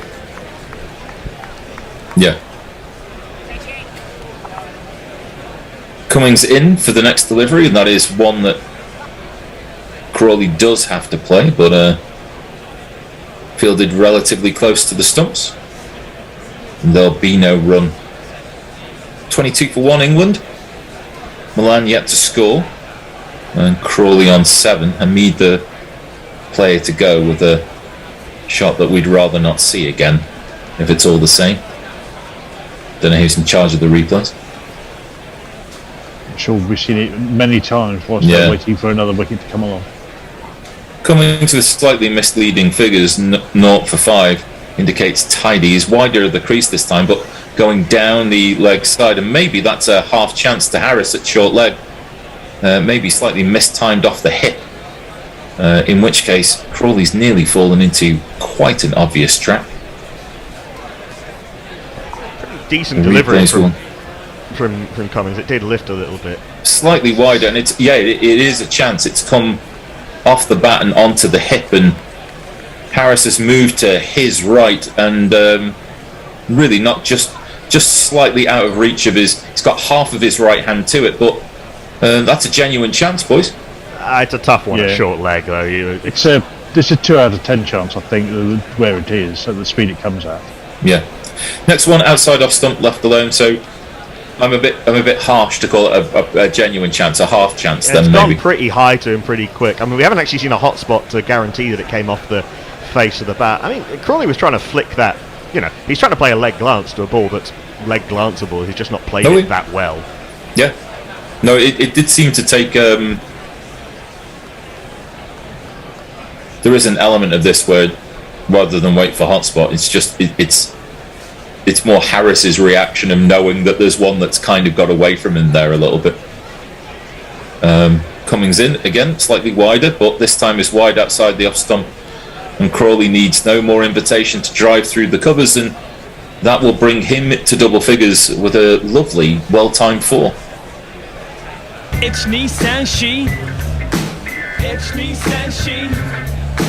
Yeah, very pleasantly put away. We've seen the all-run 4 off a straight drive, and this is a feature of Crawley at his best, and it's those little glimpses that make people think that he's got class or it or whatever it is, despite the fact he averages 30 in first-class cricket, let alone Test cricket. But there is at base a decent game to work with there. Good shot. Last ball of the over, and a slightly mistimed drive. I don't think it was meant to go through mid-on. There'll be a chase for the fielder, and he will win that chase. Slightly stopping short of the boundary. I think there'll be a 3 there. Crawley will retain the strike. He's on 14. England are 29 for 1. Expat Gamer's got some comment on the Hamid stance strategy. He says, Hamid's bats coming down not very straight. There was a piece in Skydid about batsmen taking off stump guard to take the inside edge out of the game. And all of them were then having their bats coming down wonky, so they couldn't play straight balls. Yes, that is a factor, and it does or can be a factor. I mean, obviously, techniques can work for some people and some not.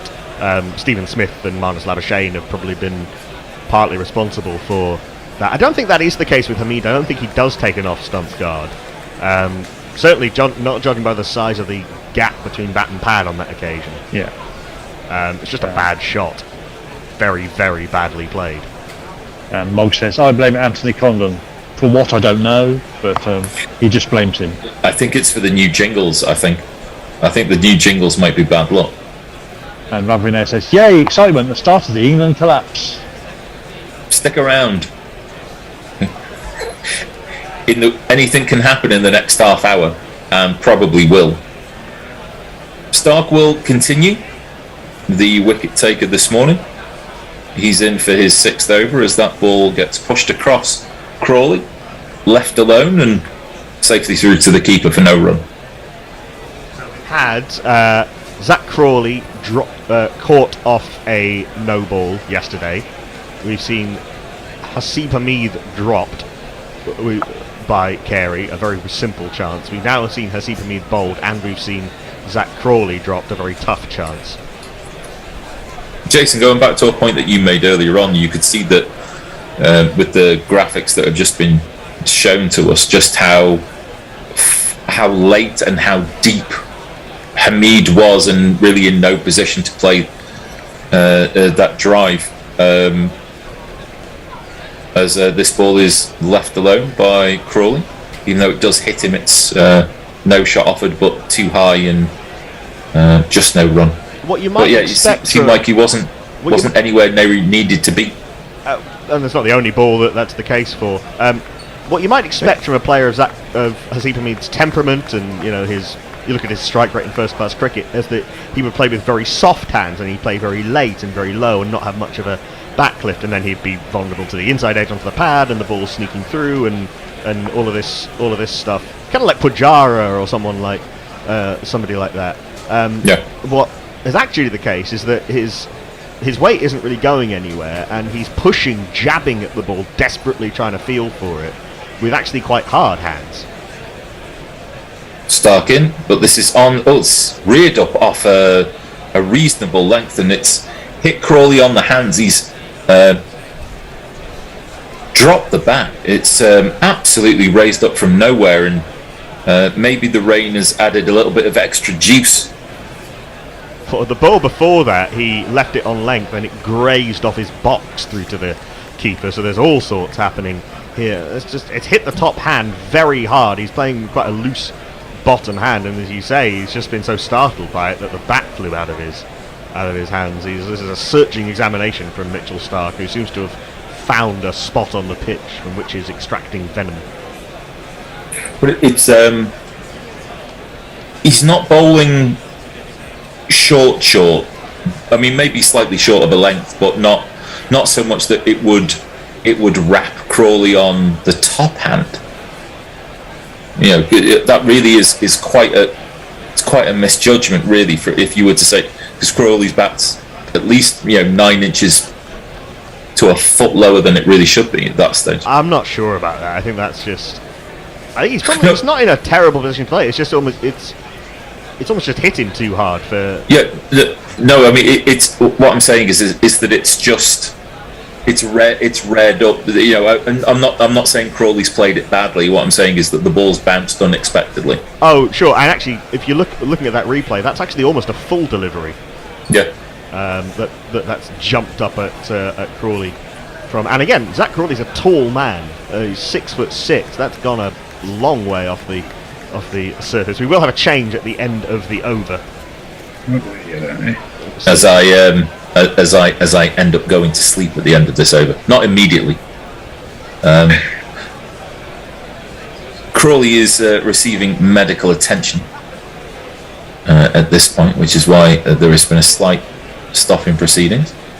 Crawley's, I think, taken a couple of painkillers.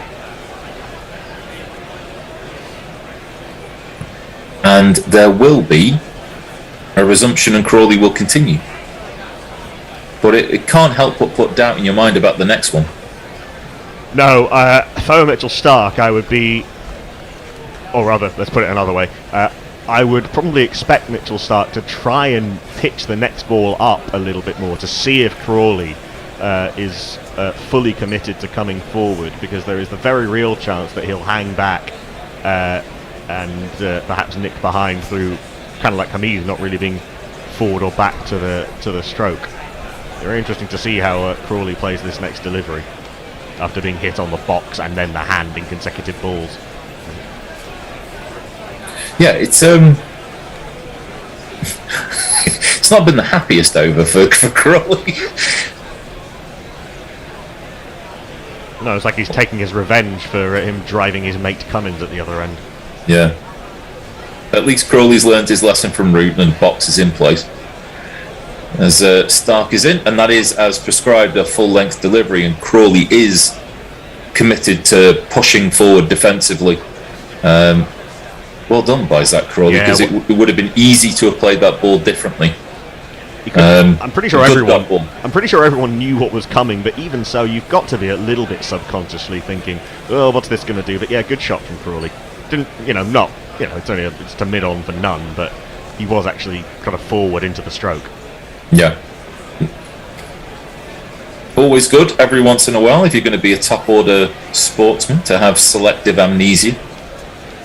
As Starc will come in again, and that is again a searching delivery, pitching leg stump just outside, but with the angle Crawley has to play, and Cummings at mid on will do the honours, and there'll just be one ball left in this over and one ball left in this spell. Starc's bowled beautifully. It might be the best I've seen Mitchell Starc bowl in Test cricket in a sustained period this series. He seems at full strength. Makes me think that maybe he's been carrying a bit of, a few nicks and niggles around for a while. That maybe a bit of a break has done him some good as he comes herring in for this last ball of the delivery, and it's short and wide and pulled away from outside off stump by Crawley. a tall man playing a pull shot. Times it beautifully. Couple of bounces, 4 runs. A good response. 1 2 ka 4, 4 2 ka 1. My name is Lakhan. My name is Lakhan. Really And good. with that, sorry. with that, I'm out of here. I will see you guys tomorrow. Really good response from Crawley after being hit in the box and on the hand. Got fully forward to the next ball, and then that wasn't that short at all, and he's just swivel pulled it a long way in front of square, nearly carried for 6. There have been signs from Zach Crawley that he's warming to his task today after looking very scratchy, understandably so, last night. I'm Knuckle Mpande, taking you through the next half an hour. I'm joined by Jeremy Messages Henderson and by Kieran Beefy Blake. Crawley's looking like he's quite enjoying this. Yeah, showing signs of confidence. Darwin Milan defends this delivery. The first ball of Pat Cummins is next over into the onside. There is no run. That pull shot that he played off the last ball of the over after being hit in the box and then hitting the hand just smacks of somebody that wants to get on with it and take the challenge to the Aussies that are riding high right now. But just to get all technical on you just very quickly, obviously Crawley is batting outside off stump if you quickly have a look, so that seems a bit of a strange and a massive change, I think, for Zach. Maybe it's just for Stark with we'll come to that after this delivery. As Cummins angles this across Milan, defends from the top of off stump into the covers. There is no run, or into backward point. There is no run. Maybe it's just for Mitchell Stark to cover the fact that the ball's angling across him. You do sometimes see right-handed batters do usually open themselves out a bit for the left armour. The back foot on off stump and the leg and the front foot a little bit more open, kind of middle and leg wouldn't be that uncommon. Interesting I'll try and pick that up in the next over. As Darwin Milan gets off the mark with a nice turn off his pads past short leg. It'll come through for 2 fairly easily. And just picking up on what you were saying about Mitch Stark bowling better probably than he has for a while. Confidence is a massive thing when you're a bowler. If you're on top, you think you can do anything with the ball. The ball comes out of your hand a lot better. You know exactly. It's like you got it on the string. So, but he also knows if he threatens the stumps with this English batting lineup, he's more than likely to get a wicket. So I'm not sure. I'm not sure whether he's bowling better than he ever has before, but. Cummins short doesn't really threaten Milan, who ducked but didn't really need to as it was outside off stump through to the keeper. There is no run. I'm talking, as it were, sort of hand to pitch, trying to sort of take the batting out of it. But he seems his rhythm is really good. He's never been someone to charge in, but but there's a real purpose to his run, of a real energy to it, and he's landing the ball where he wants to. He's getting a little bit of movement. He's not spraying the ball around as he sometimes can do. Nah, you're definitely right there. He's bowling a lot straighter, that's for sure. He's hitting the stumps more often. As Cummins is in outside off stump, but through to the keeper there is no run. He's certainly threatening to do that, and he occasionally gets that snorting bouncer out of nowhere. He can be someone who can blow hot and cold, Mitchell Stark, because he's a slightly slingy bowler, and there's a bit more to go wrong than there is in some actions. But I been think you're spot on, actually, because he has been prone to spraying it all over the place. But like I say, when you've got your rhythm, when you know everything's going right, it's so much easier as a fast bowler. Cummins, who barely seems to have been out of rhythm since he came back into Test cricket in early 2017, is on the pads, and this is turned nicely by Milan for another 2. No, just a single. 3 runs off the over. Not an especially threatening one from Cummins. I wonder if Scott Boland might be introduced into the attack fairly soon, or even Nathan Lyon with Darwin Milan new to the crease. England 36 for 1. So Farong has retweeted a video of the dismissal for Hamid, which shows a massive gap between bat and pad. Robert McLean Wilson has responded to my tweet quoting his description of cricket. He says there are a fair few top-notch village cricket channels on YouTube now, unafraid to take the piss. This one is my favourite because you can so often hear the cameraman pissing himself when someone drops a clanger. There are some very funny village cricket videos going around at the moment. You may have seen the one where the batter walks off, flings his bat in frustration and hits his partner in the head. As Stark comes in for his 7th over. Full outside off stump. Malan is a lover of the cover drive and plays this nicely, but straight to Marnus Labuschagne. At cover, there is no run. Jez, you've gone echoey again. I've done it. I'm sorry. I'm very bad at that. Jay Grover says, good night all. Please, no explosive eldritch wailing as we enter the witching hour. Yeah, there's so much that was wrong with that Haseeb Hameed drive, push thing. Yeah. Look, as soon as I saw it, we're talking about confidence, but I'm not sure the talent's there, mate. I really not. To miss a straight one like that is unforgivable as an opener. Stark is in full, and Malan plays this nicely to cover. Just defensively, there is. And the other thing to notice about that one was he's gone so far back in his crease. I mean, Stark's not absolutely rifling it down at Mark Wood pace, and he's going so far back to give himself more time to play a shot, and he still missed a straight one. So I don't know. Deep in the crease is one thing on a pitch with a bit of bounce. It's not quick particularly, but it's got some bounce to it. But there's no transfer of weight forward or back, and the hands end up jabbing at the ball, and then the bat's come down on a completely different path to the ball. For a batter, as I say, as Dawid Malan plays this nicely back to the bowler, there is no run. For a batter who, as I say, has shown that he can bat for a long time in Test cricket and county cricket, his game is disintegrated in this series, and it's really quite hard to watch. Like the rest of the series, really. But I like Haseeb Hameed. I admire the fact that he was able to come back from a really tricky period in his career, and he did okay in the summer against India, but I wonder if he almost needs to be out of the side after this series for his own sake. 3 slips in the gully and a short leg in place for Malan, who doesn't play any sort of shot at this outside off stump, and by that I mean he didn't leave it. He saw it short and wide and cuttable, but then rather than actually cutting it, he just sort of hung the bat out near the ball and was lucky that he missed it. That's your typical Dawid Malan one-day shot, though, isn't it? It's stand up and deliver Trescothic style and try and just bunt it through the covers. That's not standing and delivering. That's standing and throwing the parcel over a nearby hedge.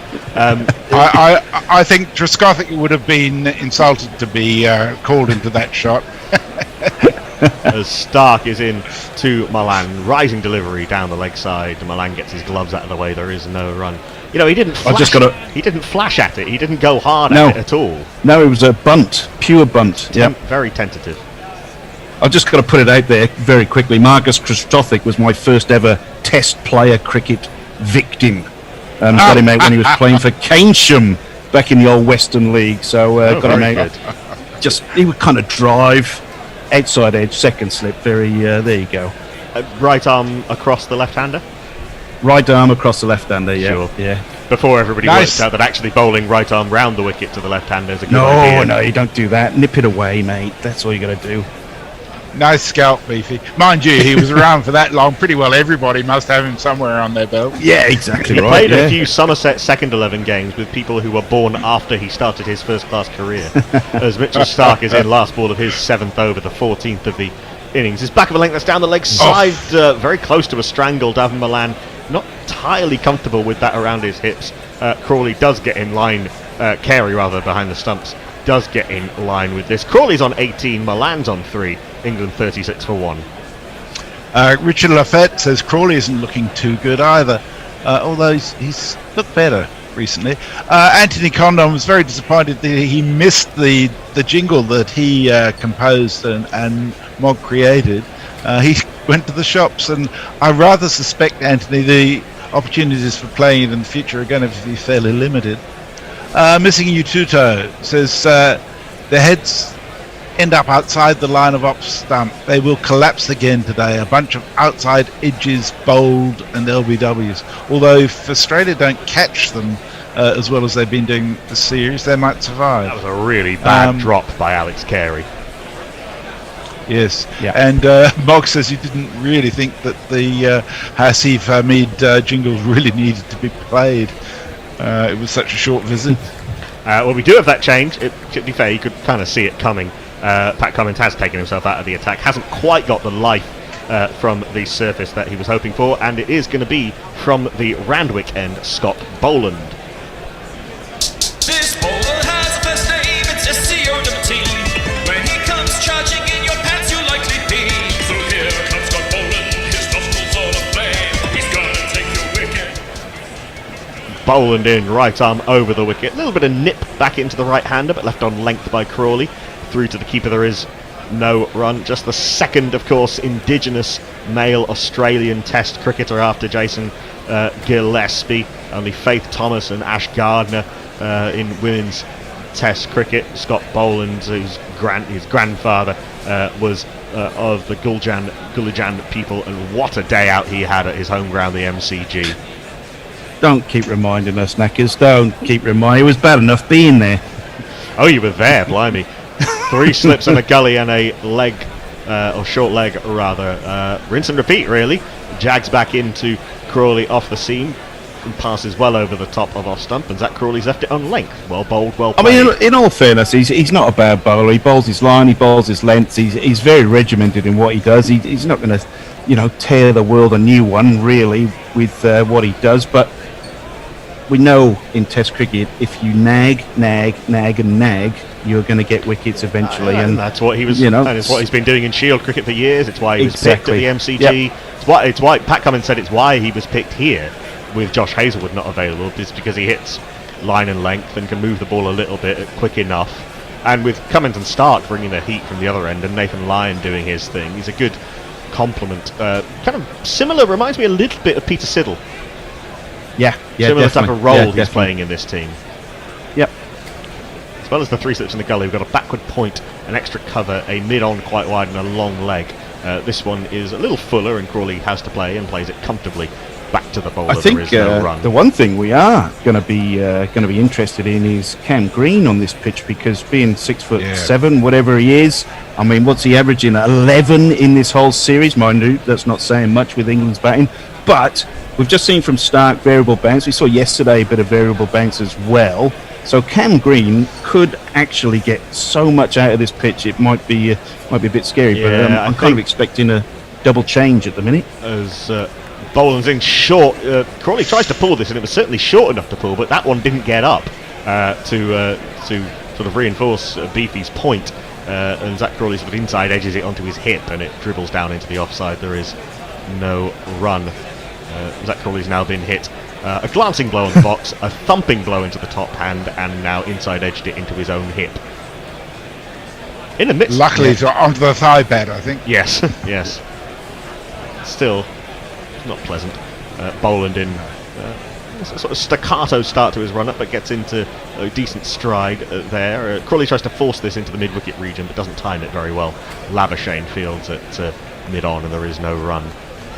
Just backing up to my point, we talked about Crawley and where he's standing right now. He is back foot outside off stump as Boland comes into bowl. So that is a marked change for Zach. So I don't know whether, I mean, we saw this unbelievably strange practice drill they did down in Melbourne where they were on one leg and things, and they were trying to work out how to leave the ball.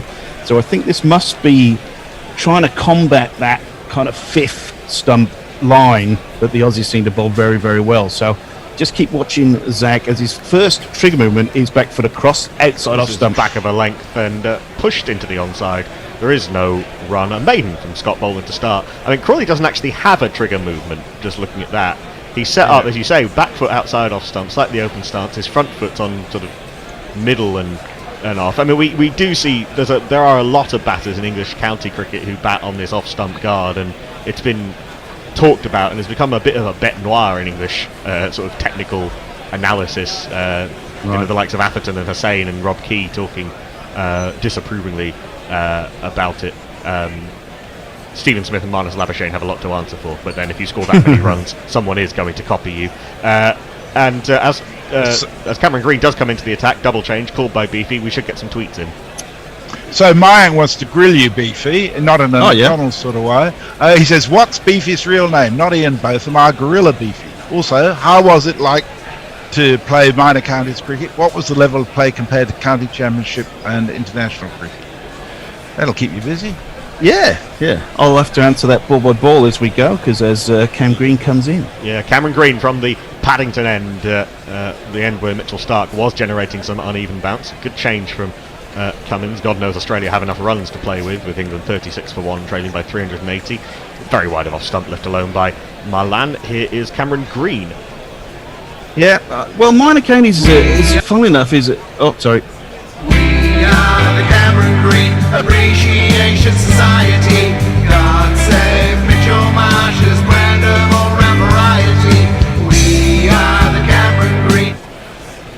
Ooh, a cut shot from Malan. A little bit more conviction in that, but even so, it wasn't a full-blooded cut shot. It was really a sort of a roll of the wrist through the ball, and it flies past the top edge of the bat through to the keeper. There is no run. If Malan's going to try and play these shots outside off stump, which I have no real issue with him playing, he's got to commit to them a bit more, you think. Oh, he threw the bat at that one. I mean, his back foot movement was across again, but like I said, Cam Green's bounce is going to get Malan, even though Malan's a tall customer as well. This is outside off stump and left alone through to Carey, who takes above his head, skipping across to his left in front of first slip. There is no run. And still 36 for 1, trailing by 380. Yeah, Malan's struggling to get bat and ball at the minute, which is a bit concerning. 3 off 19, Malan at the minute. I don't think he's middle one yet. He got strangled down leg side late on in Stark's last over. But he hit one nice drive straight to cover. This is back of a length, and Malan does drop this defensively into the offside. There is no run. He always looks fairly unbothered, Darvin Malan, which is something. As the throw from Alex Carey to one of his fielders nearly takes his head off. Yeah, it's look, I rate Cam Green as a bowler. I really do. I think what we talked about earlier, I mentioned my mate Rob from York. We had a discussion in Melbourne about the fact that if he was English, he'd probably be opening the bowling. Short ball outside off stump through to the keeper, and there is no run. You think ahead of Anderson Abroad? Well, especially in Brisbane. Oh well, sure, yes. And yeah, he's had an odd career in well, you know, it's only 8 tests in, including this one. And his against India, he averaged in the mid-30s with the bat, which is okay, but didn't take a wicket. This series, he's averaging 17 with the bat and 11 with the ball. You can string those together in some sort of way. He'll be an asset. Last ball of his first over is left alone and flies off some sort of hidden trampoline. He's found the one that Mitchell Starc embedded somewhere in there, and Carey takes it nicely, jumping above his head. There is no run. Green and Boland both start with maidens. England still 36 for 1. So the wonderful Anna Forsyth is with us. She says, I was getting Josh withdrawal, so I did a Louise Butler Pilates session that he featured in alongside the first 45 minutes of play. Might as well have physical pain to go along with the existential pain of watching England. Ravi is also with us. Zach Crawley is getting hit at the same height as Dean Elgar, except he's a lot taller, so he doesn't get hit on the chest, but lower. He's a right-handed Elgar. What a knock that was by Dean Elgar in Johannesburg to win that test match. Yeah, not bad, not bad. MX Grand Theft Auto says, England fans listening at this are total masochists or hopeless optimists. And Paris Bob has sent the link to the Boland in, starting his second over outside off stump and left alone by Crawley through to the keeper. There is no run. Yes, basically there's a... You know what, go and watch some village cricket. I'll retweet that, why not? Kieran Beefy, you were talking about minor counties cricket. Yeah, I mean, it's been a while since I played, and I think it's probably become a little bit more professional now, but even playing back in early 2000s, I have to say, it is a big piss-up. It really still is. Poland in. Does concede a... No, he doesn't concede a run as Crawley drives nicely, but straight to Cummins at mid-off, but a good stride into the ball, head going in the direction of the stroke. The other thing to be aware of as well is you try and squeeze near enough 110 overs into a day's cricket. Minor County's 3-day cricket, so it's an early start and a bit of a late finish. So by the time you get off the park, you are basically gagging for a pint. And there wouldn't be too many 3-day games where you wouldn't go to a club after or go late night drinking in a pub for 2 or 3 of those days. Boland in, that's a good ball, angling in and then moving away. Crawley drawn to play at it and is lucky that it moved enough to miss the edge through to the keeper. There is no run. Do minor counties have a pro normally, Beefy? Well, they changed the rules. They basically changed it to that every county can only have one capped county player playing in per team. So you will get all sorts of people playing. I think they totally banned overseas players, although Kolpak kind of changed that a little bit. As Boland is in, this one jags into Crawley. He's moving one away, moving one in. Crawley hit uncomfortably on the thigh pad, and there is no run. It's good bowling from Scott Boland, who's just didn't take long at all to zero in on the perfect line of length. He's just going to hit it time and time again and see what happens. I think a line of length from Boland. Yeah, a lot of people in playing minor counties cricket will be paid to play cricket for a club or something. Yeah, exactly right. I mean, if you play Premier Leagues wherever you are and you're playing minor counties, you're making more money from your club than you are playing minor counties. But short ball, and this one rises as it jags in, and nicely left on the length by Crawley, who has done that well in this 54 ball stay at the wicket thus far. England haven't scored a run for nearly 3 overs, in fact just over 3 overs in fact, no, 4 overs in fact, because Mitchell Stark bowled bowled a maiden before that. The only place where that's not true, Middlesex. The Middlesex Premier League banned paid pros a few years ago. Wow. All right. Wonder why they did that. I think because clubs were spending too much money on them. Okay, fair enough. This is full, and that's bowled him. The pressure has drawn the wicket. Full, and Crawley comes forward, tries to drive at it, is beaten on the inside edge. Scott Boland, what a remarkable start he's having to his Test career. 2 overs, 2 maidens, 1 for none. Zach Crawley, who'd looked a little bit better than he had for a little while in Test cricket, is gone for 18 off 55. England, who haven't scored a run for 4 overs, are 36 for 1. Oh, it's done a bit. Go ahead. Oh, sorry, I'm just going to say, it's done a bit, but you shouldn't get beaten through the gate like that. But Boland, what can we say? Line and length, nag. He's now got his last 7 wickets for 7 runs. in 7 overs. Yeah, that's right. Oh gosh, that's ridiculous. There's been some discussion on YouTube where Jack mentions that Hamid seems to have got worse the longer the tour has gone. Confidence shot, technique abandoning him. Yeah, I think that's right. It's often the way with long losing tours, isn't it? Everything falls apart. And you just got to hope that somebody like Hamid, who's quite young, let's face it, in terms of a Test opener, can recover. Otherwise, you hate to see him go backwards after what he's been through the last few years. So in terms of where he's at as a cricketer, you hope this isn't irreparable damage. And by the standards of this tour, coming in after 17 overs with 36 on the ball, his board is luxury for Joseph Edward Root, the England captain.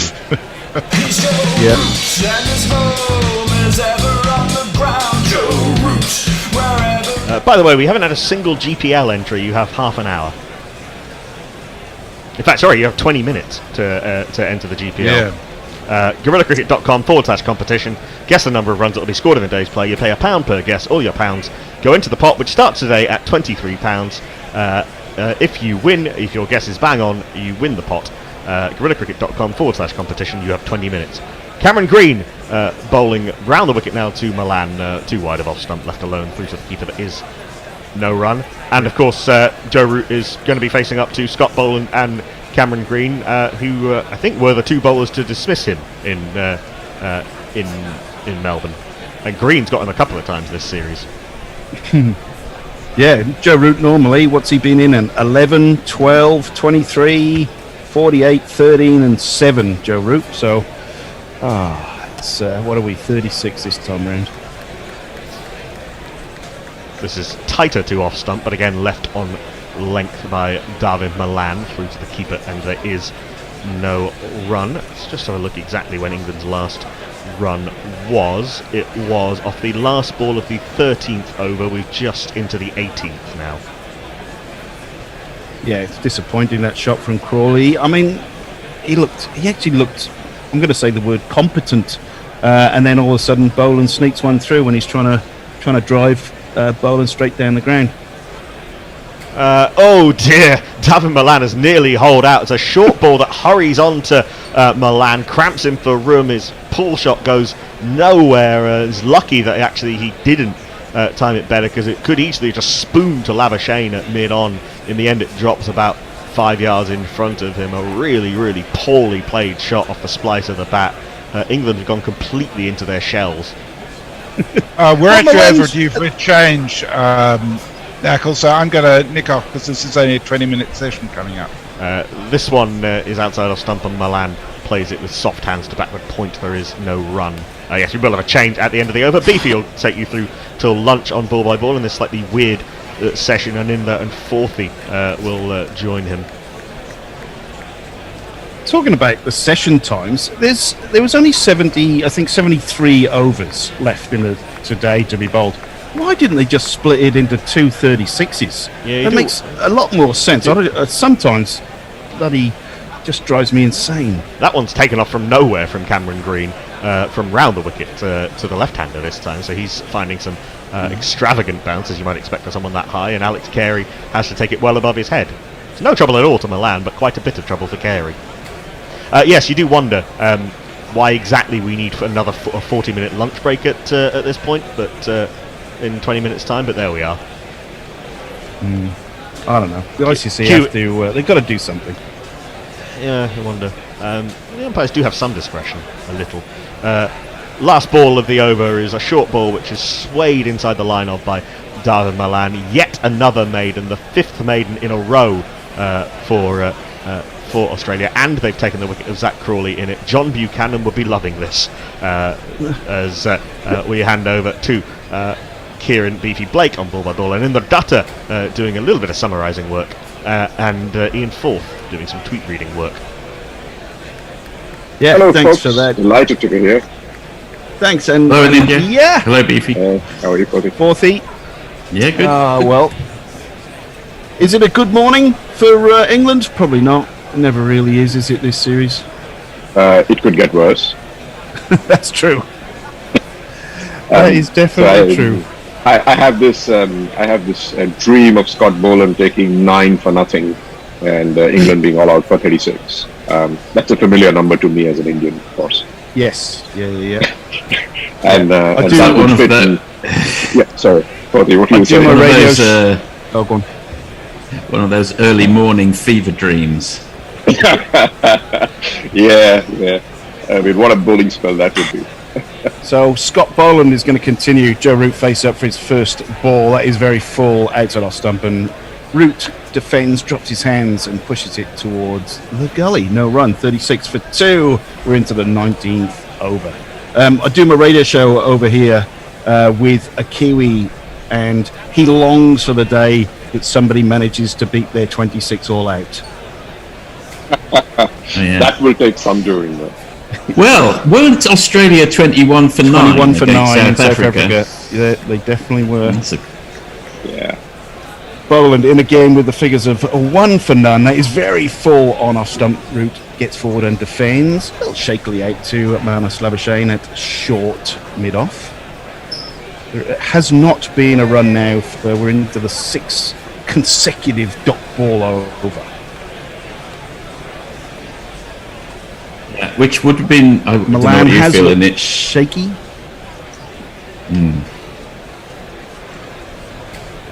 That could be said for about 10. Sorry, that could be said for about 10 batsmen in the English team in this series.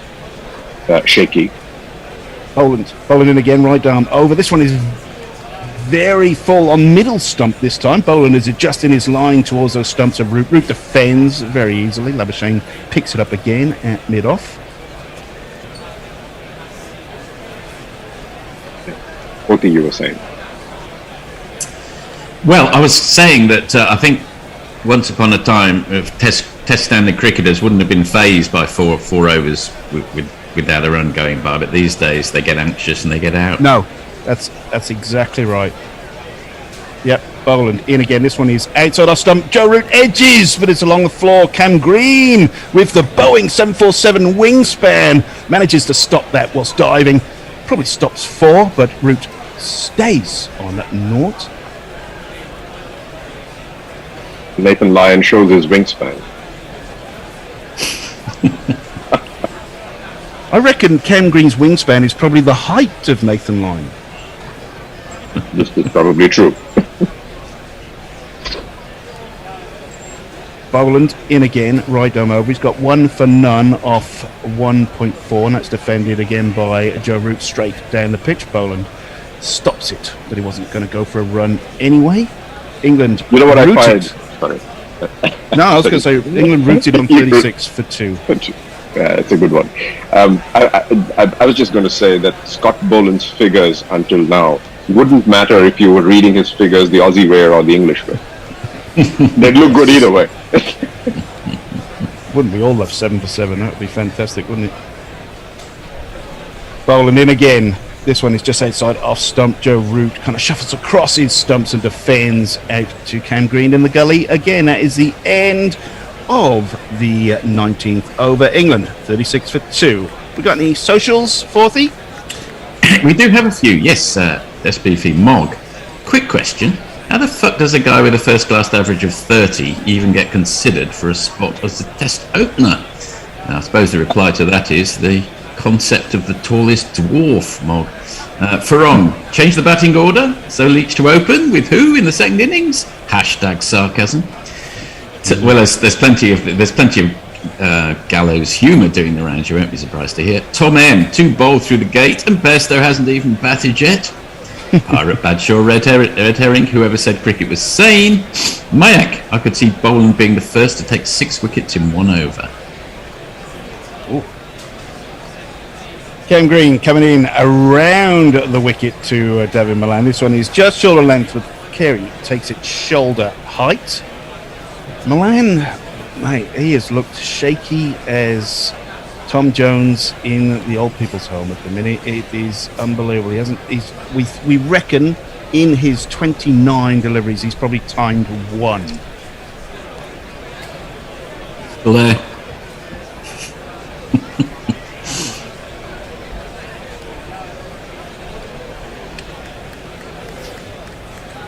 Green in again, right down around the wicket, and this is defended kind of easily in towards the slip region. No run. Green again in the gully, I should say, more than... Oh, no, Mitchell Stark. How could Green be fielding in the gully off his own bowling? It was Stark this time, another one with the long wingspan. And India, I suppose you don't really have an opportunity to gloat too much in Singapore amongst your fellow Singaporeans, would that be right? What? Sorry? You don't have too much opportunity to gloat in Singapore at England's shortcomings amongst your fellow Singaporeans, is that right? Not recently. There are a few Englishmen, but they've been hiding. They've been in hiding for a while, and they suddenly wake up when England has an unlikely victory. I get a text message from someone I haven't heard in like 9 months, and I know that England's won a match. It's true of the Aussies as well, by the way. Green in again. This time it's beaten. David Malan hit on the pad. Big appeal. Rod Tucker says no, not this time, Cam Green. They will not review it. I think it's probably a bit high, a bit leggish as well, to be completely honest. Cummings unmoved for the review. But you know something that's a question that was asked just now about Crawley, I guess, or being selected as an opener with an average of 30. But the problem with, I think, the opportunities in England at the moment and over the last few years is reflective. I'll come back to this. Green in again, this time just short of length. Milan rocks back and just defends out to Stark in the gully as again. Is reflecting of there's a fact of there's this person here in Singapore who runs cricket for the Singapore Cricket Club, and he was the second wicketkeeper in the Middlesex team, and at the age of 26 he just decided to give it up because he thought he would never get a chance despite all the wicketkeepers in the English team, and he just moved to Asia. Green in again, this one is just short of length, and Milan puts his bat up in the air lightsaber style and leaves this alone, flies through to Carey. And the end of the over. England still camped on 36 for 2. 20 overs gone. Well, over on YouTube, there's some commentary. Shahid Qureshi. Yes, England in terrible trouble again. Good summary. Gary Weissman, not sure which. Any more South Africans with British heritage? Could use another Strauss, Peterson, Trott type batsman. Crying emoji. Keaton Jennings didn't quite work out. Easy Ollie, why throw Hamid in for a couple of tests in the summer and then throw him into the cauldron of an away Ashes when the man has already gone through the biggest drop in form I can remember? And then adds, let's just pray for a Root 100. Just want to see him get a century in Oz. Harry Tyler agrees. So we've got Scott Boland, the destroyer, and he's coming in. That is why slashed at by Root Court at second, slipped by Steve Smith. 2 for none, 8 for 7. Scott Boland is taking the piss out of Test cricket.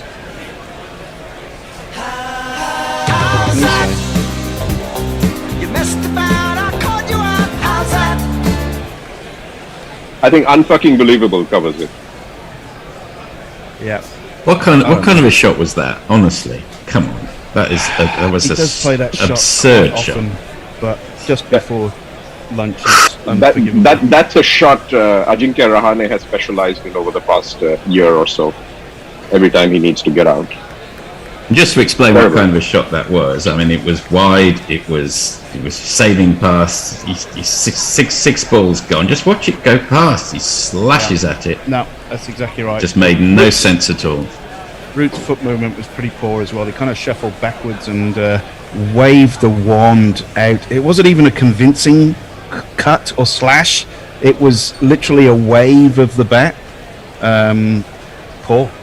Given it's not an excuse, but given how his team's played in this series, I guess he's sort of mentally just given up. I mean, that's all I can say. I think so.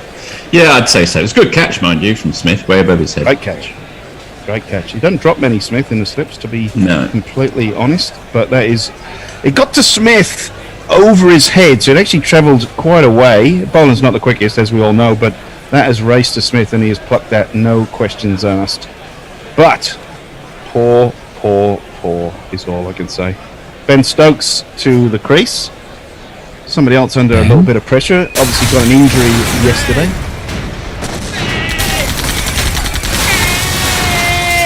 Ben Stokes with an average of 16. You don't often see that. Yeah, been tough for Stokes this tour. Added to the squad late, as we all know, so the frame of mind he was coming into the series, whether he would travel or not, is another matter. But he's not looked in the best of steads whilst he's been out on the field. He's hobbled around, so we're going to see a Boland come in. He's got 2 for none. Stokes steps across his stumps in an interesting address, but defends straight back down the pitch to Labuschagne out at a kind of very, very straight mid-on. Just seen a replay of that Joe Root dismissal, and his feet go absolutely nowhere, and he just wobbles the bat out there and catches the outside edge. Flew to second slope.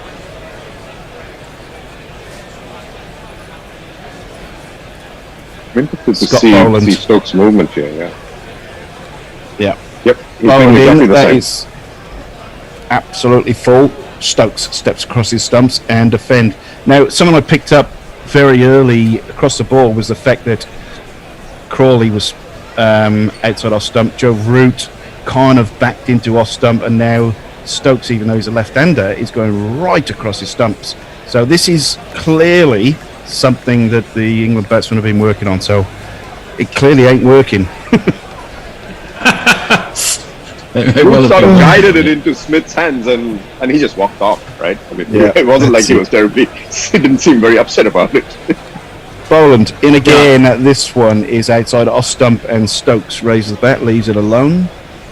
Yeah, I noticed that, a Ninja. That was in some ways the most alarming part of the whole sad episode, that Root just said, oh, well, there we go, I'm going to go back to the pavilion now. There's no swish of a desperate bat or anything like that. Just, right, I'm out. Okay, I'm off. Boland is got 9 wickets at the moment in his Test career. He's averaging 6.11. If he retires now, they'll build a statue of him outside the MCG very, very quickly. England 36 for 3. Very, very disappointing. Stokes batting about half a foot outside his crease and batting on this wide off-stump guard. Boland has decided to come around the wicket now and beats the outside edge of a forward defensive shot from Ben Stokes. Boland is suddenly the Damon bowler. That's it. That delivery. I mean, I'm looking at the replay now. The ball didn't really move. No, Stokes it didn't do anything. No, Stokes steps across and without any conviction at all misses the ball on a forward defensive shot. So Boland has 2 for none. I'm in disbelief. I really am. He's got 2 for none after his 6 for 7. England 36 for 3. He's got 8 for 7 now. Yeah, this is the last ball of his 4th over. Boland, this one does nip away quite markedly. Stokes plays and misses, and Carey takes a diving catch in front of Warner, and yet again Boland bowls a wicket maiden. Yeah, well, okay then. Let's have a quick look on YouTube. Easy Ollie, total rubbish. That's enough ashes for me. Enjoy, guys. Yeah, well, I'm not sure how much you're enjoying this, but we're sticking around. Jeff G. Thomas, sorry, Easy Ollie, that aged like an ice cube in the sun. Al Mac, the rain would probably save Australia from the England comeback. England have them exactly where they want them. Easy Ollie, lol, Jeff, what can a man do? Double shrug emoji. Jack H. Jack, I believe, self-evidently dreadful by Root, but that's an exhausted shot. Only so much one man can do, and I think we have to have some sympathy with him. And finally, Easy Ollie on YouTube. This is atrocious. In India, at least, we have the excuse of rank spinning pitches. Boland is rubbish, and we're making him look like Prime McGrath. Well, he's not bowling rubbish, I have to tell you, Easy Ollie. He's bowling extremely well, and he's got a very good average right now in Australia. He's a very bowling good bowler. Exactly the right places. Yeah, that's right. He is not a county trundler or a state trundler. Far from it. He's an excellent bowler. He just can't get past Stark, Hazelwood and Cummins into the England team. Into the Australia team, rather. Neza, a few others as well. So we're going to see Cam Green. He's another one that hasn't conceded a run as well. This is short. Milan defends way back on his tippy toes, and that has wrapped the bottom glove. Milan instantly takes the bottom hand off the bat and rings it like a Rasta, giving it big time. Okay. I don't know. I'm a scar man. I got just who knows. But Milan, that's he has struggled to get bat and ball today. Green comes in again around the wicket. This time he leaves a very full delivery that flies through to Carey. I grew up in Coventry, Beefy, the home of Two Toes. Oh, look at this, man. No, that's lovely. The Specials used to drink in the same pub as us. Oh, really? Oh. Yeah, we were too afraid to go and talk to them, though. They sold out on the last album, though. If we're going to talk Specials, I don't like this cover album they've done. It's awful. Green in again, round the wicket, and that one is left alone by Milan. No run. Oh, Coventry beat us. Sorry. No, we're going to talk Scar now. There's no point talking cricket. We're rubbish. This is true. The Specials, the beat, the Selector, they're all from Coventry. Bloody magic. Well, the beat and Selector from Birmingham, to be accurate. We would not claim them in Coventry. A Ninja, are you a Scar man? No. I have never heard them, I have to confess. I will now. You're missing out. You're missing out big time. Cam Green That's what I'm in doing this again. afternoon. Oh, excellent. There's no cricket to watch. Nothing to see here. Please Exactly. go away. India's That one gone, is just- England's gone. Very true. That one is just short of length. Milan defends. That has risen, and he's hit it on the splice, probably around the bottom glove area. Milan starts shaking that bottom hand again. He is getting a big working over here. England have not scored a run for at least 8 overs now. They're stuck on 36. The balls has been hitting cracks and shooting it, but I don't think any of the wickets have actually succumbed to those shots, have they? No, that is absolutely spot on. Green in again. This one is on the hip, and Milan fends at it, and it is caught at a very fine leg slip. Usman Khawaja, I think, is there at the first slip, and Milan's long, painful stay at the crease is over. And England are now 36 for 4. Cam Green, 1 for none.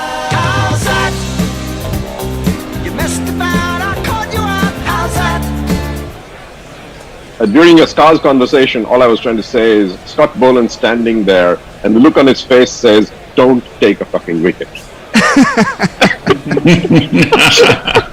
But Green wasn't watching.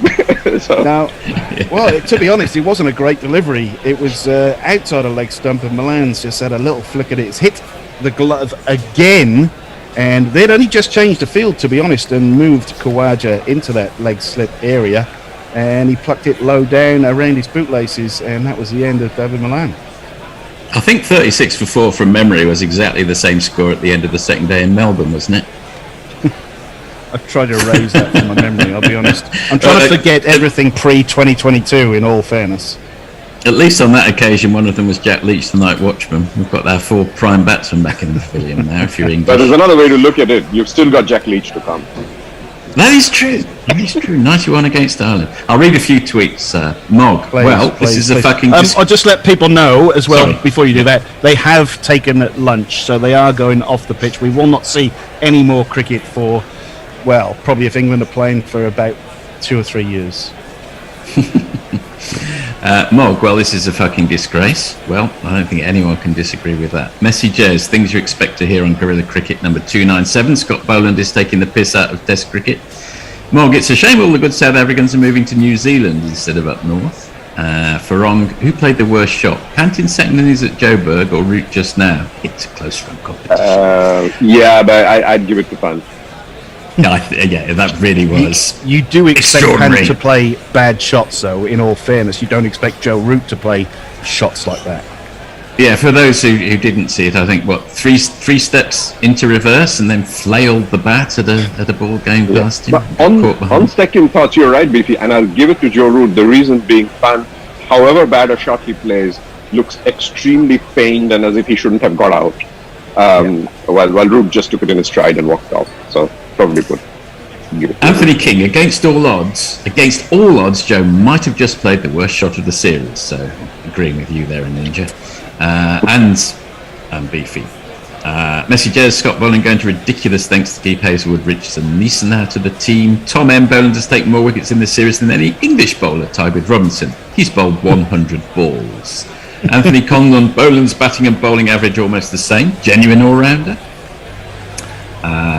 About just scrolling down for a second. They keep declaring on him, Anthony. He doesn't get a bat. That's the thing. They keep declaring when they're 8 or 9 down. He never gets in.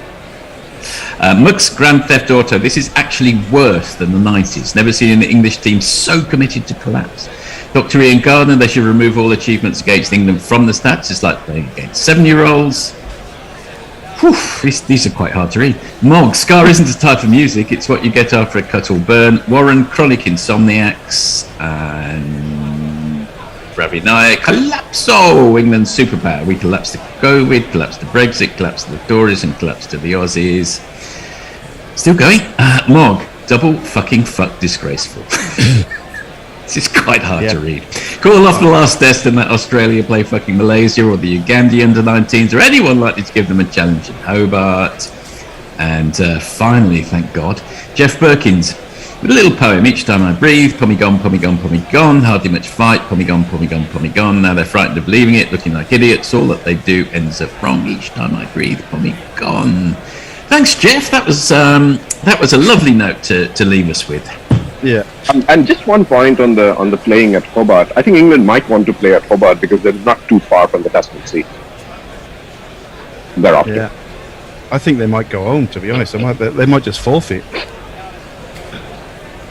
Yeah, well, at the end of the season, we say, we can only field 8 players. Do you mind if we just scrub this game? Yeah. They'll be desperate to get home, that's for sure. Mind you, the pandemonium at home probably be a bit worse than it is here under the blowtorch, but it's embarrassing. It's the worst thing. It is just it's hard to watch.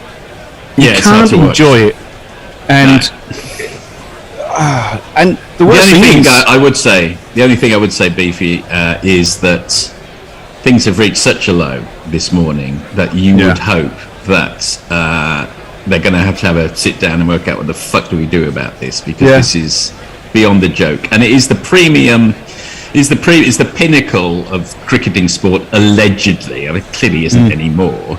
So you cannot defend this being the pinnacle of anything. It's just one-sided nonsense. So they're going to have to. They're going to have to sit down and sort the fuck they do about this. Yeah, I mean, we're clearly England clearly haven't got any decent openers. I don't know who's at home or whatever. They're obviously lacking a spinner. I mean, you know, we talked yesterday about Parkinson and Mason Crane and all that rubbish. It doesn't really matter if you're not better than Jack Leach for this tour. You've got to seriously question why you're playing first-class cricket. Wicket-keeping has been a shambles. I mean, Buttler, he's got a history, but you've got to play your best wicket-keeper. Realistically, who are England missing? Jofra Archer, and that's really about it. The rest is, when you've got the captaincy issues as well, and people saying, well, who's going to replace Joe Root? You need someone who's going to be in the team. If you've got 9 people that aren't guaranteed a place in the side, you got to worry, haven't you? You got to worry that the talent pool is remarkably shallow, unfortunately, for Test cricket. And yeah, like we said, it's painful to watch. And I don't know, where is the next superstar? Do we have one, or is it time to just give it up and play white ball cricket? I suppose. I don't know. I'm just having a rant. Yeah, no, I understand. Now then, I guess it's the lunch interval. Yeah, it definitely is. I'm not sure what we're looking to do. Just quickly, I've just got a note from our producers. Just the last 8 overs. 8 overs, 8 maidens, 2 wickets down, 50 consecutive dot balls. The last 10 overs, 2 wickets for 7 runs. That kind of sums it up. At lunch, I'll just give everyone a summary. England, 36 for 4, chasing. It doesn't really matter what we're chasing. If it's over 100, they're going to struggle. So we will be back in about half an hour. I'm not quite sure who's doing the second session, so we will be back. Go and have a stiff, and I mean stiff, drink or sleeping pills just to ignore what is going on in Sydney. Thanks to Forthy. Thanks to Andy Dia. We'll be back very, very soon. See you after the break. Bye. That's something we definitely. Chairman Mao, Jamie Howe, Ho Chi Minh, Asif Din, Václav Havel, Graham Saville, No Surrender, Percy Fender, Guerrilla Cricket.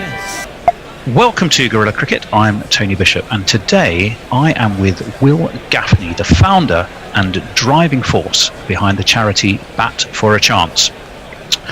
Bat for a Chance helps underprivileged children experience the joy of cricket. They collect and source clothing and equipment, both new and high quality second-hand, and then dispatch it to schools, clubs and academies, not just in the UK, but all around the world. To help, you can donate your unused or second-hand cricket clothing and equipment via your school or local club. It sounds as simple and as an idea, well, it is. But to actually make it happen and make a difference to so many lives in so many different places, well, that's something else. Will Gaffney, a very warm welcome to Guerrilla Cricket. Thank you very much for having me. You are most welcome. Well, let's start, Will, by just talking a little bit about you. Just tell us something about yourself. Where you're from? How did you get into cricket? Sure. So I'm from Sussex, support Sussex cricket as well. So that's my stomping ground. And I got into cricket before I can remember. I think I've been playing since I was 5, 6-ish at my local village club. So yeah, Who are they? Let's give them a shout out. Heathfield Park Cricket Club. Ah, okay. Batsman or bowler? Bowling all-rounder, I like to say. Bowling all-rounder. So try and hit the ball a long way and bowl fast if I can. Oh, okay. Well, where and how did that love of cricket come about? There must be something in the family, I'm guessing, that got you into the game at such a young age.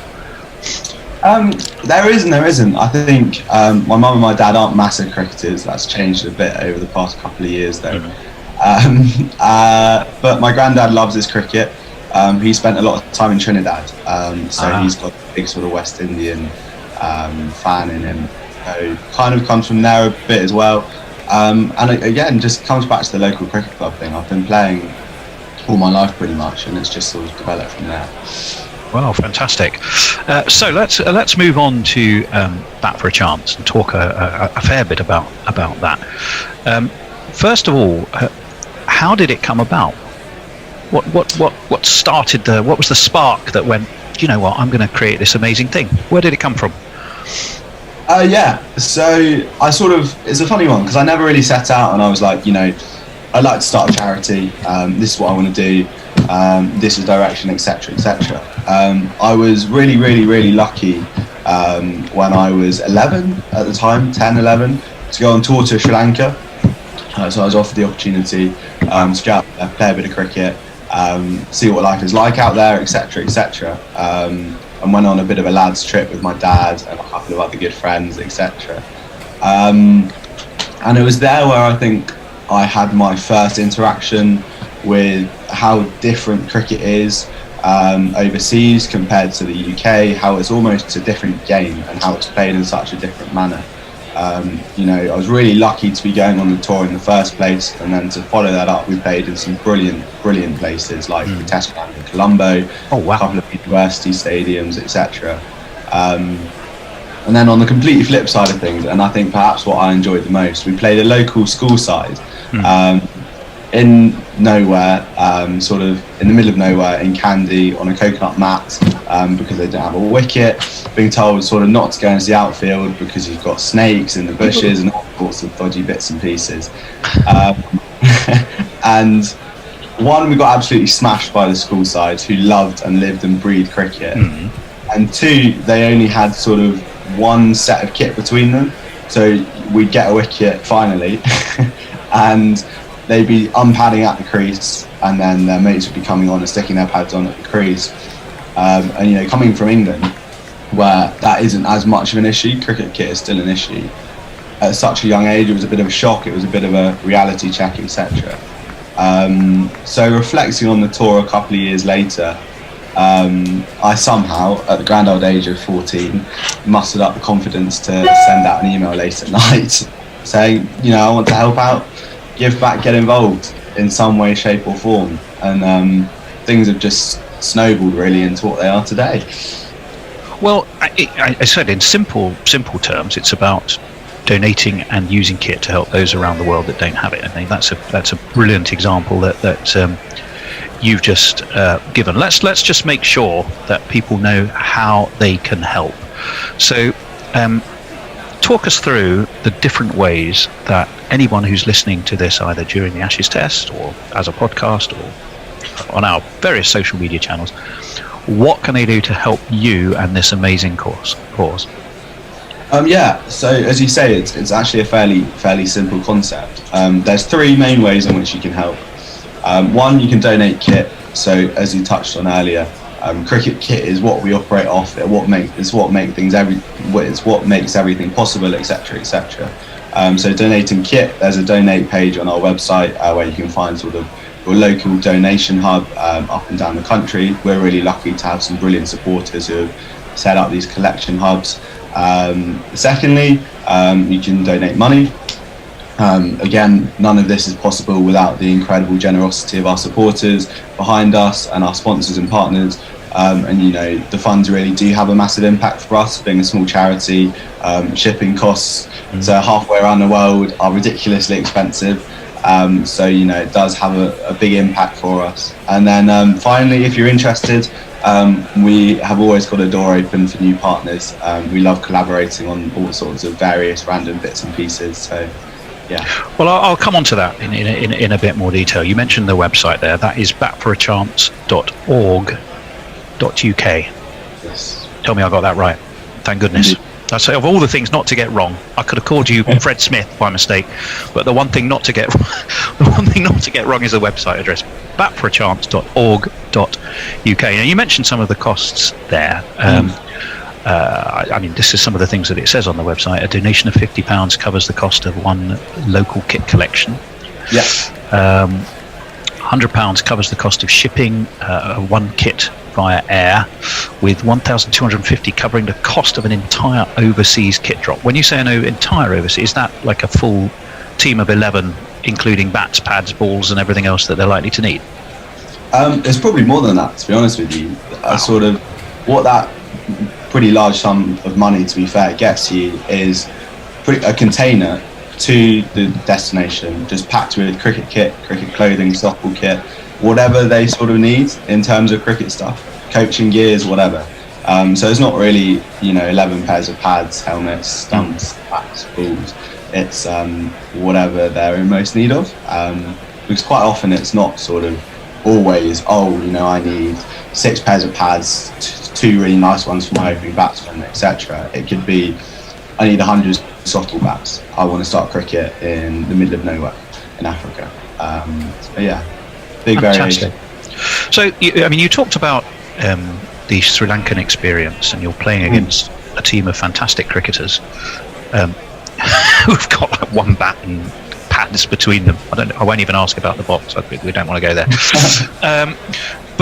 So the very first step, you said to yourself, I think I could create a charity that is going to help expand cricket around the world by getting kit to people who need it.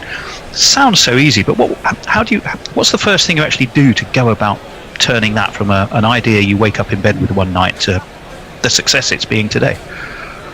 That's a really good question, actually. I think at the start it was a lot of not cold calling, but cold emailing people, so to speak. So sparking people's interest, telling my story, etc., trying to get people's buy-in. And then obviously you can't send kit overseas, or for that matter around the UK, without having cricket kit in the first place. So I think that's where it sort of all kicked off properly. So we did our first sort of kit collection drive throughout the summer 3 years ago now, 2-3 years ago. Because got to the point where I collected so much cricket kit, and we still store it all at home, where my parents were sort of like, this needs to go, this has got to go somewhere, I can't get up the stairs, I can't get into your room, whatever, this has got to go. The familiar story. Give me the number of your mum and dad. I need to talk to them because I've got exactly the same problem. Go on. And so I think it was sort of just being active with it and just saying, look, I'm going to try and collect kit, and once you've got the kit, it's got to go somewhere, because you've essentially promised all these people that it's going to get to a worthy cause. So I think getting our hands on the cricket kit in the first place is probably the first. So it's getting kit that's important. Now you're still studying, aren't you? I am, yes. I've just started A-levels. You've started A-levels, so you've set up somehow. In your spare time, you've managed to set up this charity, send kit all around the world, got yourself pretty well noticed. It's a Herculean effort. Who else kind of helps you keep it moving? You've got to have some help. I mean, Superman you may be, but this is Superman on speed. So who else helps you, Will? Yeah, no, I've been really lucky, and it's definitely not all just me. I think I wouldn't be able to do it. I've got a brilliant group of trustees behind me. So I've got my mum, who's been a legend throughout the whole process. Dad has been as well, sort of packing up cricket kit in front of the TV on the sofa, endless hours and hours of sorting stuff, etc. So mum's a trustee, then a brilliant guy who chairs our board of trustees called Omar Khan, who sort of works in the world of sports sponsorship and media. He's been a legend for us as well. He helped mastermind our Sri Lanka project earlier this year, which was a huge highlight for us. And then a couple of other trustees who've just appointed a load of new trustees, but they're not officially announced yet, along with a couple of ambassadors. So there's definitely some exciting news to come, which will also elaborate on my support network behind me. And then on top of that, I think I've just been really lucky to have mentors within cricket, sort of stumbled my way into meeting them a little bit, who've just been fantastic for me, just offering sort of pearls of wisdom, as I like to call them, saying, don't do this, that's going to be a great big mistake, you're going to find yourself. Give me an example of a pearl of wisdom, and who did it come from? Okay, so a good pearl of wisdom I think I got was from Kushil Gunasekera. He's an incredible human being who founded the Foundation of Goodness, and sort of I stumbled upon him early doors, so to speak, sort of halfway through my developing Bat for a Chance, and he just said, live by the motto of under promising and over delivering in the charitable world, because it's all well and good going out and promising the world and saying, you know, I'll get you 50 cricket bats and 100 pairs of pads, etc. But if you can't do it, there's no point in saying it. And someone's going to be much more chuffed and pleased if you actually end up sending them 40 cricket bats instead of 25, and they open the container and just see even more cricket kit. And I think that's something we definitely have stuck by. So those are words of wisdom for life generally, might I say. Certainly works in business as well as in charities, but that's a terrific word of advice. Now, I would guess, you know, as I think about, you know, children around the world receiving kit, giving the chance to play the game they love, expanding the game through doing it, which is all fantastic. There must be some really interesting kind of human stories of that stand out to you. Are there any of those that you can recall and tell us a little bit about? Yeah, there's a couple that spring to mind actually. I think we've definitely had some really powerful, moving stories come from not only what our kit has done for people and enabled people to do, but actually just realising what cricket does for underprivileged men, women, children all around the world. The two that sort of spring to mind is one is a young lady in Trinidad who, thanks to our brilliant partners Pro Sport Caribbean, who collect and distribute kit on behalf of us in Trinidad, was managed to be supported earlier this year, who had just lost her mother, was at home looking after multiple other siblings. Her mum used to take her to her cricket matches, etc., but no longer obviously was with them, and cricket was sort of what had kept her going, and she was playing for her local school side in sort of one, so to speak, one of the forgotten regions of Trinidad, and to be able to support her on her journey I think was fantastic, and it's a true testament to the brilliant work that the guys are doing out there.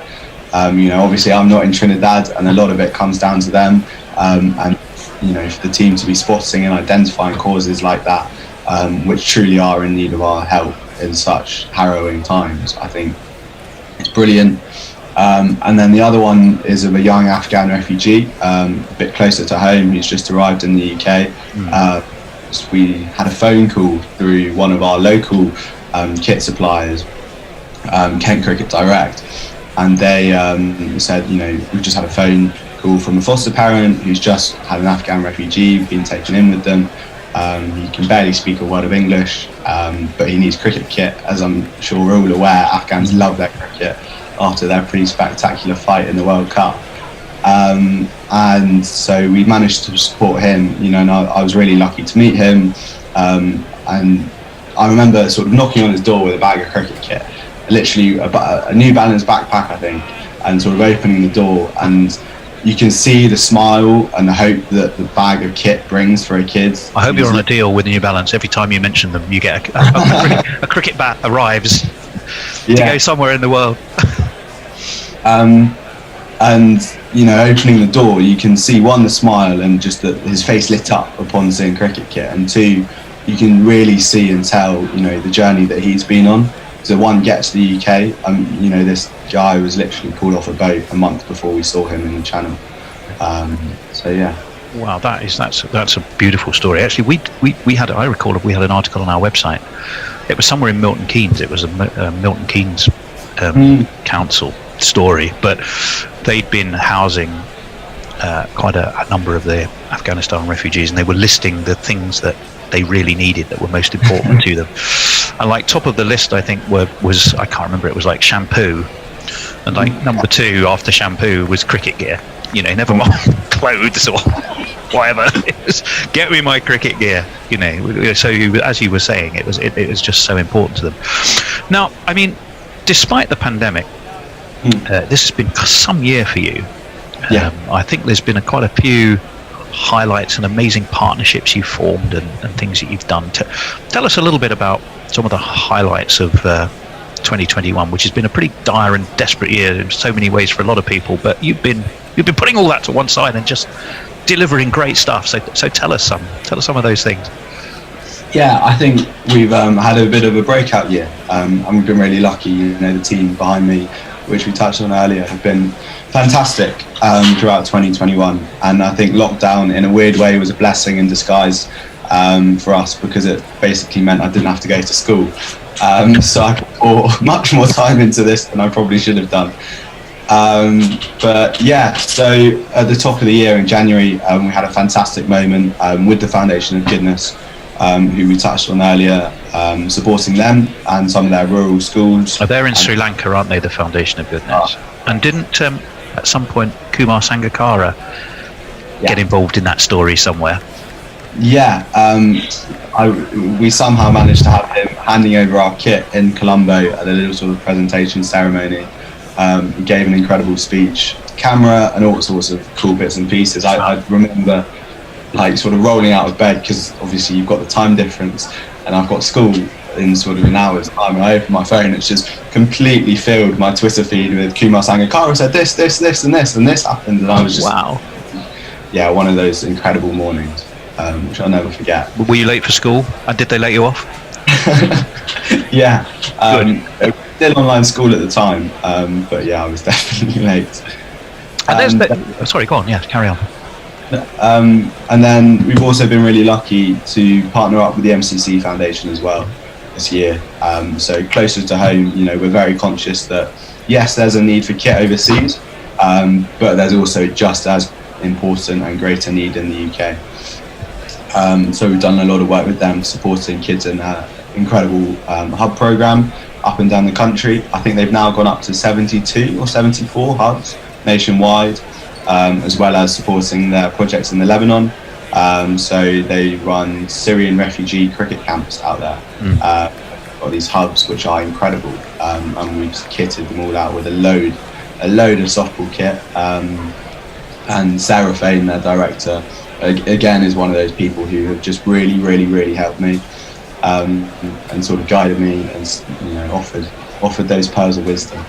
Wow, fantastic. Well, I noticed there's a few. So you talked about the Foundation for Goodness, you've talked about the MCC Foundation. I believe you've been doing some work with the ACE programme as well, which of course Surrey, now Warwickshire, and I think there's one other county they're getting themselves into. How's that relationship working? How do you two work together? Yeah, we did a bit of work with ACE in the summer. Chevy was brilliant. He's a really good guy. Yeah, so we supported their community development programs across their Surrey branch, or London essentially, and that was really cool actually, because it was the first time, I think, it was the first time since actually setting up the charity I'd been able to hand out kit face to face to the kids in Brockwell Park in London. So that was a really good experience for us, and again, another fantastic charity. I'm always banging on about the fact that there's no room for sort of a competitive environment in the charitable space. It's all about working together, because at the end of the day, if you bring two parties together, you're going to have a greater impact than working against each other. And you know, ACE are a brilliant example of that.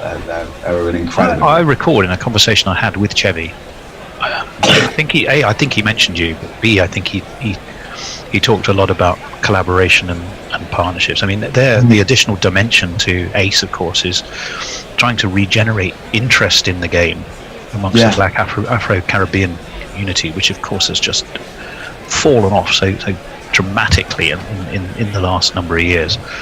And obviously enabling people to get kit for them is a massive part of that. So I mean, you come at the problem from slightly different angles, but with entirely complementary sort of skills and things that you're bringing to the party. So that I can see how that is fantastic. There's a couple of other people I've noticed that you work with. You're working with our friends Cricket Without Boundaries, yes, who are phenomenal. Indeed. We've done a fair bit with them. Tell us a little bit about how that relationship works. As you say, Tony, they are again another brilliant organisation, and just seem to make things happen like I've never seen before. It's remarkable, to be honest. But so we've sort of become their kit partner, so to speak. So Cricket Without Boundaries are a bit more established than we are. They've been on and around the block for a bit longer, and they get a lot of kit requests in, that whether that be actual sort of kit to donate to us or causes which we should look to be supporting. So working through them, we've been able to get a lot of kit to Afghan refugees across Europe.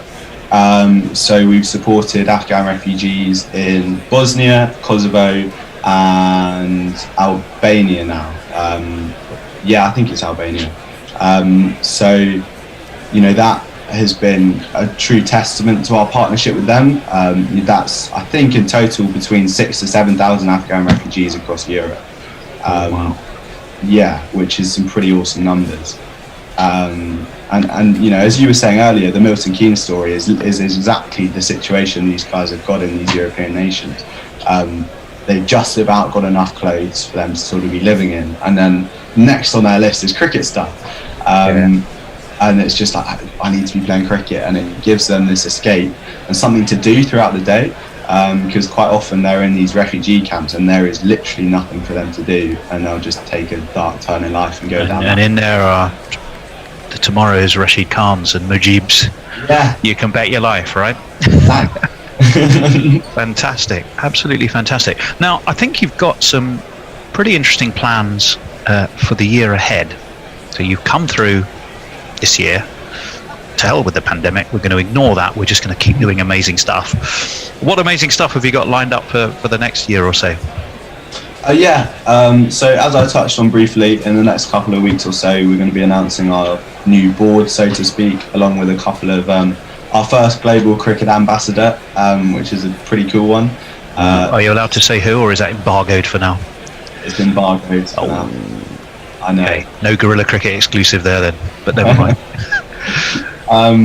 And then, so we'll be announcing that in the next couple of weeks. And really lucky, I've got a really, really cool team behind me now. And then going into 2022, we've got 4 focus areas for the year. So we're going to be looking to support causes in Barbados, India, Pakistan, and then Sri Lanka again. But that is not to say those are the only places we will be supporting. It's just giving us a little bit more of a structure. We're still going to be doing random one-off bits and pieces where the requests fly in, because that's really what Back for a Chance is all about, I think.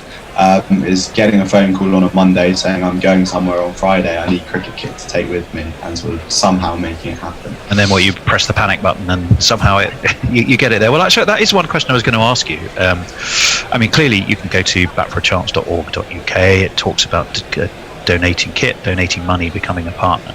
But to just talk me through a little bit.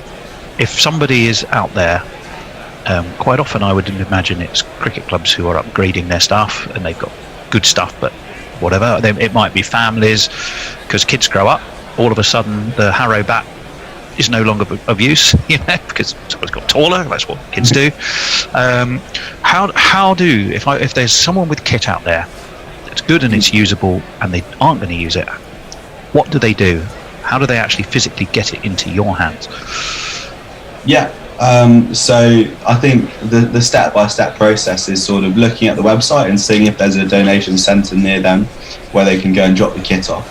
And then if there is, we've got sort of like a delivery van system where we've got this brilliant guy who sort of drives up and down the country collecting cricket kit for us. It all gets shoved in the back of kind of a removal van, and then brought down to us in Sussex, where it's packaged and sent off where it needs to go.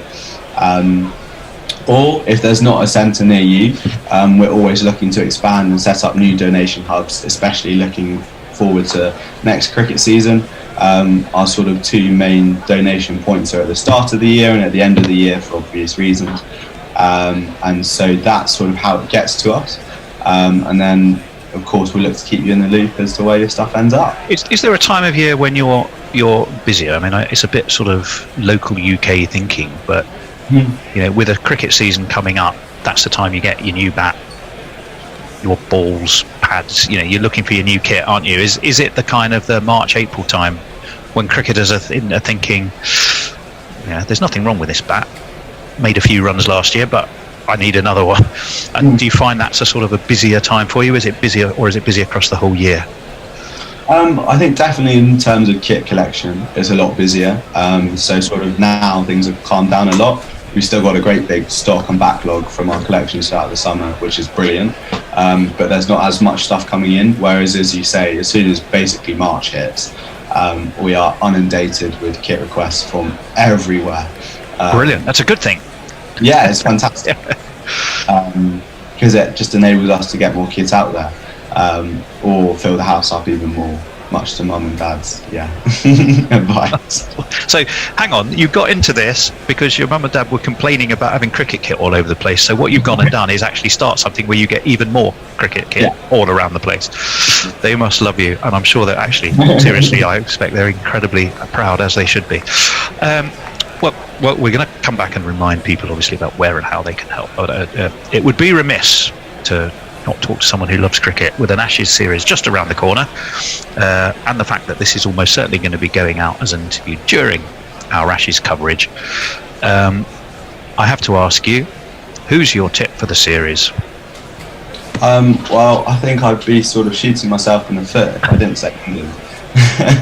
You're brave, but not many people have. I think it's definitely going to be a tricky series based off Australia just winning. Hello and welcome back to Guerrilla Cricket's coverage of this third day. We're at lunch with England, a dismal 36 for 4, and I'm joined for the first time, I believe, this series by India, and for the multiple time this series by Forthy. Hello, gents. Hello, Jacob. You already sound depressed. Well, that's not good. No, I was on just before lunch, but yeah, it's unfortunately the second day I think I'm on this series, just because the previous 2 days have been rained out when I've been supposed to be on. in other words, in India, you're England's guardian angel. I don't know. I've been calling for 36 all out from right from the start today, so I'm not sure anyone in the English team would treat me as guardian angel. Well, hello as well to Ian Forth, who will be reading your social messages. Any avian escapes into your sitting room again? Ravens, perchance? No raven. It really would be a step up if we've got ravens. That would be very concerning for something out of Edgar Allan Poe. It's absolutely teeming with rain in Melbourne. We could do with a bit of that in Sydney right now. So all the doors are closed. No prospect of a pigeon invasion. Thank you for asking. If anyone, how far are you from Novak Djokovic? He's living with Forthy, don't you know? That Forthy on the side runs a quarantine hotel. But yeah, for anyone who wasn't listening yesterday, and why the hell weren't you? Forthy's living room was invaded by a pigeon, which was subsequently extracted from the ceiling by his wonderful lady wife, and extracted from life by his dog. Well, that didn't quite happen. He cornered the dog cornered the pigeon, but then I managed to restrain the dog, and the pigeon was rescued and good on you. Free. Well, it was my wife more than anybody else, so well done. As we the see pigeon now, is in someone Johnny else's Bairstow. drawing room today. Yeah, someone else. As we see now, Johnny Bairstow and Ben Stokes emerge onto the field of play, and we will jingle them up. Ben?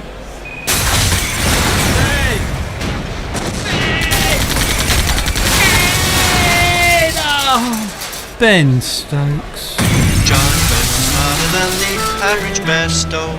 Johnny Best has been this good since daycare. So all put on your wigs and let the crimson hand blow. I want the Pope to give him his own large prayer. Oh, he can hit the sixes, although it's so dark. He'd even run a 10 at Bradford Park Avenue. No other Yorkshireman can compare. I tell you, Johnny Best is smarter than the average. We are the Cameron Green Appreciation Society. God save Mitchell Marsh's brand of all-round variety. We are the Cameron Green Preservation Society. His injuries cause all of us excessive anxiety.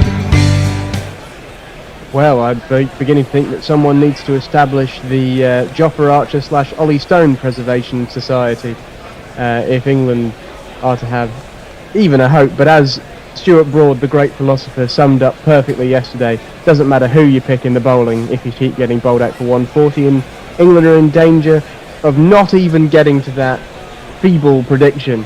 Well, it's been pathetic, hasn't it, guys? Absolutely dreadful. Let's not forget that Bairstow and Stokes once shared in the stand of 250. So now would be a good time to replicate that. It would. A slightly injured Stokes as well, hurt his side yesterday. We're unsure of the extent of that injury, as that's fired down the leg side by Green and fumbled a bit by Carey, but there won't be any buys. No, but actually, I did them a disservice, didn't they? Wasn't it almost like 399 or something absolutely insane against them? That would be good. That one time. So long ago we can't even remember. But 36 for 4 at lunch. And we often during these England batting collapses say, well, all the others were terrible, but you can't really blame Joe Root. He's carrying the weight of the world on his shoulders. For my money, he was the worst dismissal out of all of them. He had no need to play at that delivery, and he, after a record year of 54 ducks for England, and a record year for him as well in terms of his run scoring, he becomes our first duck of 2022. God, it's good to be back. You know, Jacob, that's what Ponti and I were talking about just before lunch, that he's probably given up. I mean, it's a reflection of how he walked out post that dismissal. I think other than Chris Silverwood, Joe Root is the last man who's given up. Chris Silverwood, of course, will be taking positives from this game, as he does. Well, he's still got a job. Excruciating at last count. Not for long. He's already taken COVID positives from the last one. Ouch. As Scott Boland is round the wicket to Ben Stokes, who triggers back and across in a long way, as he has been doing all series, and defends back down the pitch. Or jingle up the bowler. This bowler has a first name, it's S-C-O-T-T. When he comes charging in your pants, you'll likely pee. So here comes Scott Boland, his nostrils all aflame. He's gonna take your wicket, face him if you dare. So, the fact that Ben Stokes is actually moving his feet is a positive, right? Well, yes, possibly, as Boland is in again, and that's defended again by Stokes for no run. So, guys, we'll take what we can get, and then we'll take what we can get. Absolutely. So the question I have for you, is Scott Boland the greatest bowler in the history of Test cricket, or has something gone terribly wrong? He's the greatest bowler in the history of Test cricket, if you take the history to be 2 innings, yes. Well, currently he's averaging about 5 with the ball. He's 2 for none off 4 overs. England lost 3 wickets for no run off the 8.5 overs before lunch, which is frankly terrible. As Stokes walks down to Boland and defends into the leg side. It's something Stokes has been doing a bit in this series and did against the West Indies. I remember particularly last summer, took down Kemar Roach. But in this series so far, he's either left or defended as he's decided to walk down the pitch. But to your last question, as someone who's obviously obsessed with cricket history, the one thing that let's leave it to this delivery. As Stokes again defends back down the pitch. I don't take any Test cricket stats seriously unless someone's played 25 Test matches. That's my cutoff. So we'll just wait for Scott Boland to play a few more. I mean, you saw in the India-South Africa series how Aiden Markram has miserably failed. And remember Markram when he started. I mean, he was the greatest thing since Jesus Christ.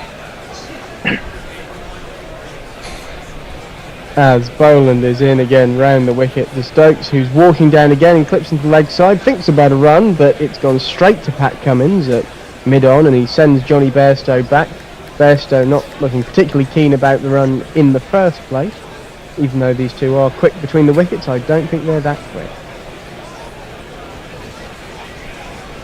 England 36 for 4, need we remind you. Stokes 0 from 10, Bairstow 0 from the only ball he spaced, which was the end of that last over from Cameron Green, which was either side of the lunch interval, as Stokes feathers at one outside the off stump, and it's not been edged, thank God, but it looks quite close, but he's walked down a little bit at Boland again. Boland's dug it in a bit shorter. Stokes has pushed away from his body and nearly got bat on that, so he's quite lucky there, as that ends the 23rd over.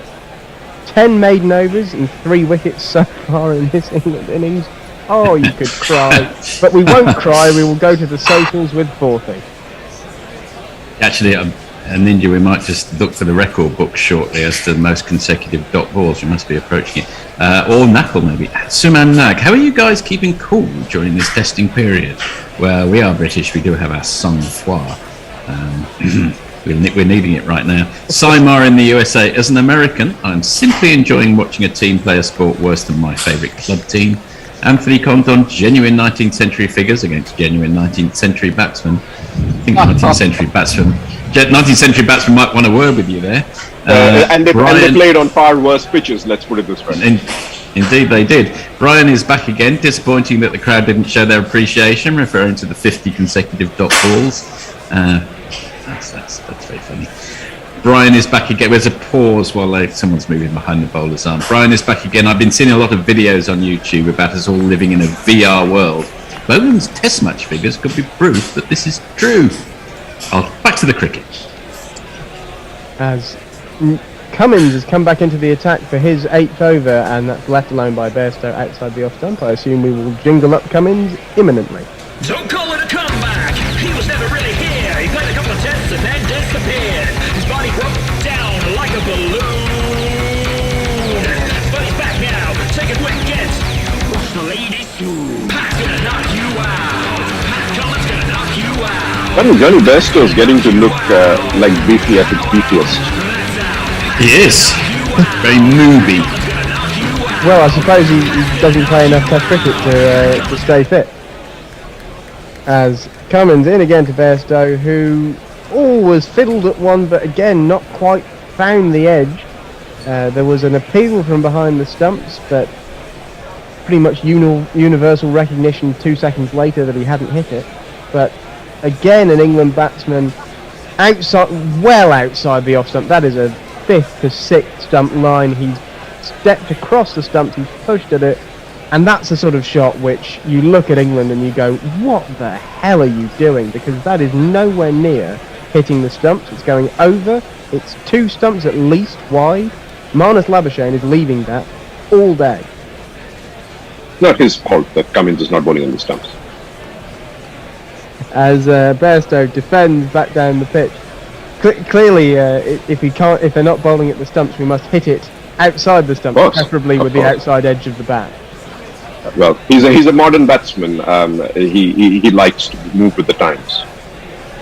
This is the dilemma of batting on off stump, which we've been talking about, and the professionals even have been talking about.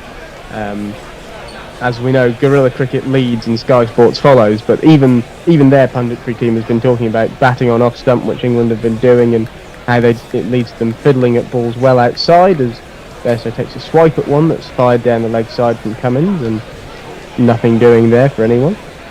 Interested in you two chaps' opinion on, obviously, England, appalling, goes without saying, but how good, in the context of cricket history, is this Australian attack been this series? Where would you place it overall?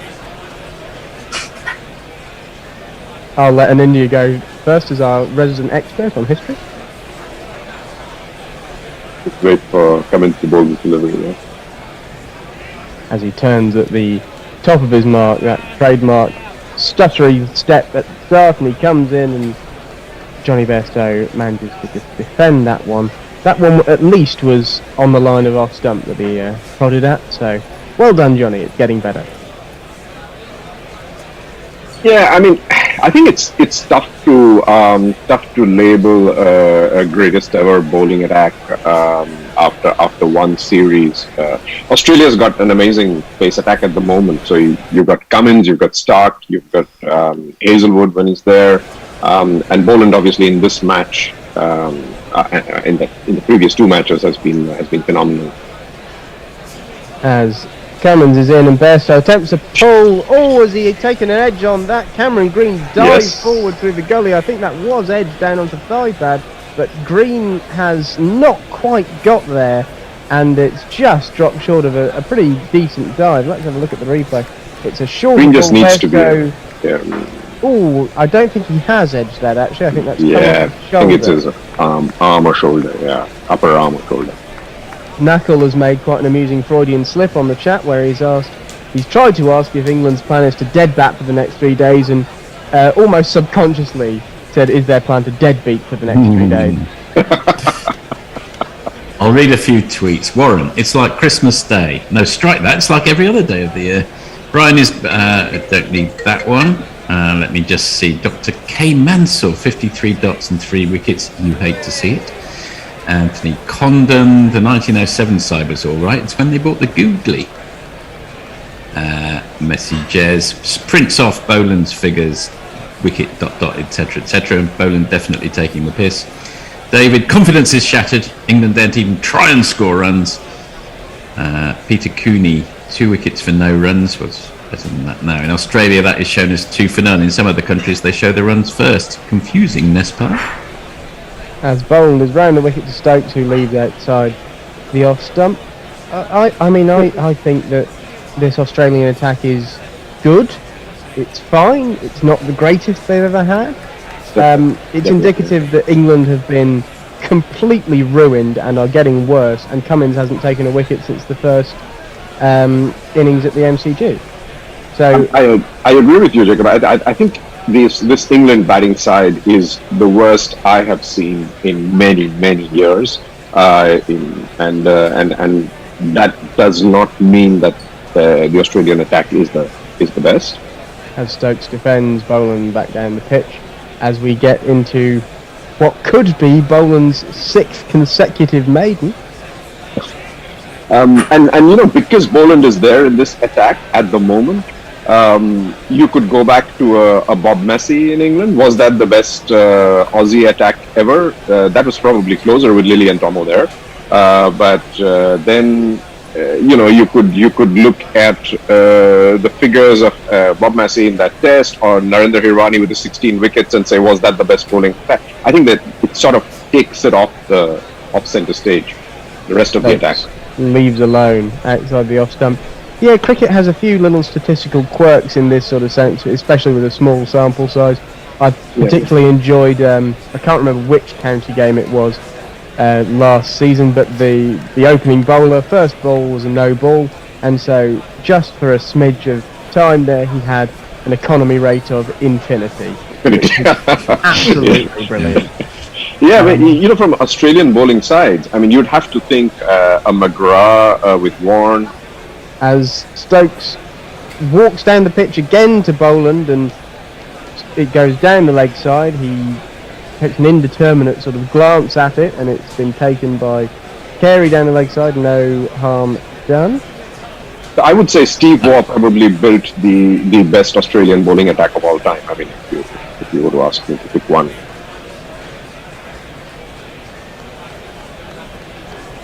As Knuckle informs us, our statistical whiz, this is the most dot balls by a team in an innings, 154 by Sri Lanka at Pallekele against Australia in 2016. So we must be coming up on that. As at last, there is a run. There is a run off Scott Boland. That is so disappointing. Stokes, I think, again walking down and just glancing it into the leg side, and they've scampered through for a single. Boland looks shattered. Well, it's been a terrible day at the office for young Scott, hasn't it? Sense the deflation around the ground. Yeah. Just the 2 for 1. classic 2 for 1 off 5.5. You could get dropped for figures like that. Yeah. 2 for 1, less familiar to England's bowlers than their batsmen.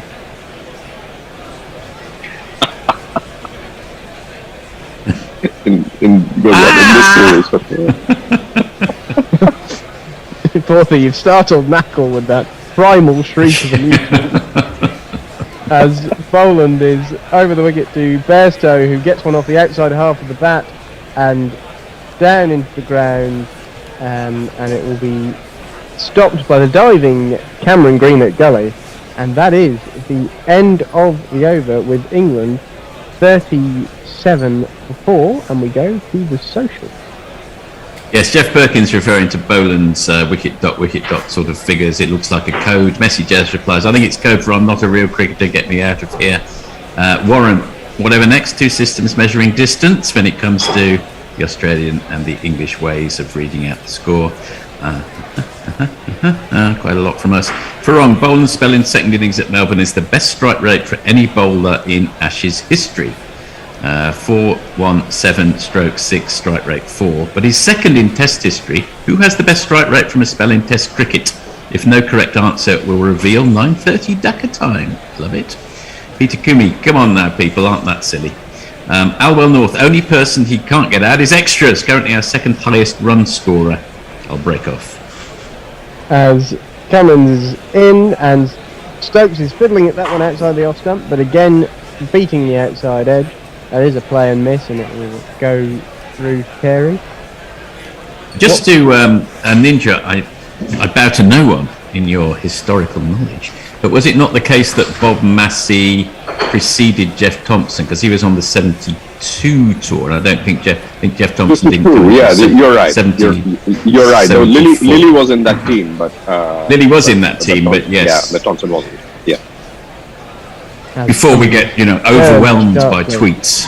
At the top of his mark, and Stokes leaves alone a wide ball. Cummins is right arm over the wicket rather than round to Stokes, and so that's just pushed across him and he's left alone. What Farong has done there on Twitter is incited a furious battle between the two all-seeing, all-knowing figures of guerrilla cricket, Knackle and an India, in discovering who has the lowest strike rate in Test cricket. It could be a furious war. That it could shred the. Well, it depends on how you classify it. I'll come to that. Let's not get technical in India. There's no place for that. I am going to get technical. Drives uppishly, but it bounces just short of the short cover, and there will be no run. I am going to get technical because a bowling spell is a bowling spell. A bowling spell is one where the bowler does not get taken off. That's the technical definition of a bowling spell. I wrote a book on it, so I am going to get technical. I've written the only book ever written on bowling spells. So. I mean, cricket's never been a sport for nerds and anoraks, has it? No, never. As Stokes leaves alone outside the off stump and sort of shook his head at that leave as it kept a little bit low, but it was a good leave in the end because it didn't bowl him. So that is, I believe, the technical definition of a good leave, one that does not bowl you. Correct. That is the only definition. Yeah. So, Jim Laker, 9 for 16. He actually took 9 for 16 during that spell. That is the last 7 wickets came off every 3 balls. 1 every 3 balls. As Cummins breaks off and the umpire signals dead ball, something seems like it's distracted Cummins, maybe just lost a step. I think it's fair to say that, with Laker, there was always, the pitch was doctored, whether you believe it or not. With Bob Massey, there was always a slight question mark about what was he doing to that ball. He never repeated those figures again. With Scott Boland, no question mark whatsoever. He is just bowling. As Cummins is in and Stokes drives straight back down the ground. That is a lovely shot, and he doesn't even bother trying to run. He knows that. They're the first 4 England's hit in the history of Test cricket. No, sorry. Just in 2022.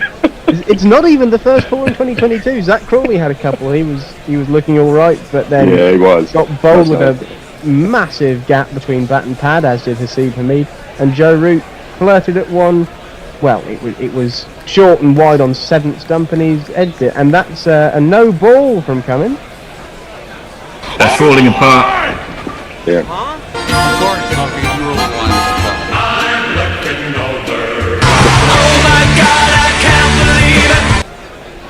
The rebuild is on, as Ian Thorpe has declared. As that was a really nice drive actually by Stokes, full face of the bat, Maker's name, classical. And the next ball is a lot spicier, and he's just jammed down on it. It was a good ball pushed across him. He's defended with basically only his hands, not much foot movement involved, and just shunted the ball into the ground really for no run. Good comeback by comeback Cummins. Jacob, before I stop talking about this, just one last fact on bowling spells. So 1999, the best bowling spell ever in the history of cricket, Anil Kumble against Pakistan. I'll come back to this. As Cummins, to finish the over, is short and powerfully pulled by Stokes, and it's 4 runs.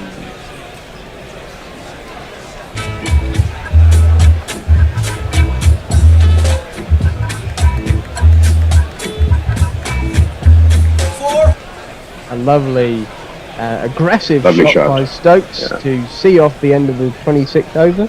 And before we move to the socials, we'll just get an India's point on bowling spell. So in that spell, so Anil Kumble took 10 for 74 was his bowling figures, but actually his 10 wickets were taken at 10 for 47 in 20.3 overs. Before I wrote the book and did this, Anil Kumble didn't know he'd done that. So I got an acknowledgement thanking me for bringing that out, because none of them remembered that he'd done it in a single spell. And that's pretty impressive strike rate, whatever it is. I'll leave it to Farhan to calculate. As Boland flaps at one outside, Bairstow even flaps at one from Boland outside the off stump, drives it down into the ground and then bounces it over the man at point, and it will bring 2 for the England batsman. The runs uncontrollably flowing here. They're flowing. Is that the first time Boland's conceded more than 1 run off 1 ball in Test cricket? I'm just asking for a friend. I'm not sure. We'll have to get the statisticians to dig that one up. Speaking of statisticians, we move from the world of past statistics to the ever innovative world of future cricket statistics, as Bairstow defends back down the pitch, with Nathal predicting that Stokes will become the first player to score a Test triple century and still lose the game. Only England could. If he scores a triple century, England could win. Well, you never know. I think I'd put it about 50-50 at that point. Yeah, Australia could be all out for 25. Getting so bad we can't even punch down on Bangladesh anymore. No. Anyways, ensured that. The world Test champions. Bairstow was ironically distracted by a man in a pink shirt on Pink Test Day, walking behind the sight screen. There's been a couple of these where the old school commentators might grumble a little because they've been 2 stories above the sight screen, and you just think, how can you possibly be distracted by this?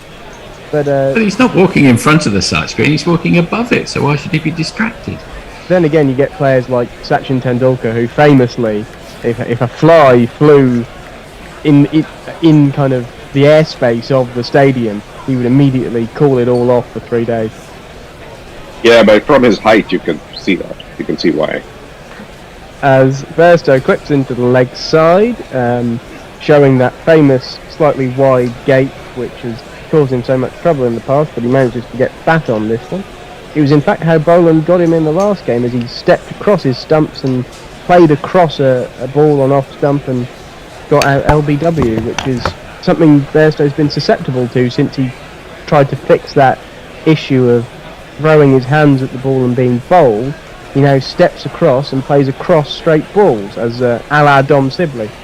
As Bairstow again pulls out, distracted again, this time fairly, as a beach ball has rolled across the field behind the bowler's arm, and a security guard has come on to retrieve it slightly more effectively than they retrieve streakers or Jarvo, but has managed to get hold of it and confiscate it from the Sydney crowd. Jarvo shouldn't have been allowed back into a cricket ground the second time, but that's England for you. Johnny Bairstow, just during COVID times, anyway. Johnny Bairstow looked at for a few seconds during one of Jarvo's run-ins like he was going to absolutely lamp him, because he ran into Johnny Bairstow while attempting to mock bowl, and Johnny Bairstow looked like he was about to take the bat to him. First time, well, it'd be the first thing that hit the middle of Johnny Bairstow's bat in a while, but as Bairstow drives, as if to prove my point, off the toe end, and it will only be collected by the ever-energetic, possibly too energetic, Marnus Labuschagne. I don't know if either of you two guys saw a little bit of football action recently when there was a pitch invader. I think it was a Chelsea match, and Sam Kerr, the Australian, was playing, and she'd had enough. As he was wandering off, swaggering arrogantly, she just walked up to him and gave him an old-fashioned shoulder charge and knocked him to the floor, and everyone was absolutely delighted. As Bairstow cuts hard from Boland, and Nathan Lyon goes down like he's been shot, but manages to stop the ball. Sam, is it Kerr? Sam Kerr? Sam Kerr, yeah. Yeah, I've seen gentler hits in the NFL. Yeah, that's right. Yeah, she didn't hold back. No, clearly frustrated by her sport not being given the respect it deserves. You know, you were talking about Tendulkar and the side screen. I'll just tell you some story here. As Bairstow plays an absolutely nothing shot to a ball well outside off stump, hands away from the body but defensive, and gets away with it. End of the over. England rebuilding at 48 for 4. I'll do some socials in India, or do you want to? No. Please go ahead. I'll come back to it. Okay, Aliwell North. When an Australian batsman gets dropped, he goes on to score a big one. When an English player gets dropped, he promptly gets out within 5 minutes to a stupid shot. Mayank, England should say fuck it and refuse to score a single run all day. Oh, I quite enjoy that, I think. Trevor Bailey style. Holmes to golf shot. I live in US, just tuned in. Is this the first or second England innings? Simply the first. There's plenty more agony to come. Holmes to golf shot. O'Neill Harris. Hi Gorillas. Not been keeping up with coverage as normal since it's so one-sided. Is Boland that good? We'll come back to that in a minute. I think the consensus is overall he's good, but not the world's best. We're making him look that way when I say we, I mean England. Dean Lester, pork pies. Mog, I think I speak for many when I say I'm shocked England's first innings is still an active concern. And Messi J says even I would score runs for pork pies. I'll drop off for a bit of cricket. Well, we will, I believe, be due a change at the end of this over, so we'll get an India's thoughts in before he goes, as Cummins is round the wicket now to Stokes, and that's left alone outside the off stump. Cummins clearly thinking this is a more challenging angle for the left-hander, as is the modern way.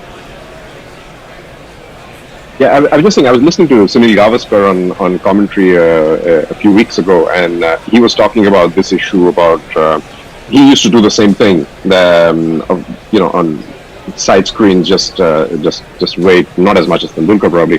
And he explained that when you have a Joel Garner bowling to a 5'4" batsman, the angle from which the ball comes is well above the side screen, which is what causes distractions.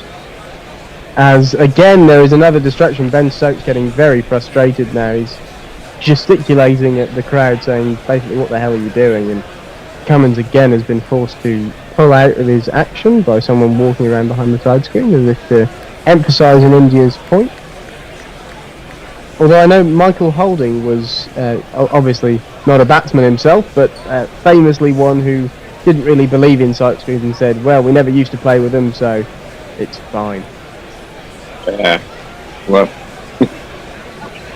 As Cummins round the wicket to Stokes, who leaves alone outside the stump. Mikey had his back to them most of the time, so it didn't matter. Yeah, he was almost happier if the batsman couldn't see the ball. Well, all he wanted to do was see the batsman's face and shoulders and get them somewhere there if they couldn't hit the ball. At least in the first part of his career. Yeah, I really start to think that if you were facing up to Michael Holding, it didn't really matter whether you could see the ball or not. It was just as bad either way. I am, of course, repping Michael Holding with a Michael Holding jumper, which is right there. Excellent. The best Christmas present I've ever had, as Stokes defends into the leg side. 9 from 26 now Stokes, 2 from 14 for Bairstow, 4 for 48 England, or 48 for 4 if you are English and sensible. And England trailing by 368 runs, so it's not looking good.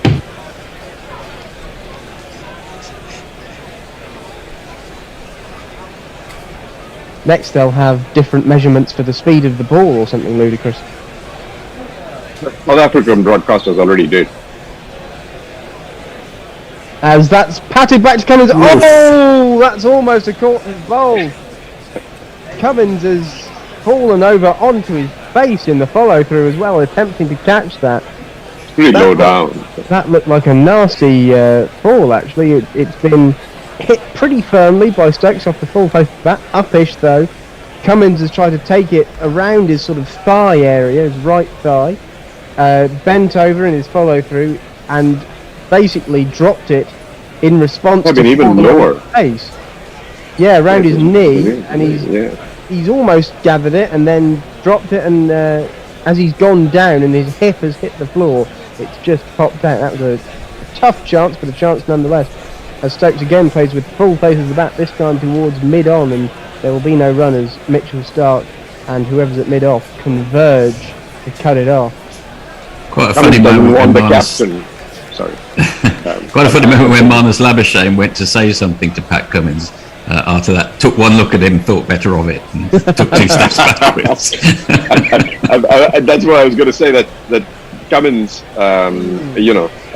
doesn't want to take the chance that the captain's going to tick him off. That has hit Cummins on both the insides of his wrists, as Stokes tight leave outside the off stump, and it's all happening in that over. And we will say goodbye now to an India with England 48 for 4. Ian Thanks, guys. will move into ball by ball. I will May the triple century come soon. Absolutely. And we're joined by Messi Jez for the social. Hey, Messi. Thank you for that. You guys have scored a lot of runs in half an hour. Thank you very much. We do our best. Sorry, I'm a little bit behind on particularly on YouTube, so apologies to our new YouTube viewers, but we were sure Messi will do his utmost to get through them in the next half hour.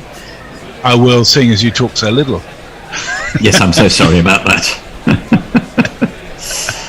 Start of a new over from Scott Boland, and Johnny Bairstow whips it out into a bit of a gap on the onside and picks up a single for it. Score moves on to 49 for 4, and Bairstow on to 3. Something we haven't talked about so far for England is that even more so than the last game, there's a long tail. Mark Wood at 8, Broad at 9, 10, 11, Anderson and Leach. You really pick out the hat whoever you want to go at 11. But that is not Mark Wood batting at 8, no Ollie Robinson. It's felt a bit academic in some ways, this series, but that is a hell of a long tail. Going back to the late 90s, we used to have long tails like that. What, there's Butler left after this, and then that's it, isn't it? Pretty much. We've got Mark Wood coming in at 8. Boland in again. This one struck nicely and competently through the onside by Stokes, but no run, straight to the fielder. He's basically walking into the stroke at the moment, Ben Stokes, almost hitting it on the walk, I would say. But he remains on 9, the score on 49 for 4. Well, it's truly terrifying to think what will happen if a wicket goes down, or 2 wickets in quick succession now, under 100. You know, that's a bad Well, it is truly terrifying in some ways, but how much more terrifying can things get? Boland in again, that's defended by Ben Stokes onto the onside. It's a bit like sort of fear of flying or something. They make it more and more difficult for you, and they sort of... No, fear of spiders. You know, they force you to confront your horrors, and then you take a step back and think, well, everything else isn't as bad. So I don't think anything can... Not sure how much worse things can get. Scott Boland into bowl, and that actually, let's be very clear, is a beautiful on drive by Ben Stokes, and it trickles over the boundary for 4 to admittedly an off stump half volley, and that's 4 runs. That is quite good. 1, 2, 3, 4. 4.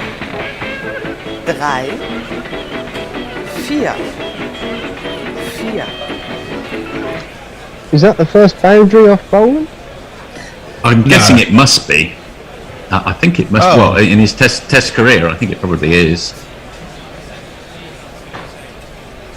Possibly not in his test career, no doubt. Maybe in the first innings at the MCG. Yeah. What, in all of those 6 runs he conceded? No, that was the second innings, wasn't it? Yes. You're right as well. I forget about the first innings. He did indeed have a first innings. Scott Boland in again. And this is defended well enough by Ben Stokes, who gets himself into a little bit of a muddle. But there is no run. Boland's figures currently have been ruined. He was 2 for 4 off the 3rd ball of this over. It's 2 for 8 off the 5th ball of this over. Well, 2 overs ago he was 2 for none. He was. And bear in mind he's coming to the end of his 8th over at the moment. Drop him. well, they probably. Sadly, they probably will. Last ball of the over. That wraps Ben Stokes on the pad. There is 1 or 2 slightly optimistic fields. He was probably outside the line, and squirts out to the gully. There is no run. He remains on 13. Johnny Bairstow on 3. England 53 for 4 at the end of the 29th over. Anthony Conlon says Boland versus Root 1 for 28. Boland versus the rest of England 8 for 28. Which I presume is now 8 for 36. Warren says, I think it's fair to middling medium pace that moves is little, and the England batters have huge issues with shot selection and technique. That's an understatement. Farong reveals the best spell in Test history in terms of strike rate, according to his source, is ERH Toshak versus India in 1947 at the Gabba. 2.3 overs, 1 maiden, 5 for 2 at a strike rate of 3.8, taking account of 8 balls overs. Mike says if the forecast ends up being remotely correct, day 4 and 5 will be washed out. That's England's only chance for a draw. I think day 4's looking bad. Day 5's not too bad. We start a new over. Pat Cummins into Johnny Bairstow. Defends well enough. Just knocks it down onto the onside. There is no run. He remains on 3. Johnny Bairstow's got this terrific habit at the moment of getting out in the sort of Bermuda Triangle of between 26 and 34 runs, but almost looking at the scorecard, if he managed to get to between 26 and 34, it would be something of a triumph right now. Sad to report. I've always found Johnny Bairstow quite an interesting cricketer of late, because I'll pause to laugh this ball. With that one, Johnny Bairstow lining himself up, one day style. Plays at a ball he didn't need to play at, gets the outside edge, but it just falls short of 3rd slip where Usman Khawaja fields it. I mean, why is he playing at that ball? Any ideas? No need to play at that ball. Well, because that's what England do. England plays at balls. Well, it's a good thing I didn't finish my sentence before that ball, or that would have carried. Because I was going to say, the thing about Johnny Bairstow is, while some players average 35 because sometimes they get a double 100 and sometimes they get 2, Johnny Bairstow averages 35 because he gets 35 and out every time. Yeah, no, he's an extremely consistent player. He got a run off that ball. So Ben Stokes faces up to Pat Cummins. He's getting, look, he's hugely squared up, but in the want of any other strategy, it seems to be working to a degree for Ben Stokes right now. defends that down on the onside.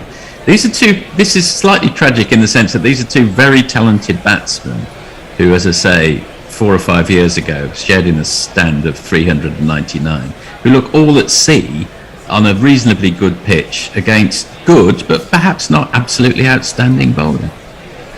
Well, I think it's indicative of everything that's wrong with the county championship and test batting at the moment. Sorry, carry on. Pat Cummins in again. Nice, very nice forward defensive, very classically and elegantly affected by Ben Stokes. Maybe, just maybe, he's feeling his way into an innings, but we've been there, we've been here before. It all comes crumbling down. He stays rather on 13, the score on 54 for 4. I hate to shatter your illusions, but I've got to tell you that in his last 7 test innings, Bairstow's had been out for single figures 3 times, and this is the 7th one. So yeah. Ben Stokes launches himself at a wide ball, doesn't get all of it, gets away with it though, goes 3/4 of the way back to the boundary and picks up a 3, and he moves on to 16. It was by no means a secure shot, and by no means a sensible shot, you might say, in the circumstances. More of a flail outside off stump, but 3 runs are 3 runs, I guess. What I'm not understanding at all, sorry, is that the technical work that's been done with these English batsmen. Ben Stokes was in good form and was playing well before he took that break out. Why has he now made this huge change to his technique where he's standing right the way across an off stump, which has been forever recognised as not the best way to do things? And it means that, like Bairstow, like Sibley, like Crawley, like everyone, he's playing across straight balls, playing them into the leg side, and it's opening him up to issues. Last ball of the over, defended well enough by Johnny Bairstow out onto the offside. He remains on 4, and the score on 57 for 4. How are we looking on the world of social media, Messi? So both Mike and Mog point out the injustice in the world that Sam Kerr was given a yellow card for a perfectly good shoulder charge, while the pitch invader got off scot-free. Test Lover says, some tours are difficult and tortuous. India Tour of England in 2011 was one such tour where India was whitewashed across all formats. I can remember the agony till now. Can relate that with the pain you must be feeling now, hoping for a turnaround for the sake of cricket. And Jeff Perkins says, a long tail starting with Hamid and Crawley. Yes. Mayank says, Boland leaking runs. Now, this is probably his final series for Australia, I'm afraid. Also, WinViz shows 71% Australia to win, 29% draw, and for the first time ever, I see England at 0%.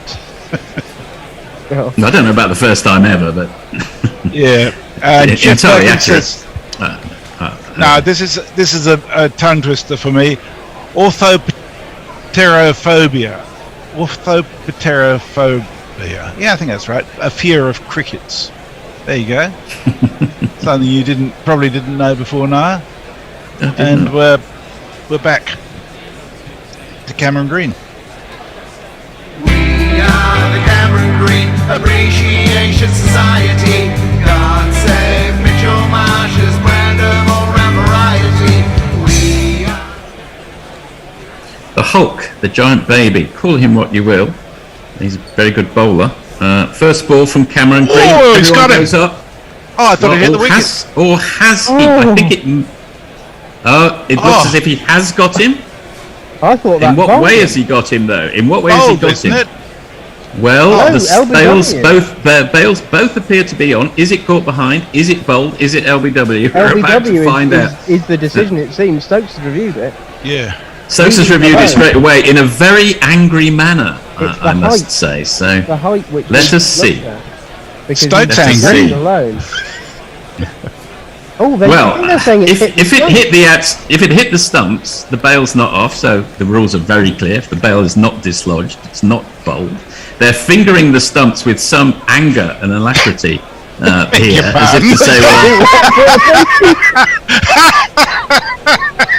bloody hell."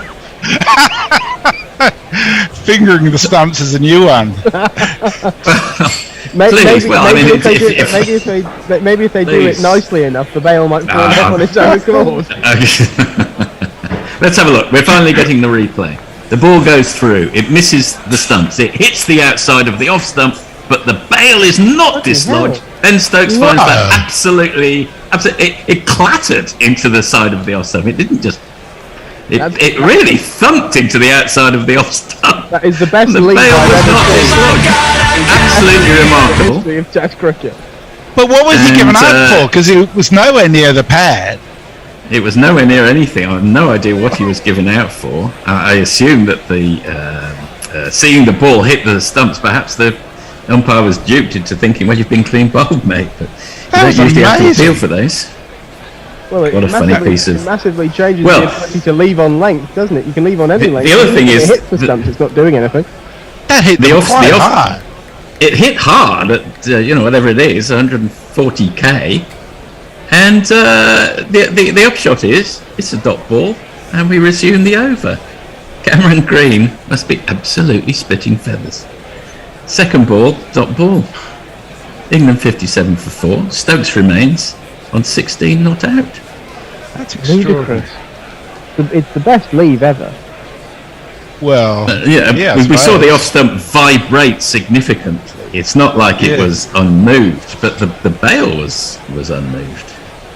I don't know what Paul Rifles raised his finger for. No idea, actually.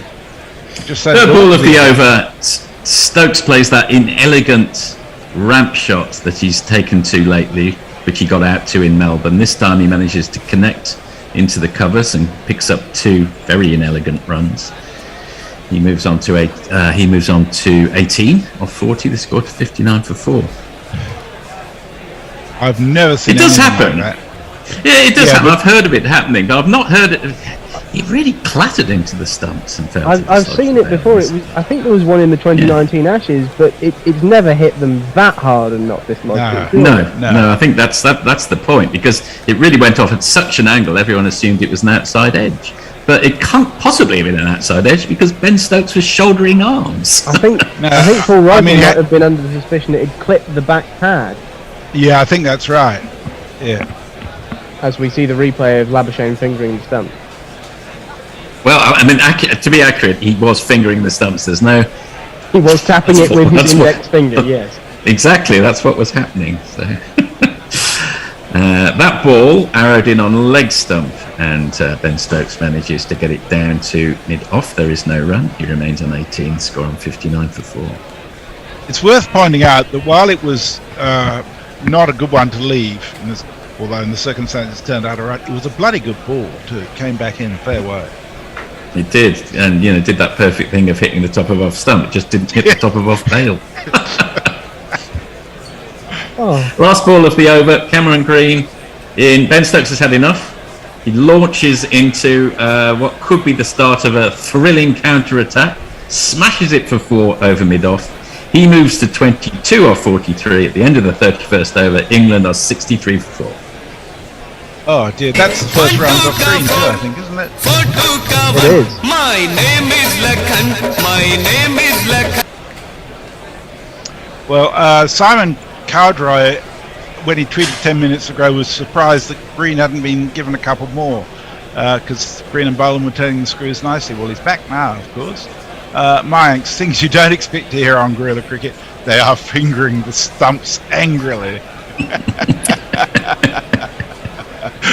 And Mog says you've not lived until you've had your stump fingered. Really? Oh, God. Warren says fingering the bails has resulted in many a premature reaction. It's jingle time. Jingle time.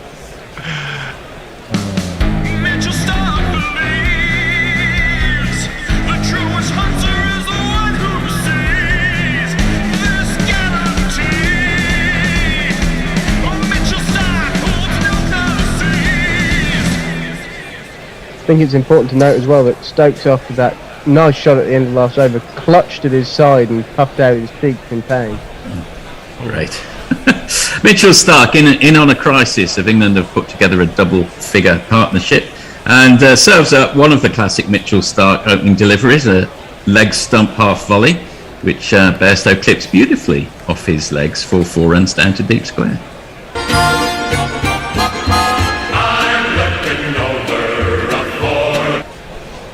Do we think Stokes has just decided, well, if I sit around, I'm clearly going to get one, so might as well? Yeah, look, it makes sense for Stokes. It makes, there's no other strategy really probably for him than to get his legs going, get his arms going, and start hitting a few. He might be able, he might sort of go back into his shell a bit once he gets 30 or 40 and got everything going. But that seems an awful long way off now, obviously. But I can understand it. Like this. Well, indeed. And that's another of Mitchell Stark's trademark deliveries, absolutely harmlessly sailing down the leg side and just watched go by Johnny Bairstow. There's no run. We say this every time England have a few wickets down for Cheap, so we say it a lot, but this could be the sort of day for Jos Buttler. This is the attack he famously took down in the World T20, or a close variation of this attack, and I mean, if he comes in, what's he got to lose? He's fighting for his test place. We're well behind the game. Why not just try and take him down and put him to sleep a little bit with the ball 30 on goal? Absolutely, it's a reasonably flat track, and we're into the 31st over. Any movement or shine's gone off the ball. Mitchell Stark in again. A middle stump half volley this time, which Johnny Bairstow manages to keep off down to mid-on. I think he wants to move back. I was going to say, don't tell me Johnny Bairstow's on top of anything else. No, it looks like his bat is injured, so he's calling to the pavilion and asking for a slight break. Might just nip over to Messi to see whether we're up to date on socials while we're waiting. Well, Jeff Perkins says, wasn't Stumpfinger a Bond villain? And over on YouTube, this goes back a bit actually. Rick Myfrap says, Boland, Australia's favourite Scot, should run for high office. But Jeff Thomas says, for both sides, this Ashes series will certainly be one for the record books. Al Max says England has Australia in trouble. Al Max says, what's this pitch like? And as Marcus Fox points out, it's good for about 400 runs. Emily Elizabeth says, done with work, stupid work interfering with my cricket watching. Hi everyone, hi Emily. This was some time ago. Superb Staradub said 2 for 0 and 1 for 0 aren't bad bowling figures. That was at lunch for Green and Boland. Put all your money on England now. They thrive in these situations, says Andrew Williams. Mohammed Abu Saeed says, really shameful performance by England.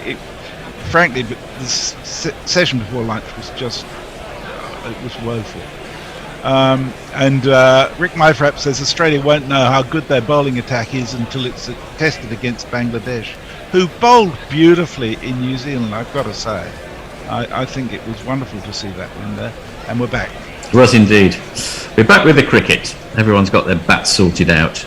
Johnny Bairstow has a good look at that one from Mitchell. Starts his first good ball of the over, but he, for once, manages to not be tempted into having a little dabble at one on the 4th, 5th stump line. Lets it go through to Alex Carey, dot ball. He remains on 8 runs. Just to reiterate, after that big 4 that Ben Stokes hit, he grimaced significantly and clutched his side. I'll be amazed if we see him bowl at least in the rest of this series. Yeah. Well, he was used just appallingly by Root. Yep. Mitchell Stark drops that one a little shorter, and Johnny Bairstow just knocks it off his legs down to deep fine leg where Nathan Lyon does the fielding, and they scamper back for 2. These two used to scampering because of their one-day heritage. Yeah, the score moves along to 69 for 4 and Bairstow along to 10. Just 347 runs the deficit between England and Australia now. We should get that in across the next 2 test matches. Which 2 test matches though? Probably not in this series. Maybe the rescheduled one against India at home. Maybe that one, yes indeed. Last ball of the over. Mitchell Stark turns against the background of a sea of pink on Jane McGrath Day comes in, drops that one a little short, but Johnny Bairstow just knocks it down onto the onside. No run. Bairstow remains on 10. England on 69 for 4 at the end of the 32nd over. So I'm going to carry on YouTube. Ian Walker says, I know it's fashionable to blame too much short-form cricket for England's terrible test performances, but last time I checked, T20 was pretty popular in India, and they're doing okay. Jack says, drop Cummins for Hobart. Richardson in. Only bowlers who can take wickets, please. Jack. He also says Sam Kerr's been watching her brother's highlights. He was a footballer for West Coast Eagles, and very good one too. Ian Walker says, yeah, New Zealand too, and to an extent Australia and Pakistan. It's beginning to feel more and more like an excuse. I think that's in relation to. I'm not quite sure. Sorry. To divert our attention from the collapse, can we ask Forfeit to open his windows and patio doors, please? Well, I'll come back to that in a moment. Cameron Green, with the figures of 1 for 6 off 5 overs, not bad, comes in and tries a bouncer, which Ben Stokes happily ducks under. We have indeed, now that the thunderstorm's gone by, it's got very close in here. We have just opened the windows to the decking, so expect avian invasion. Yeah, there is indeed hope. Yes, I'm looking nervously outside. See if there's nothing out there at the moment. Second ball of the over. Cameron Green comes in again. Stokes defends perfectly competently. And, plays it so hard into the ground that even Cameron Green at 6'7" can't reach up and get it on the bounce. It just goes over his head, but no run. Stokes remains on 22 in 69 for 4. I do have theories on those tweets, actually, about the white ball excuse, which I'll probably get round to after this ball. With this ball, that's arrowed in. Oof. And big appeal, but probably going down leg side. But it seems to have struck Ben Stokes on something, maybe his ankle, maybe an unprotected part of his chin. He's not happy at all. He's taking his gloves off. I don't know whether he's going to seek any treatment on that.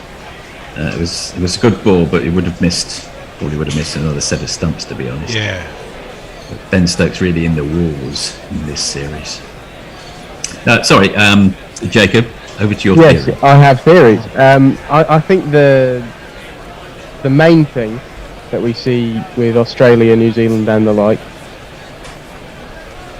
That ball sails too short and sails harmlessly past, no run.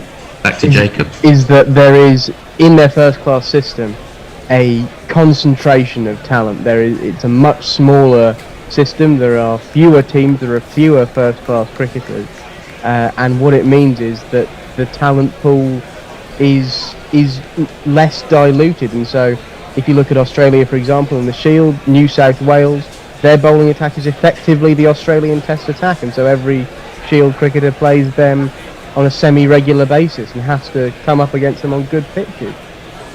I think that's a fair... sorry. Well, just okay. That fourth ball that turned out to be a wide. The actual legitimate fourth ball of the over was also short, but not a wide, but a dot ball.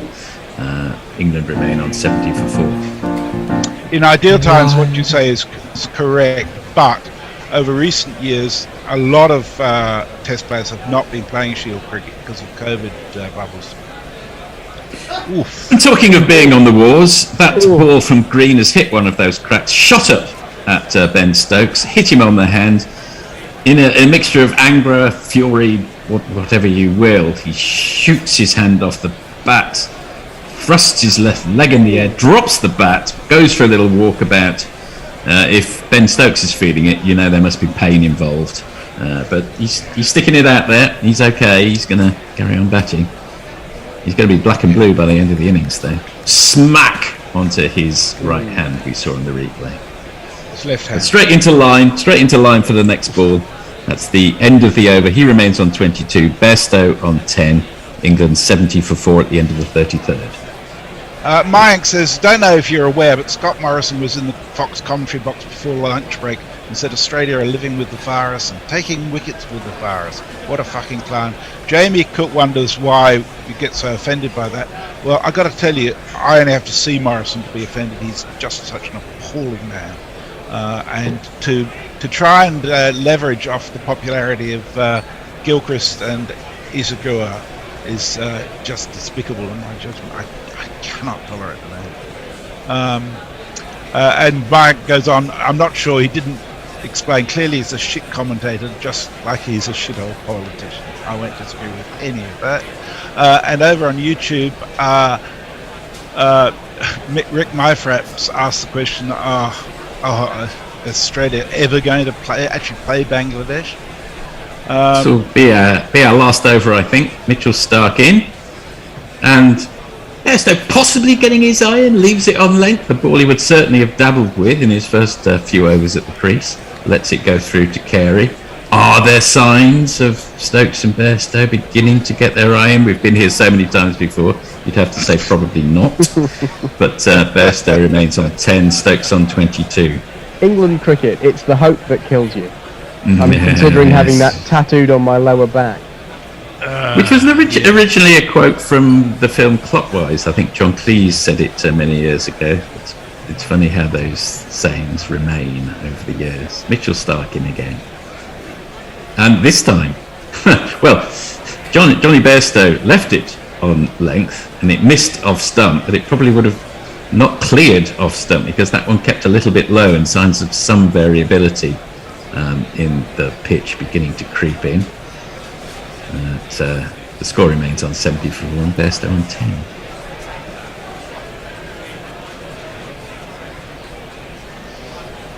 Well, we haven't lost in a while, that's good. Yes, well, as I say, in normal circumstances, you'd be saying, well, Bairstow and Stokes beginning to get their eye in, but there's never been a sign of a really productive partnership, with the exception of Root and Milan in this series. And as if to prove the point, Johnny Bairstow, again, playing at a ball he doesn't really need to play at, gets a big inside edge down to, it's a false shot down to long leg and comes back for a well-run 2. He moves on to 12 and the score on to 72 for 4. That was double some vintage Bairstow. Oh, yay. that was some vintage Bairstow, as he's had absolutely no foot movement and just swung his hands at it, huge gate, and almost edged it back onto his stumps, as is traditional and even a rite of passage at this point. Yes, one size rather, doesn't he? Looking at the lack of foot movement there. I don't know whether they've just said, oh well, fuck it, we'll just do the thing that we're familiar with from all that one-day cricket. Mitchell Starc tries to run into the wicket, succeeds, but gets within a few paces and stops for whatever reason. Full start. The gap remains at 344 runs. The score at 72-4. There were bad weather that we thought was going to ruin today. It's mostly kept away this afternoon. So far the good news. Not much good news if you're English. That's a dismal delivery, frankly, from Mitchell Starc, and why perhaps he'll never be one of the elite bowlers in the world. Rather wasted ball, which is halfway down the wicket and sails past Johnny Bairstow's back and just watches it go by. Dot ball, nonetheless. A bit of a waste. Given the forecast for tomorrow, do Australia, even now, start thinking about the follow-on? Yeah, it's an interesting point. They're pretty well rested, aren't they? It's not like they've been really exhausted by this series so far, and there's only one test to go, and if they really want to freshen their bowling attack, they've got plenty of options, probably Hazelwood and certainly Richardson and Nisa, so why not, really? In normal circumstances, you'd say you'd need to take more than 4 wickets before you start talking about the follow-on. But good point, Messi. Wood's, very good Mark point. Wood's batting at 8, Joe. True. That one was, again, I would stress, that was the ball that, for example, got Joe Root out earlier today, but well left on this occasion by Bairstow. It was wide and it was too high, but that hasn't stopped England bowlers having a nibble at it throughout the series. Dot ball goes straight through to Carey. Left on length, and perfectly successfully. Just as Stokes did. Yeah. Well, we'll never know what would have happened if there'd been a proper format of tour games beforehand for to adjust to the length of Australian pitches. It probably wouldn't have made that much difference to overall, but might have made some difference. That's a better ball from Stark on the wickets, but played safely enough and defensively by Bairstow. That completes the over. Bairstow on 12, Stokes on 22, England 72 for 4 at the end of the 34. And are we due for a change? I believe we are, 40. Yes. But you're staying on. You're going to be our social king of social. Can I say? Thank you. That was just beautifully. I feel like if anyone had commentated whilst the Titanic went down, you'd have been the man for the job. But it's just sort of gently soothing whilst everything's collapsing. I can sort of hear, the water gently sloshing around the deck chairs now as the hull itself slides gently beneath the waves of the Atlantic. I will bid you good night. On the Titanic, there was some chap who got so thoroughly drunk that he swam around in the water, insulated from the cold of the Atlantic, and survived for an hour and then got picked up. So, there's a message there somewhere or other. Yes. What was it? Wasn't it? It was continue to drink, basically, in extremis. Well, don't get on the Titanic. It was famously said, it was a woman that drove me to drink, and I never did write and thank her. But we always said at Coventry City, if the Titanic had been painted sky blue, it would never have gone down, having survived so many scraps. Levity in the face of disaster, really. From an England perspective, Australia will be copper, but 72 for 4. That was Forthy chatting away there. And also Anthony. Hello, Anthony. How are you doing? Good afternoon, Tony. Good afternoon, Ian. I'm doing well. How are you? Yeah, we're doing all right. I'm doing all right. Considering it all. This partnership now, worth 36 between Bairstow and Stokes, although it's got to be said, for Stokes, the most incredible piece of fortune, as Cameron Green rattled his off stump, somehow given as LBW, the bail wasn't dislodged, and nobody could quite believe how he survived, but somehow he did. So was given LBW because it's just a million miles from his bats, and I almost think the umpire saw the stumps rattle like that. Saw the deflection from the wicket, from the stump. I think he must have seen the deflection and assumed that as Stokes was lifting his bat that he just flicked the edge of it, as sometimes happens. That's the only thing I can think of. Or seen the deflection and thought that it had taken the bails off, and it's a bit too caught up in the moment.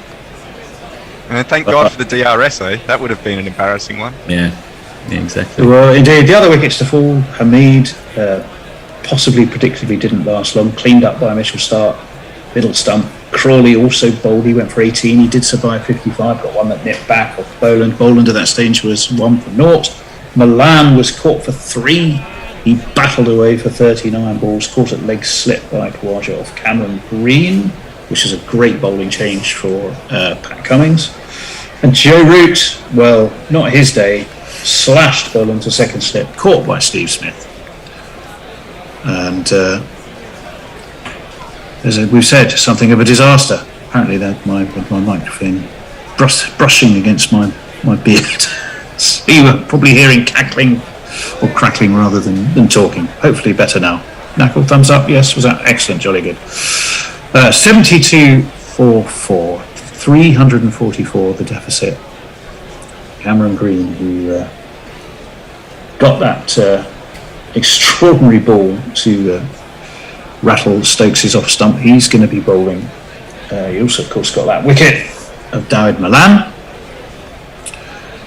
And we are due to resume after this drinks break with Green bowling from that Randwick end around the wicket to Stokes, and that lifts and climbs, and Carey has to leap to catch that, well, quite a bit above his head. That's not the first, Anthony, that we've seen sort of off fairly gentle pace. I mean, I wouldn't say he's in anything like slow, but It didn't seem to be the quickest of bouncers, and yet it really lifted, didn't it? It really did, didn't it? It's that sort of that tennis ball bounce there, and in noticing we are getting that 2-pace Sydney wicket, so yeah, only going to get harder to bat on. Green is in, chopped, backward a point, and that might make it all the way. No, it's going to be hauled in at the second attempt, and we'll restrict them to 3. Actually played that rather nicely. Did Stokes. We're watching that extraordinary dismissal again. Watching a few balls that have troubled Ben Stokes. The ball that wasn't. The LBW, the extraordinary LBW that wasn't. I mean, that's right up there with Watford's Reading ghost goal against Reading. What's hilarious is that I had this discussion in the last test with a friend who knows nothing about cricket, and she was asking, we were talking about DRS, and had a whole discussion about how, if that happens, then it's not out, but that almost never happens, and then it comes up the very next game. Well, I'm sure you explained it magnificently, no doubt about that. 75 for 4. Mainly about explaining the margin of error in the DRS and why we get umpires call. I can imagine she was transfixed as this one is met nicely by Bairstow, pushed away into the onside. I remember starting to explain cricket. I actually had a cricket match to my niece, and I started by trying to explain the LBW rule, and my other half just leant across and said, if you're going to try and explain cricket to someone who's never been before, maybe don't start there. I think she was right. I think over the wicket, sorry to Bairstow, who guides us into the offside, no run. Sorry. I was going to say, I reckon you could have absolutely fanatic T20 fans who wouldn't know the LBW rule. I think you can enjoy cricket quite comprehensively without actually getting that rule. So, yes. Even if you understand what's in the law book with LBW, why if it pitches outside leg can't it be LBW? I mean, it's never really been. And why about you can play a shot, you can't play a shot? I don't understand any logic of it really. Well, hang on a second. This one is left alone with a big high leave, and through it goes. So you go back to when the laws get changed. That usually explains why they come about. For example, the not offering a shot thing comes about when pads start getting used that work quite well.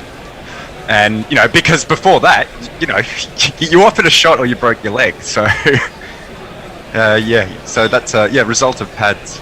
In comes Green, driven, but fielded very well, very sharply by young Cameron Green. Not had the best of times with the bat. Looks to be with the ball. And then the pitching outside the line rule comes about as a result. I think it's before body line, but it's definitely as part of that whole leg side, that whole leg theory thing, and when the rules get changed around how many fielders you can have out there and stuff like that. So it's also whether you can actually predict that a ball will effectively change its direction. Yeah, I mean that's where it just comes down to sort of magic and stuff like that. Magic, yeah. Anyway, talking of magic, I'll read a few who's YouTube following comments. this with us. Please do. Indeed, yes. I think Rick Myfraps I'll pick up there. You'd be surprised if Stokes bowl again this testing. They won't bowl again this test. Well, actually, I was referring to the series, but I take your point. Jack Morrison exists to remind us all why the French invented the slicey boy back in the day. Ian Walker, clutching at the thinnest of straws. If Stokes wants to prove the old adage about beware the injured golfer, true, it would be a blessed relief for us England supporters. And Rick Myfraps pointing out that there have been no draws between Australia and Bangladesh and England and Bangladesh. Australia's played Bangladesh like 3 times. 6, 1-5, lost 1. England 10, 1-9, lost 1, according to Rick. I wouldn't bet on England going to Bangladesh if they were doing that next week. That said, Very true. well, they're in the ECB. They might try and squeeze a quick trip to Bangladesh in before they get to the West Indies. You might as well throw a few. As Stark is going to be in, and he's whipped very nicely off his toes. That's a lovely little flick shot from Ben Stokes. That's going to go all the way to mid-wicket. Timed that magnificently. It's 4 runs for him. Super shatta, super shatta, super shatta, super shatta, super shatta, rocka, rocka, super shatta. Real golf clap worthy shot, that one. It was delightful, wasn't it? Sort of a man, dare one say it, who, if let's say Khawaja had played that shot on his way to his 100, you'd have gone, very much the shot of a man in form. Yeah, exactly. Yeah. Which I don't think you could really say yet of Ben Stokes. 2 slips go down, this is full, and that one hurts him as he stabs it back, but it's really quite an effective on drive. It's gone all the way. It's a straight drive for 4. But it hurt him. Immediately clutched his side, didn't he, having played that shot? That looks more like the stroke of a man who's out of form but has finally found some luck. Well, maybe all of that. What it would be definitely worrying is just how much that did appear to discomfort him.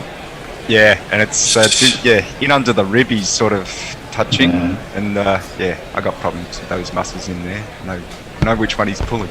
Starking again, he's been pulled 2 consecutive 4s, and Ben Stokes has pulled this high. Has that gone all the way? Yes, and he hurt him. No, not from 6. It's just a 1 bounce for square leg. He absolutely hauled Stark away, who's now gone for 12 off 3 balls. Everyone has caused Ben Stokes some discomfort, but everyone has netted him 4 runs. What are you talking about? Doing this though.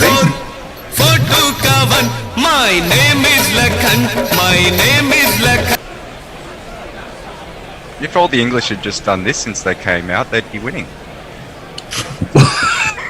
Well, since you came out to Australia or came out in this innings? Since they came out to Australia. It's this I easy, was going to say they'd have had to be going some to be winning at this innings. 87 for 4 though represents something of a move towards a recovery. This one is left by Stark just to make sure he wasn't dispatched again. He dropped that slightly shorter, but a little extra bounce.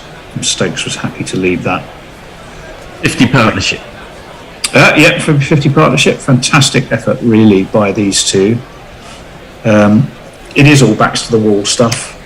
It is all a bit Butch Cassidy and the Sundance Kid as they come flying out of that old kind of Mexican-style building with their guns strapped to their wrists, knowing that they're going to meet the hail of bullets. But nonetheless, it's been entertaining and it's been effective by this pair. Nicely forward comes Stokes. This is pushed towards point. No run. Would you see Johnny more as Paul Newman or Robert Redford or Ben Stokes? Well, actually, it's probably a terrible analogy because you had the kind of the more sort of the cocky shoot from the hip and the more sort of intellectual one, and I'm not quite sure how that would work between Ben Stokes and Johnny Bairstow. Gets the intellectual. Let me think about that. Whilst Mitchell Stark, the Sheriff of Sydney, comes in, and this one is steered away towards cover. There's a single taken.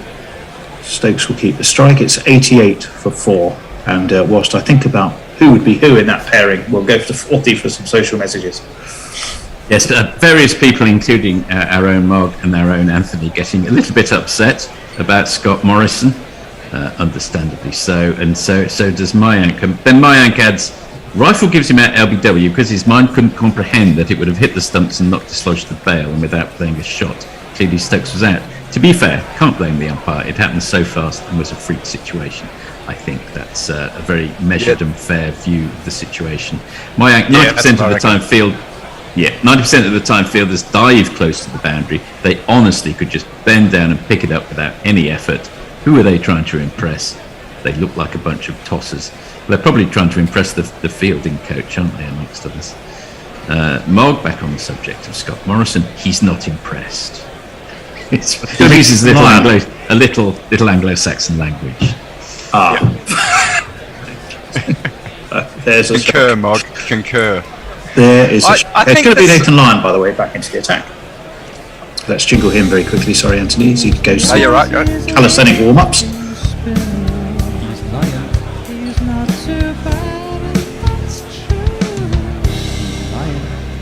Bowling from the Randwick end. Those two pavilions away to his left. Flags fluttering. They are a beautiful sight. I mean, the way the stadium has been developed, they managed to just look so at home there.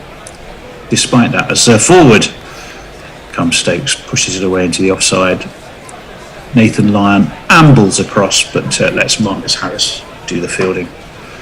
Good bit of turn there from Lyon. There was, yeah.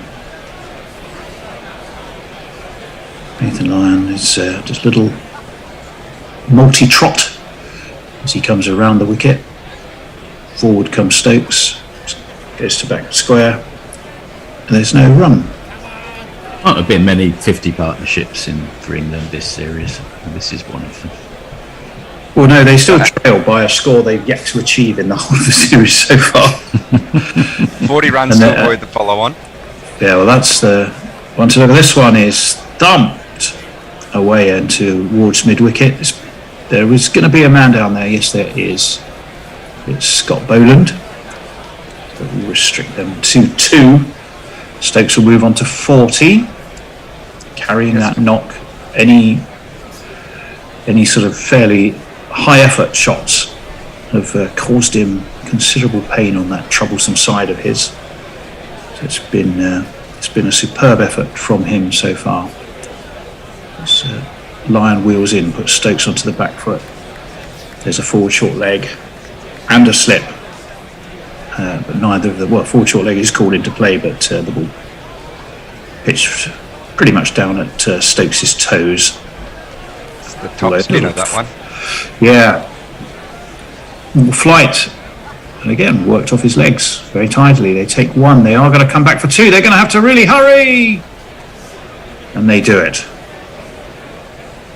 That seemed to me the mark of 2 men are thinking we really need to crack on with this. Agreed. And I'm not 100% sure that Ben Stokes was particularly keen on the second one, and turned round to sort of possibly point that out to his flame-haired friend. I mean, he was going to be home to a direct hit, but not by much. Line around the wicket, Stokes onto the back foot, pushes it towards forward short leg, which is Marnus Labuschagne. 4 off that over, 92 for 4 England, trailing by 324. And back to you, 40.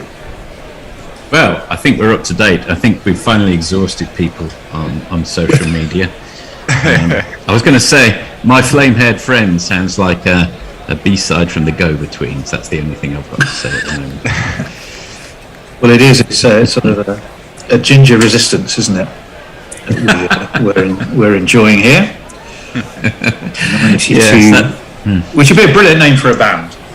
It would, yeah. Well, I was going to say that maybe a B-side by the Mountain Goats, but yeah, Ginger Resistance would be Ginger Resistance. Yeah, well, I'd, a post-punk band from Kettering.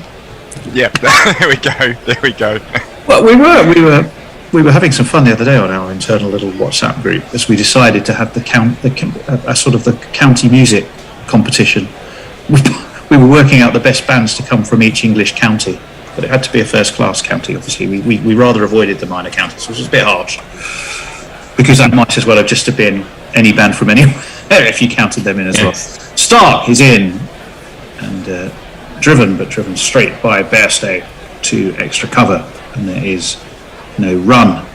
I'm sure a few people were going to the services of Wikipedia, going, who's the most famous musician from Northampton or whatever. Yeah, I think so. It was still quite fun. It seemed to go on forever. Started as a small idea, and about 4 hours later, we were still doing it. Kept us well entertained, as has this partnership from Bairstow. You need to put them in a bracket and do a playoff. Find out That's the a good champion idea. count. I'm not sure. Has anyone got the? It's not a bad idea. Stark, left arm over, forces Bairstow onto the back foot, and the ball has dropped down between his legs. He watches it carefully, as if it might suddenly gain a new life, and leap up at him once more. It's not going to do that. He's safe with the dot ball. My favourite band is the Fall, who some of you know, and they have 520 songs, and periodically on the Fall websites and various places, there's a Fall, the World Cup of Fall songs, where they all play off against each other till you get a winner eventually. Yeah, there you go. Well, that one, yeah, absolutely. That one that's caught the back thigh of Johnny Bairstow and sort of rolled down his pad. In comes Stark. That's driven one-handed, but it's between cover and extra cover. I don't think it's going to have enough to get there. Maybe that taking the hand off the bat will stop that. Cummings goes off in pursuit. And they will take 2. Moves England onto 94 within sight of 3 figures. There was a point. Shane doing the fielding there, and which is a nice segue to the little stat that Knuckles given us in the chat, which is this is England's 5th 50-plus stand of the series, as many as Labuschagne. So I can think of Rutan Milan twice, probably. Probably Butler had one in the second test, I'm thinking. Trying to think now. There'll be another one with Rutan. I'd definitely say Rutan Milan twice. As we wait for the Knuckles typing away furiously to come left arm over, and Bairstow just rocks back. Not quite like the one that got him out. Was it Melbourne where he tried to sort of gently do the lean backwards, and then suddenly the ball sort of flying up off his gloves? And I was right behind the bowler's arm on that one. It was, the look on his face was quite. It was a ball, as I recall, that rather followed him. It did follow him. Yeah, it was a bit unfortunate. But yeah, he sensed. It was such a Johnny way to get out. It was because I'm not sure if he actually did end up falling backwards. Rutan Milan 162 in Brisbane. Rutan Milan 138 in Adelaide. Butler and Woakes 61 in Adelaide. That's those partnerships. As this one is past Bairstow's outside edge, he watches it carefully through to Carey, who takes it shoulder height. And again, Pope and Butler in Brisbane. Pope and Butler in Brisbane, the one that people will forget in years to come. I would imagine if you're English, you'll probably want to actually do that with most of this series. You sort of just expunge it from your memory like it never happened. Well, most people have the luxury of doing that in the middle of the night in England, but not us. No. Well, they say you remember things better that you try and memorise in your sleep, don't you? It's when your mind is more receptive, which is why people do sleep learning. Stark in. Turned off his legs nicely by Bairstow, down towards long leg. They'll take a single. And it's the end of the 38th over. It's gone for 3 from Mitchell Stark. England are 95 for 4. Bairstow 15. Ben Stokes carrying that knock on 42. And 40 of more people woken up again. But one more tweet and one more YouTube comment. Mog's tweet will mean literally nothing to anyone who hasn't been following what we've been talking about. Disinterested. This is great. Disinterested Handjob had 520 songs on our last EP. Very good. But they're all about 30 seconds long, aren't they? Yes, that's the point. Well, yes, that was Napalm Death's speciality. They once had a song which was 0.16 seconds long and had 4 words in it. Jeff Thomas, living in Thailand when the Ashes in Australia. I feel no guilt when calling the day's 3 sessions coffee, beer, and Mekong whiskey. Perfect. That's a great way to do that. We call each session this: should we asleep? Wish we were asleep. And probably commentate. I am asleep. Yeah, I am asleep. Yes, the 3 stages of finally nodding off to England collapsing. But not if Bairstow and Stokes can help it. They're doing a fine job. Johnny Bairstow interrupts Nathan Lyon as he was about to come around the wicket to Bairstow. There's movement behind the bowler's arm, and this gentleman looks like he's on gin and tonic. time, because that didn't look like a water glass, did it? And it certainly wasn't a beer glass. Bird flippage happened. Forward to Lyon comes Bairstow, pushes it into the onside. There's no run. Johnny Bairstow seems quite animated at the crease. Adjusts the helmet, adjusts the pad. Now he waits, has a sweep, catches the pad. Rifle seems not interested. Outside the line. Yeah. And as the sage-like Forthy points out, looked outside. Certainly not a lot of real interest, was it? We'll have another look. Labuschagne missing the catch opportunity with his celebrations. Ryan in. 12's coach will be mad. Flicked towards Labuschagne. Forward short leg there. No run. That was the real effort ball, that one. He really put his arm into it, slung it over. Got that top spin, the flatter one, the faster one. And you can see on the side view, just really... Well, that one seemed to really dip. Yeah, It was met nicely. It does dip very much at the last minute, doesn't it? Pitched outside off, impact was outside. Wickets would have been umpire's call. As in comes Lyon, nicely steered away past point. Boland does the fielding. They're able to take 2 runs, keeping that scoreboard ticking. Those 3 figures come inexorably closer. 97 for 4. Although, having said all that, Lyon's not doing a hell of a lot either, it doesn't seem. It looks like he's putting in a lot of effort to try and get the ball to do something for him, and he's not getting it. I think there's runs to be had here. Will be one more ball, and then we'll have a little change up here, or say up here, wherever we are in the world. And that one's swept beautifully by Bairstow, and he'll get 4, and England will get past those 3 figures. It's 101 for 4. Bairstow moves on 21, Stokes on 42, and I think we're going to... That went like a tracer bullet. It did. Who's doing what? Knackle coming into ball by ball one. We're going to welcome back Messers. Hello. Yeah, so very, very hard by Johnny Bairstow, minus Labuschagne. Saw his and his cheese toasties life flash before their eyes.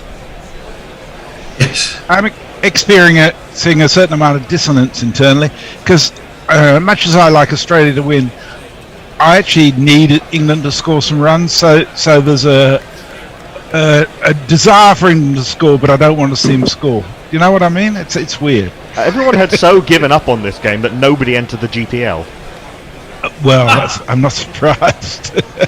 We do have a change of bowling, speaking of ridiculous things happening in the first section. Mitchell Starc is out of the attack at the Paddington end, and back into it is Scott. Test cricket is too easy, Boland. This bowler has a first name, it's S-C-O-T-T. When he comes charging in your pants, you'll likely pee. So here comes Scott Boland, his Stokes had rather taken to Mitchell Starc in that last over. He comes down the track, launching at him in a manner Kevin Peterson used to do sometimes to bowlers he didn't much fancy, and is struck on the pad. Dribbles down into the onside, and there is no run. Ben Stokes playing one of the great fuck it innings. He's injured. He knows he's not going to be playing the next Test match. England are doomed. He's just going to have some very violent fun as Boland comes in. 2 for 8 in 8.1 overs. Round the wicket to Stokes, who defends this through his own legs. The less elegant version of the nutmeg. And they come through for a single down to Mitchell Starc at long leg, bringing Bairstow back onto strike.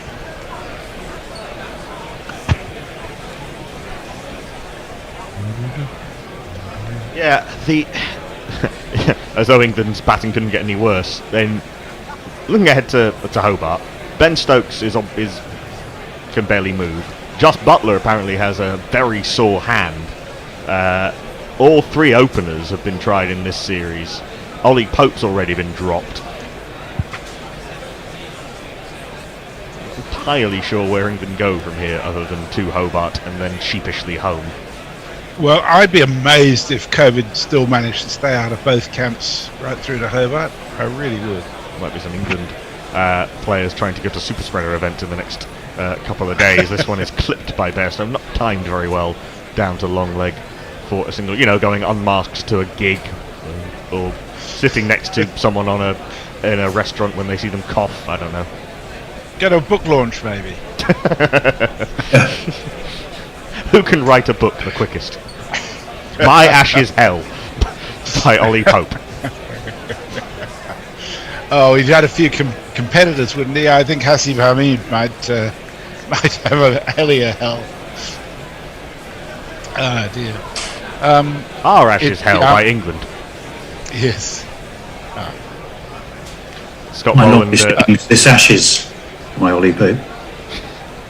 That'd be a fairly short book.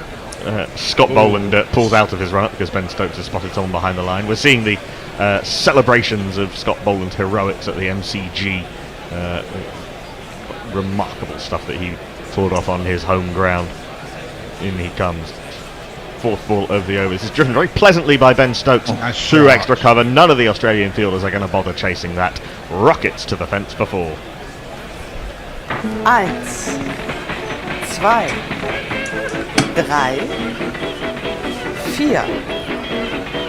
4. After that bizarre period of over 10 overs, 3 for none that England lost, Ben Stokes and Johnny Bairstow are batting as if this is in fact a relatively placid wicket. Yes. Which it is. Ben It's Stokes, fun to watch, isn't it? it's fun to watch a batter who really has gone past the point of caring. As Ben Stokes pushes this into the onside, there is no run. He's on 47, visibly grimacing with every movement. I would be very, very surprised if he plays in Hobart. Yes. I mean, why would you? There's absolutely nothing to be gained by putting him under any greater stress than he already is. Might be calling up some players from the Big Bash. I think England should just go with an all-spin attack and see what happens. Boland's in outside off stump, and this is pushed back to the Boland, indeed the bowler, and there is no run. 6 runs off the over. England 107 for 4. I mean, they've sent quite a lot of their spinners home, so. Well, get them back. Why not? Oh, just have Milan as your lead spinner. Expat Gamer says my 3. I thought I was doing social. Oh, sorry, you are indeed. I beg your pardon, Laney. That's all right. Well, I was about to tell you that Mitchell Stark, Peter Chilman tells us, and I have no reason to disbelieve him. Mitchell Stark used the bail to clean the sticky clay off his boots earlier today and then put the bail back. So that's a likely explanation. That seems very unlikely. Well, why would it? It would work against him, not for him. It's not going to be enough to stick the bail to the stump, is it? Yeah, but it might just do enough. I don't think it was stickiness. I would think it was just the engineering thing of banging something into something where it's just wedged almost. You know what I mean? This is outside off stump from Nathan Lyon round the wicket now to Johnny Bairstow, who cuts this away nicely past backward point for 4. The run's starting to flow as England lose their inhibitions. 1, 2 ka 4, 4 2 ka 1. My name is Lakhan. My name is Lakhan. Partnership now with 75 at over 4 runs and over. What's all the fuss about? Not a great ball from Lyon. Too flat, too wide, too short. What'll he come back with? Comes up with a much better delivery on off stump. Push back to the bowler. There is no run. Nathan Lyon does not have a very good record at the SCG. 38 wickets in 19 innings at 41. Does have 2 fivers. Took 5 in each innings against New Zealand in 2020 and 4 against India in the Test match before that. But those are the only times he's taken more than 3 in an innings. Lap sweep from Bairstow, played very fine. Stephen Smith recognised what Bairstow was trying to do, but he's got plenty of bat on that. He's a good player of spin, good player of those sweep shots, and that goes down to the fine leg boundary for another 4. And if you kids can't listen, then you bound to see the way you get shot for crossing a boundary, Really, since that Root and Milan partnership, England's 2 best batting efforts of this series have come from Butler being completely strokeless for the best part of the day, and Bairstow and Stokes throwing caution to the wind. They seem completely incapable of finding the middle ground. Yes, that's certainly true. As Lyon is in, this is blocked awkwardly into the onside by Bairstow. There is no run. The middle ground in which Usman Khawaja, for example, existed for almost the entirety of his innings. Yeah, I have to say, I don't think Australia's bowled particularly well on the whole today, apart from Boland and Green. As Lyon is in, the sun peeping through the clouds at the SCG. It's a square driven by Bairstow. Pat Cummins falls on the ball at backward point, or Scott Boland rather falls on the ball at backward point, and there is no run. They bowled okay. There's been plenty past the edge and bowling a bit back of a length, and yeah, I don't think they've bowled as badly as Stokes has made it look, and they certainly didn't bowl as well as the pre-lunch batters made them look. David Warner tumbles on this at mid-wicket as Stokes clips for no run. 8 runs off the over, England 115 for 4. Expat Gamer says, my 3 sessions this series have been F, A and O for F in F's sake. Expat Gamer, a new name to me. I'm wondering if it's someone we know. I don't know. There just might be a clue in there. Well, he's only tweeted 5 times since May 2015. Okay. All right. Someone who's just remembered they had a Twitter account. Yeah. Grace says, can't travelling and the coverage is spotty, have ABC, but that's it. Oh, that's a conversation somewhere. David says, sometimes a bit of pain helps concentration. That's explaining how Ben Stokes is going well. How about a lot of pain? Well, there you go. Expat Gamer is saying, England all spin attack. Leach, Bess, Robinson, of course, yes. Root and Milan. There you go. Haseeb Hameed is down as a leg spinner on Crick Info. Yes, I think that would be an evil genius team. Boland around the wicket to Ben Stokes on 47, blocked back to the bowler, there is no run. The next test is, of course, a pink ball test at Hobart, which is generally... all the more reason to do it. Generally one of the more seamer-friendly pitches in Australia. As Stuart Broad pointed out, it doesn't really matter who you bowl if you're going to be who does the bowling. He's absolutely out for 140. He's absolutely right. You know, people can talk about you know, Anderson and Broad not playing the odd test here and all of that, but really it doesn't matter what. Just Broad, you know, there's no better you can put it than how Broad put it. As Boland is in, second ball of the over. Stokes comes down the track, and I think that was initially going to be a straight drive. He then ends up dragging it through mid-wicket, who dives over the top of the ball. There's a headlong dive from the fielder at mid-on. Marnus Labuschagne, running around like an excitable puppy, manages to snag the ball before it intersects with the sponge, and Ben Stokes goes to 50, his first 50 of the series of 70 balls. It's been an exciting knock. It's been a painful knock for him. That is his 35th Test 50-plus score. Well batted, Benjamin Andrew Stokes.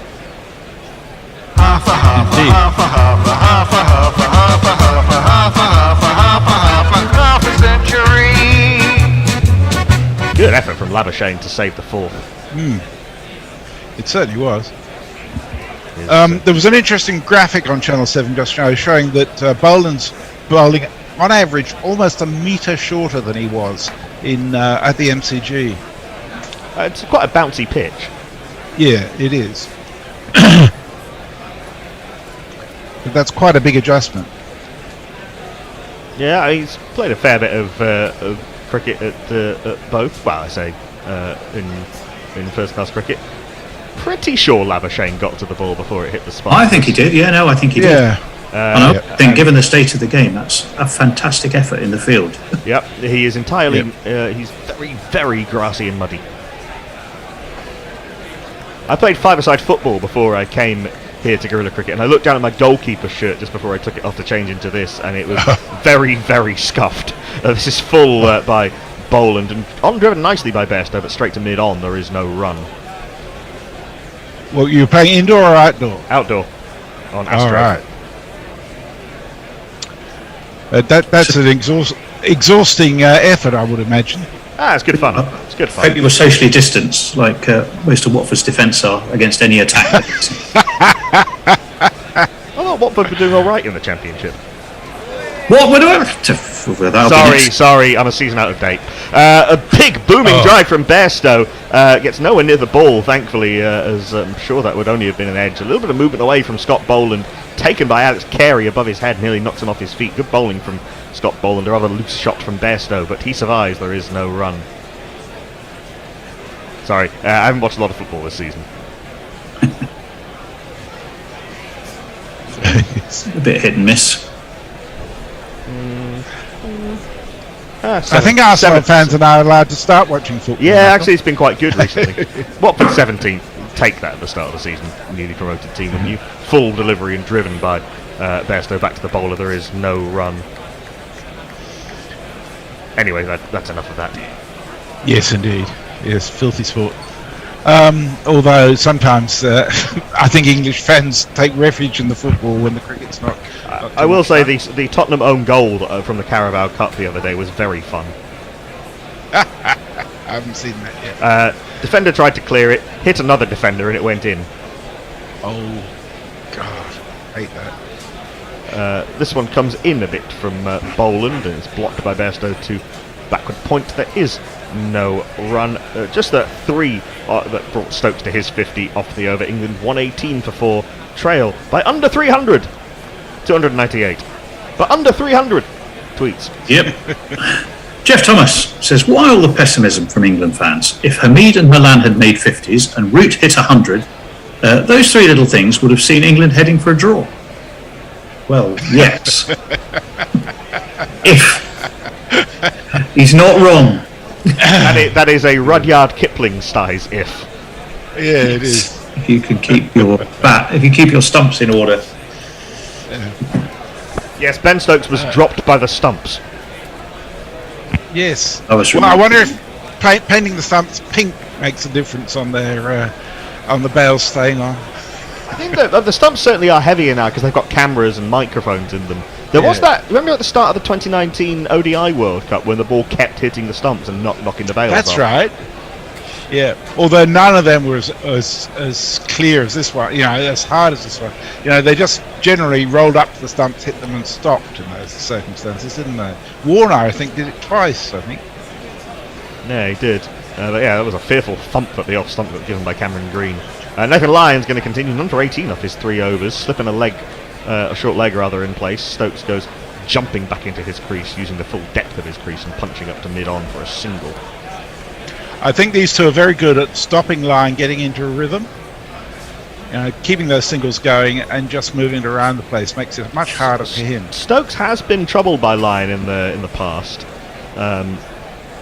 Obviously, that angle to the left-hander, a little bit of bounce that he gets. Stokes plays very much inside the line, but Bairstow's a good player of spin, as Lyon is into Johnny Bairstow, who comes partway forward to it and comes off bat and pad, but well down and in front of Marnus Labuschagne at short leg. There is no run, and Lyon's no, the most. Sorry, go on. Lyon's bowling a bit flat and a little bit short on occasion. Yes. Yeah. As Lyon is in Bairstow on the back foot, just punches this into the onside. Defensively, there's no run.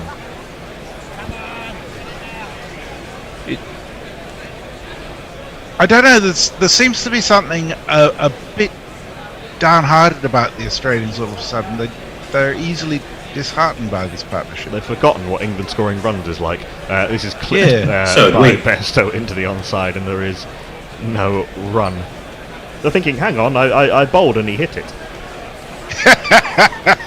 there was a 10 over period where England could barely lay bat on ball, and the ball was not doing that much. This is outside off stump and swept very hard by Bairstow.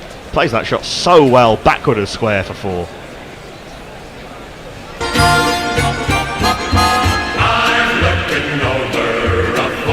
Mitchell Stark was at deep mid wicket and barely moved.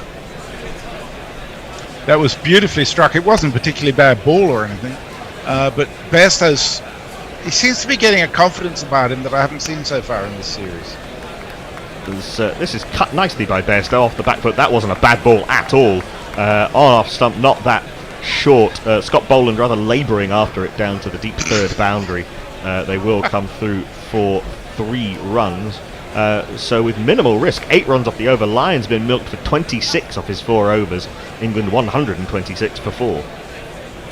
Anna Forsyth is checking in during the intermission of the hockey game I'm watching. Ginger Power going strong right now, she says. And, yes, it is. David tells us, I've seen something similar before. I think this is to do with the stump, the use of the bail to get some clay out of the toes, out of the shoes. I've seen something similar before where the bails have been knocked into the air and landed back on the stumps. That could have been an Ashes test decades ago. Anyone have a recollection of that? No, I don't. That seems like the sort of thing that would happen in a "You Are the Umpire" quiz. Yes, you are the ref. I remember you are the ref. The most outlandish scenarios. I'm just wondering whether it might have been in a game of Cricket 92 or whatever its equivalent was in those days. I certainly don't recall any significant event such as that. It doesn't mean it didn't happen. I have been known to forget 1 or 2 things in my lifetime. And also, you go beyond a certain point and not everything was televised. That's true too, yes. Especially in my case. Interesting field that has been set. We've got the on Hayden in place and a quite short mid-on in place, catching on the on-side, as well as the 2 slips, and a very close gully for Boland. Bairstow punches this 2 mid-on. There is no run. He does like to flick in the air sometimes through the on-side, and Boland's being encouraged to bowl straight at him, which has been his Achilles heel in recent times. I think it's also true that the strength of the driving, particularly by Stokes, but also Bairstow, is discouraging him from pitching it up very much. There's no swing. There's not been no swing really all Test match, so you can hit through the line of the ball as Bairstow faces up to Boland, who defends rather awkwardly with soft hands off the inside edge onto the pad. There is no run. If you're gonna err, I think, on this pitch, you're better off erring back of a length as a seamer than full of a length. The ball might do something. There's some uneven bounce there and some seam movement, but there's no swing. Yeah, it's still very overcast. It's noticeable. I'm wondering if light may become a problem in the final session, even if the rain doesn't. Boland in, goes full, a Yorker, dug out nicely by Bairstow. Done more than dug out, really. Turned around the corner. Marcus Harris scuttles after it from mid-wicket, and they come through for 2.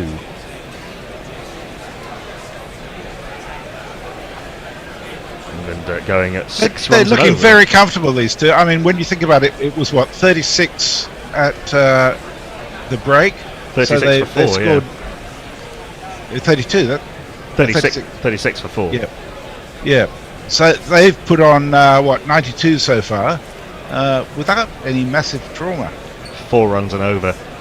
This is driven very nicely on the up by Bairstow, square of the wicket as he opens at the face, gets it past the gully fielder. 4 moves into the 40s. 1 2 ka 4 4 2 ka 1. My name is Lakhan.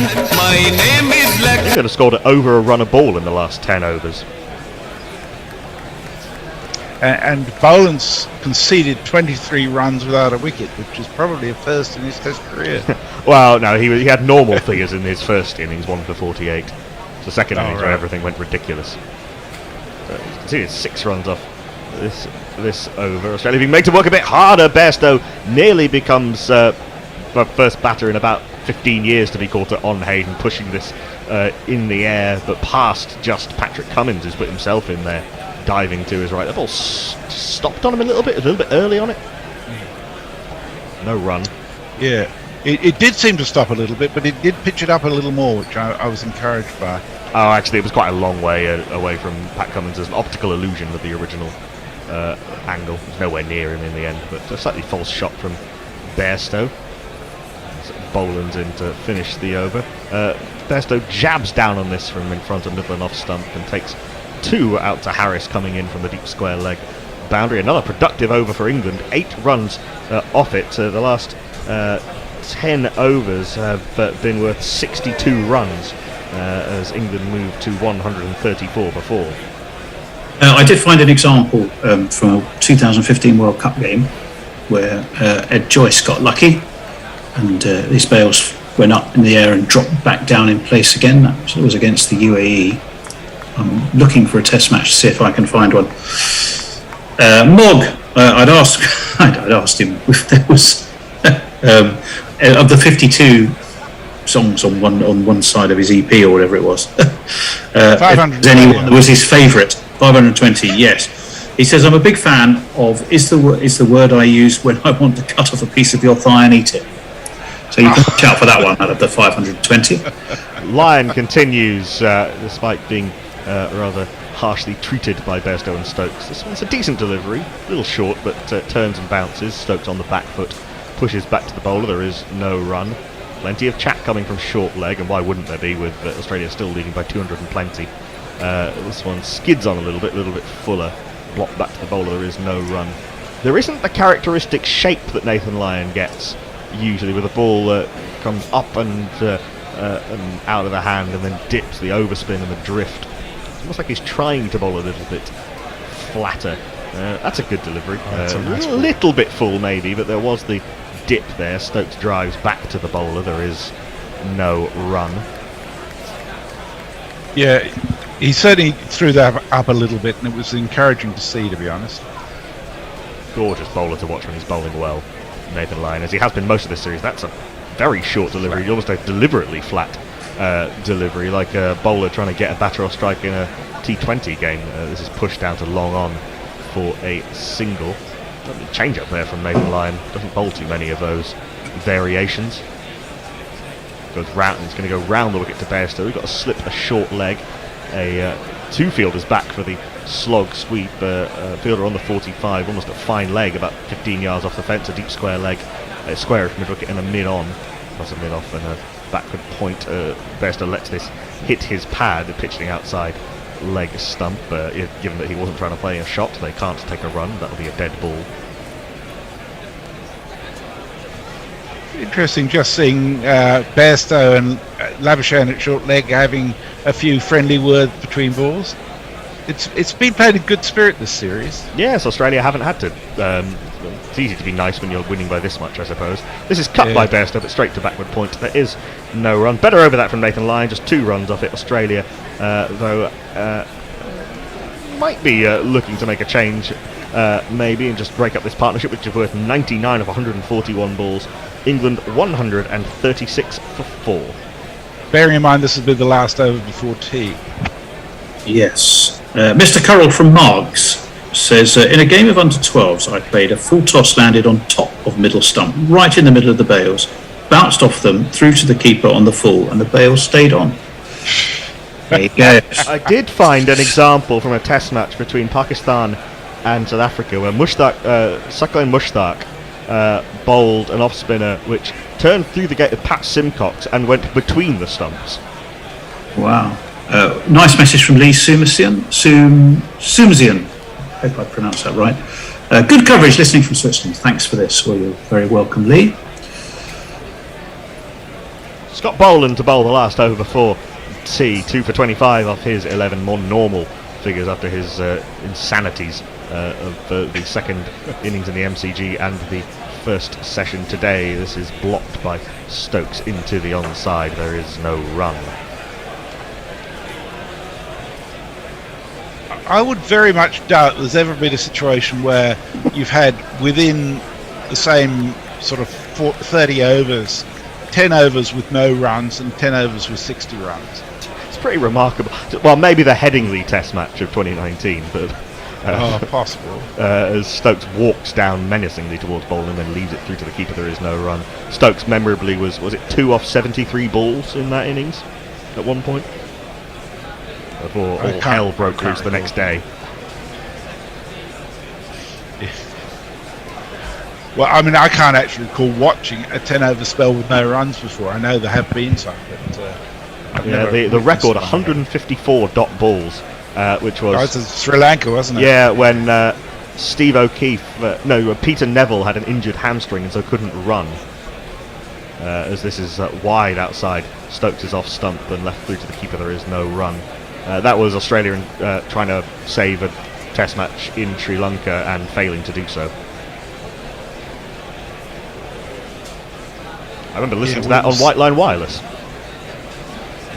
with probably a number of our friends who've joined us today. Indeed. I mean, White Line Wireless was the gorilla of Australia for quite a long time. Yeah, indeed. Scott Boland scuds in towards Stokes. This one bounces from nowhere and is taken at just above chest height by Alex Carey. There is no run.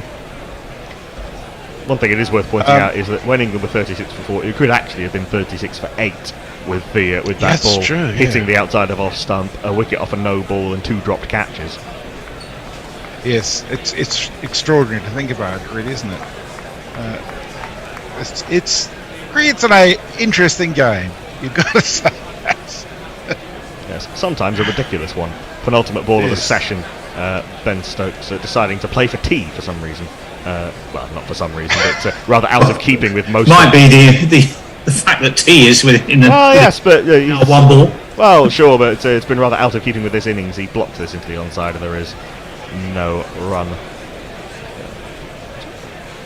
If England fans can just wipe off the memory of the pre-lunch session, they can say, well, we scored 99 for no wicket in this session, doing really well. Probably the first wicketless session, if this one has survived, since that Root and Milan partnership. This is down the leg side. Stokes has nothing whatever to do with it. Scott Boland falls over and has probably hurt himself a little bit, winded himself a little bit, but he's up. A rather unthreatening maiden to finish. A session that bore absolutely no relation to the session before it. England 36 for 4 in the first session, including a spell of many overs. I think 7 overs without a run, and then in this session 99 for no further loss. They moved to 135 for 4. Ben Stokes is on 52 off 81. Johnny Bairstow's 45 off 70. It's been a good deal of fun from the Orangery. It's probably in a doomed cause as England trail via VVS Lakshman by 281. But England have at least shown some fight. They have. Just a couple of tweets to finish on, over YouTube messages actually. Jack H, welcome to you, says, I think cool heads are prevailing around the Australian leadership, Cummings, McDonald, etc. Dr. Hugh Sheridan was describing a situation where he was fielding, the batsman ran, and he'd run in and kicked the ball towards the stumps, which the bails had leapt up. The batsman went out of his ground, but the bails had then just dropped back into their place again. So not whether actually bowled, but a fielding situation where the same had happened. I think that's pretty much, other than quite a few people joining us off and on Facebook. Tyway Jackson, Bud Siraj, Gregory St John, Jack Stewart, who else? Jonathan Shawland, Arslan Gondal, Landafor Hines, Ifkhtar Sheikh, Sonny Orangav, and many more of you. So welcome and thank you for joining us. That's pretty much up to date on messages. Yeah, we'll go back for another sort of 12 minutes or so until the post-tea time session to more of Tony Bishop's interview with Will Gaffney from Bat for a Chance. Join us again in around 12 minutes or so. World Cup, that's never good for an Australian ego, but I've always got to back England, so yeah, I think I'll go with England. So you're going with England, okay? That's very brave of you, and we shall see what happens there. Well, it's been fantastic to chat with you, Will, and let's remind people the ways you can help. You can donate kit. Chairman Mao, Jamie Howe, Ho Chi Minh, Asif Din, Václav Havel, Graham Saville, No Surrender, Percy Fender, Guerrilla Cricket. Welcome to Guerrilla Cricket. December the 3rd sees the release of Inside the Tour, the Ashes 86-87. It's the definitive story of that extraordinary tour, told by Mark Pugac by those who were part of it. It's a terrific listen, and you'll find it via your usual podcast provider. One of those who was not just there, but became man of the series is my guest on Guerrilla Cricket today, Chris Broad. Chris, welcome to Guerrilla Cricket. Thank you very much, Tony. Well, 6 Test hundreds in your career, I counted. 4 of them were against Australia. Was there consciously something special for you every time the Ashes rolled around? I would like to say yes, but unfortunately I played against Australia in England and didn't do quite as well as I had in Australia. I think the pitches in Australia suited me better than the pitches here in the UK, and basically I think I had a purple moment, and for that 18-month period, I very rarely failed in pitches in Australia, and it was just a magic moment. Well, some purple moment. Well, before we go on to that series, remarkable as it certainly is, I wanted to just take you back to your debut, actually, because that was at Lord's against the West Indies. You got yourself a 50. Now, that series, as we know, went horribly badly, really, for England. But you were facing Malcolm Marshall, Joel Garner, Michael Holding, admittedly in a losing cause. You made yourself a 50 on debut. Didn't you feel after that series, crikey, things can only get better from here? Having faced that sort of attack. Yes. I mean, I was so delighted to receive the call up to play, because I think it's every English cricketer's dream to play for their country, and I was very fortunate, having moved from Gloucestershire to Nottinghamshire, that season in '84, and so quickly been given a call up to play for England. I was just enjoying the moment, and sure, at the end of the season, when I wasn't selected to go on the tour of India, it was very disappointing. But we were, cast your memory back to those days where we were very much in a horses for courses type selection policy, and my forte was allegedly against fast bowling. So to play against the West Indies was a forte of mine, and I think the selectors also had a view that the West Indies bowlers didn't bowl particularly well to left-handed batsmen. I'm not sure that was proven in that series, but no. I was just delighted to have played, and very disappointed at the end of the season when I wasn't given a chance to go on tour. But well, maybe that disappointment fueled what was to come. So let me just remind people about the 86-87 tour. Obviously, England won against the odds, 2-1. You saw England over the line to win the first test in Brisbane after a few wobbles. Not yours. wobbles around you. There were some of mine as well. Yes, right. First innings. Yeah, well, true. You then went on to become only the 3rd Englishman after Jack Hobbs and Wally Hammond to score 3 consecutive Ashes Test hundreds. You got the 162 at the WACA in a drawn game, 116 at Adelaide, and then crucially 112 at the MCG for England to win by an innings. I guess one question is, amongst all of that fantastic purple spell for you, do any of those stick out more than others? Yes, the 100 at Perth. Your first 100 is always a very memorable moment.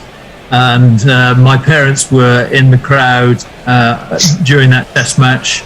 So the fact that we won the toss and batted on an absolute road, and an outfield was like glass, was just an absolute delight. And yes, I mean, it's very sad, I suppose, in some aspects, that Test cricket, or top level Test cricket, will no longer be played at the WACA, but it has a very special place in my heart. People might be glad of a bit more shade, but other than that, I agree. Those playing, I agree with you. And you mentioned your parents, which I recall you'd said before, and I can only imagine how that must have felt for you, and indeed for them. Well, now, nobody gave England much of a chance, did they? And yet England prevailed, and you magnificently so. Was there any moment during the series when you suddenly thought things have clicked here? We are gonna do this. Yeah, when we went 2-0 up at Melbourne with only one to play. Okay. Were there no triggers though, sort of? I mean, there wasn't the media coverage then that there is now. So the build-up to it was an England-Australia clash, not the Ashes. Although it was the Ashes. The media hype about England-Australia clashes now is enormous. And it was my first tour, and it was a tour to Australia, a country that I'd been to before and played some club cricket. So I was looking forward to it, and where I said that it was every cricketer's dream to play for England, it was certainly every international cricketer's dream English cricketer's dream to play in Australia. And of course, to win in Australia would have been the cherry on top, and so it proved. Very, very much so. Well, there was, of course, that famous quote. This must have followed you around. Of course, you've got the perfect riposte to it. But the late Martin Johnson, who'd written, of course, that it wasn't a great warm-up for England. You'd lost a couple of series. Australia hadn't won a series in 7, I think, since '84. It was remarkable. So they were struggling. You described them, I think, as a merging rather than a poor team, which I thought was good, was kind of you. But Martin Johnson famously said, the famous quote, "Can't bat, can't bowl, can't field." Did that poke a bit of a fire amongst the players on the tour? Do you know, I think we took an enormous lead from the senior players of the tour. Martin Johnson was probably right, because we didn't score very many runs. We didn't look like a team that was going to be able to bowl out an international side. And some of our fielding was pretty average. But the first month of the tour, for me, was desperately trying to find some form, but for the other guys was just acclimatising to a country that they already knew. And I will always remember Ian Botham standing up at our pre-test match dinner and giving us a right rollicking and saying, what's happened in the last month has now happened. This is where the tour starts. And of course, he went out and got 100. Gower got some runs. Lamb got some runs. The senior players came to the party. I'm very glad you asked that. You mentioned that because I had a very specific question about that. I've read Fire away. Well, I've read the quote from Ian Botham several times. It's something along the lines of what gets printed was, that's it, the party's over, the game begins tomorrow. And I've listened to the podcast on which you appear, which is, as we've said, fantastic listening. Everybody remembers what he said differently, including they all get the gist of it. They all say the effect it had on them. What was actually said, you from Gladstone, Mike Gatting, they all remember something slightly different. What's your actual memory of what he said? I can picture the meal. I can picture sitting in the room, and the cold, hard facts of the actual speech have passed me by now. But I do remember, in all seriousness, that here was this, legend of the game, and our lead player, if you like, standing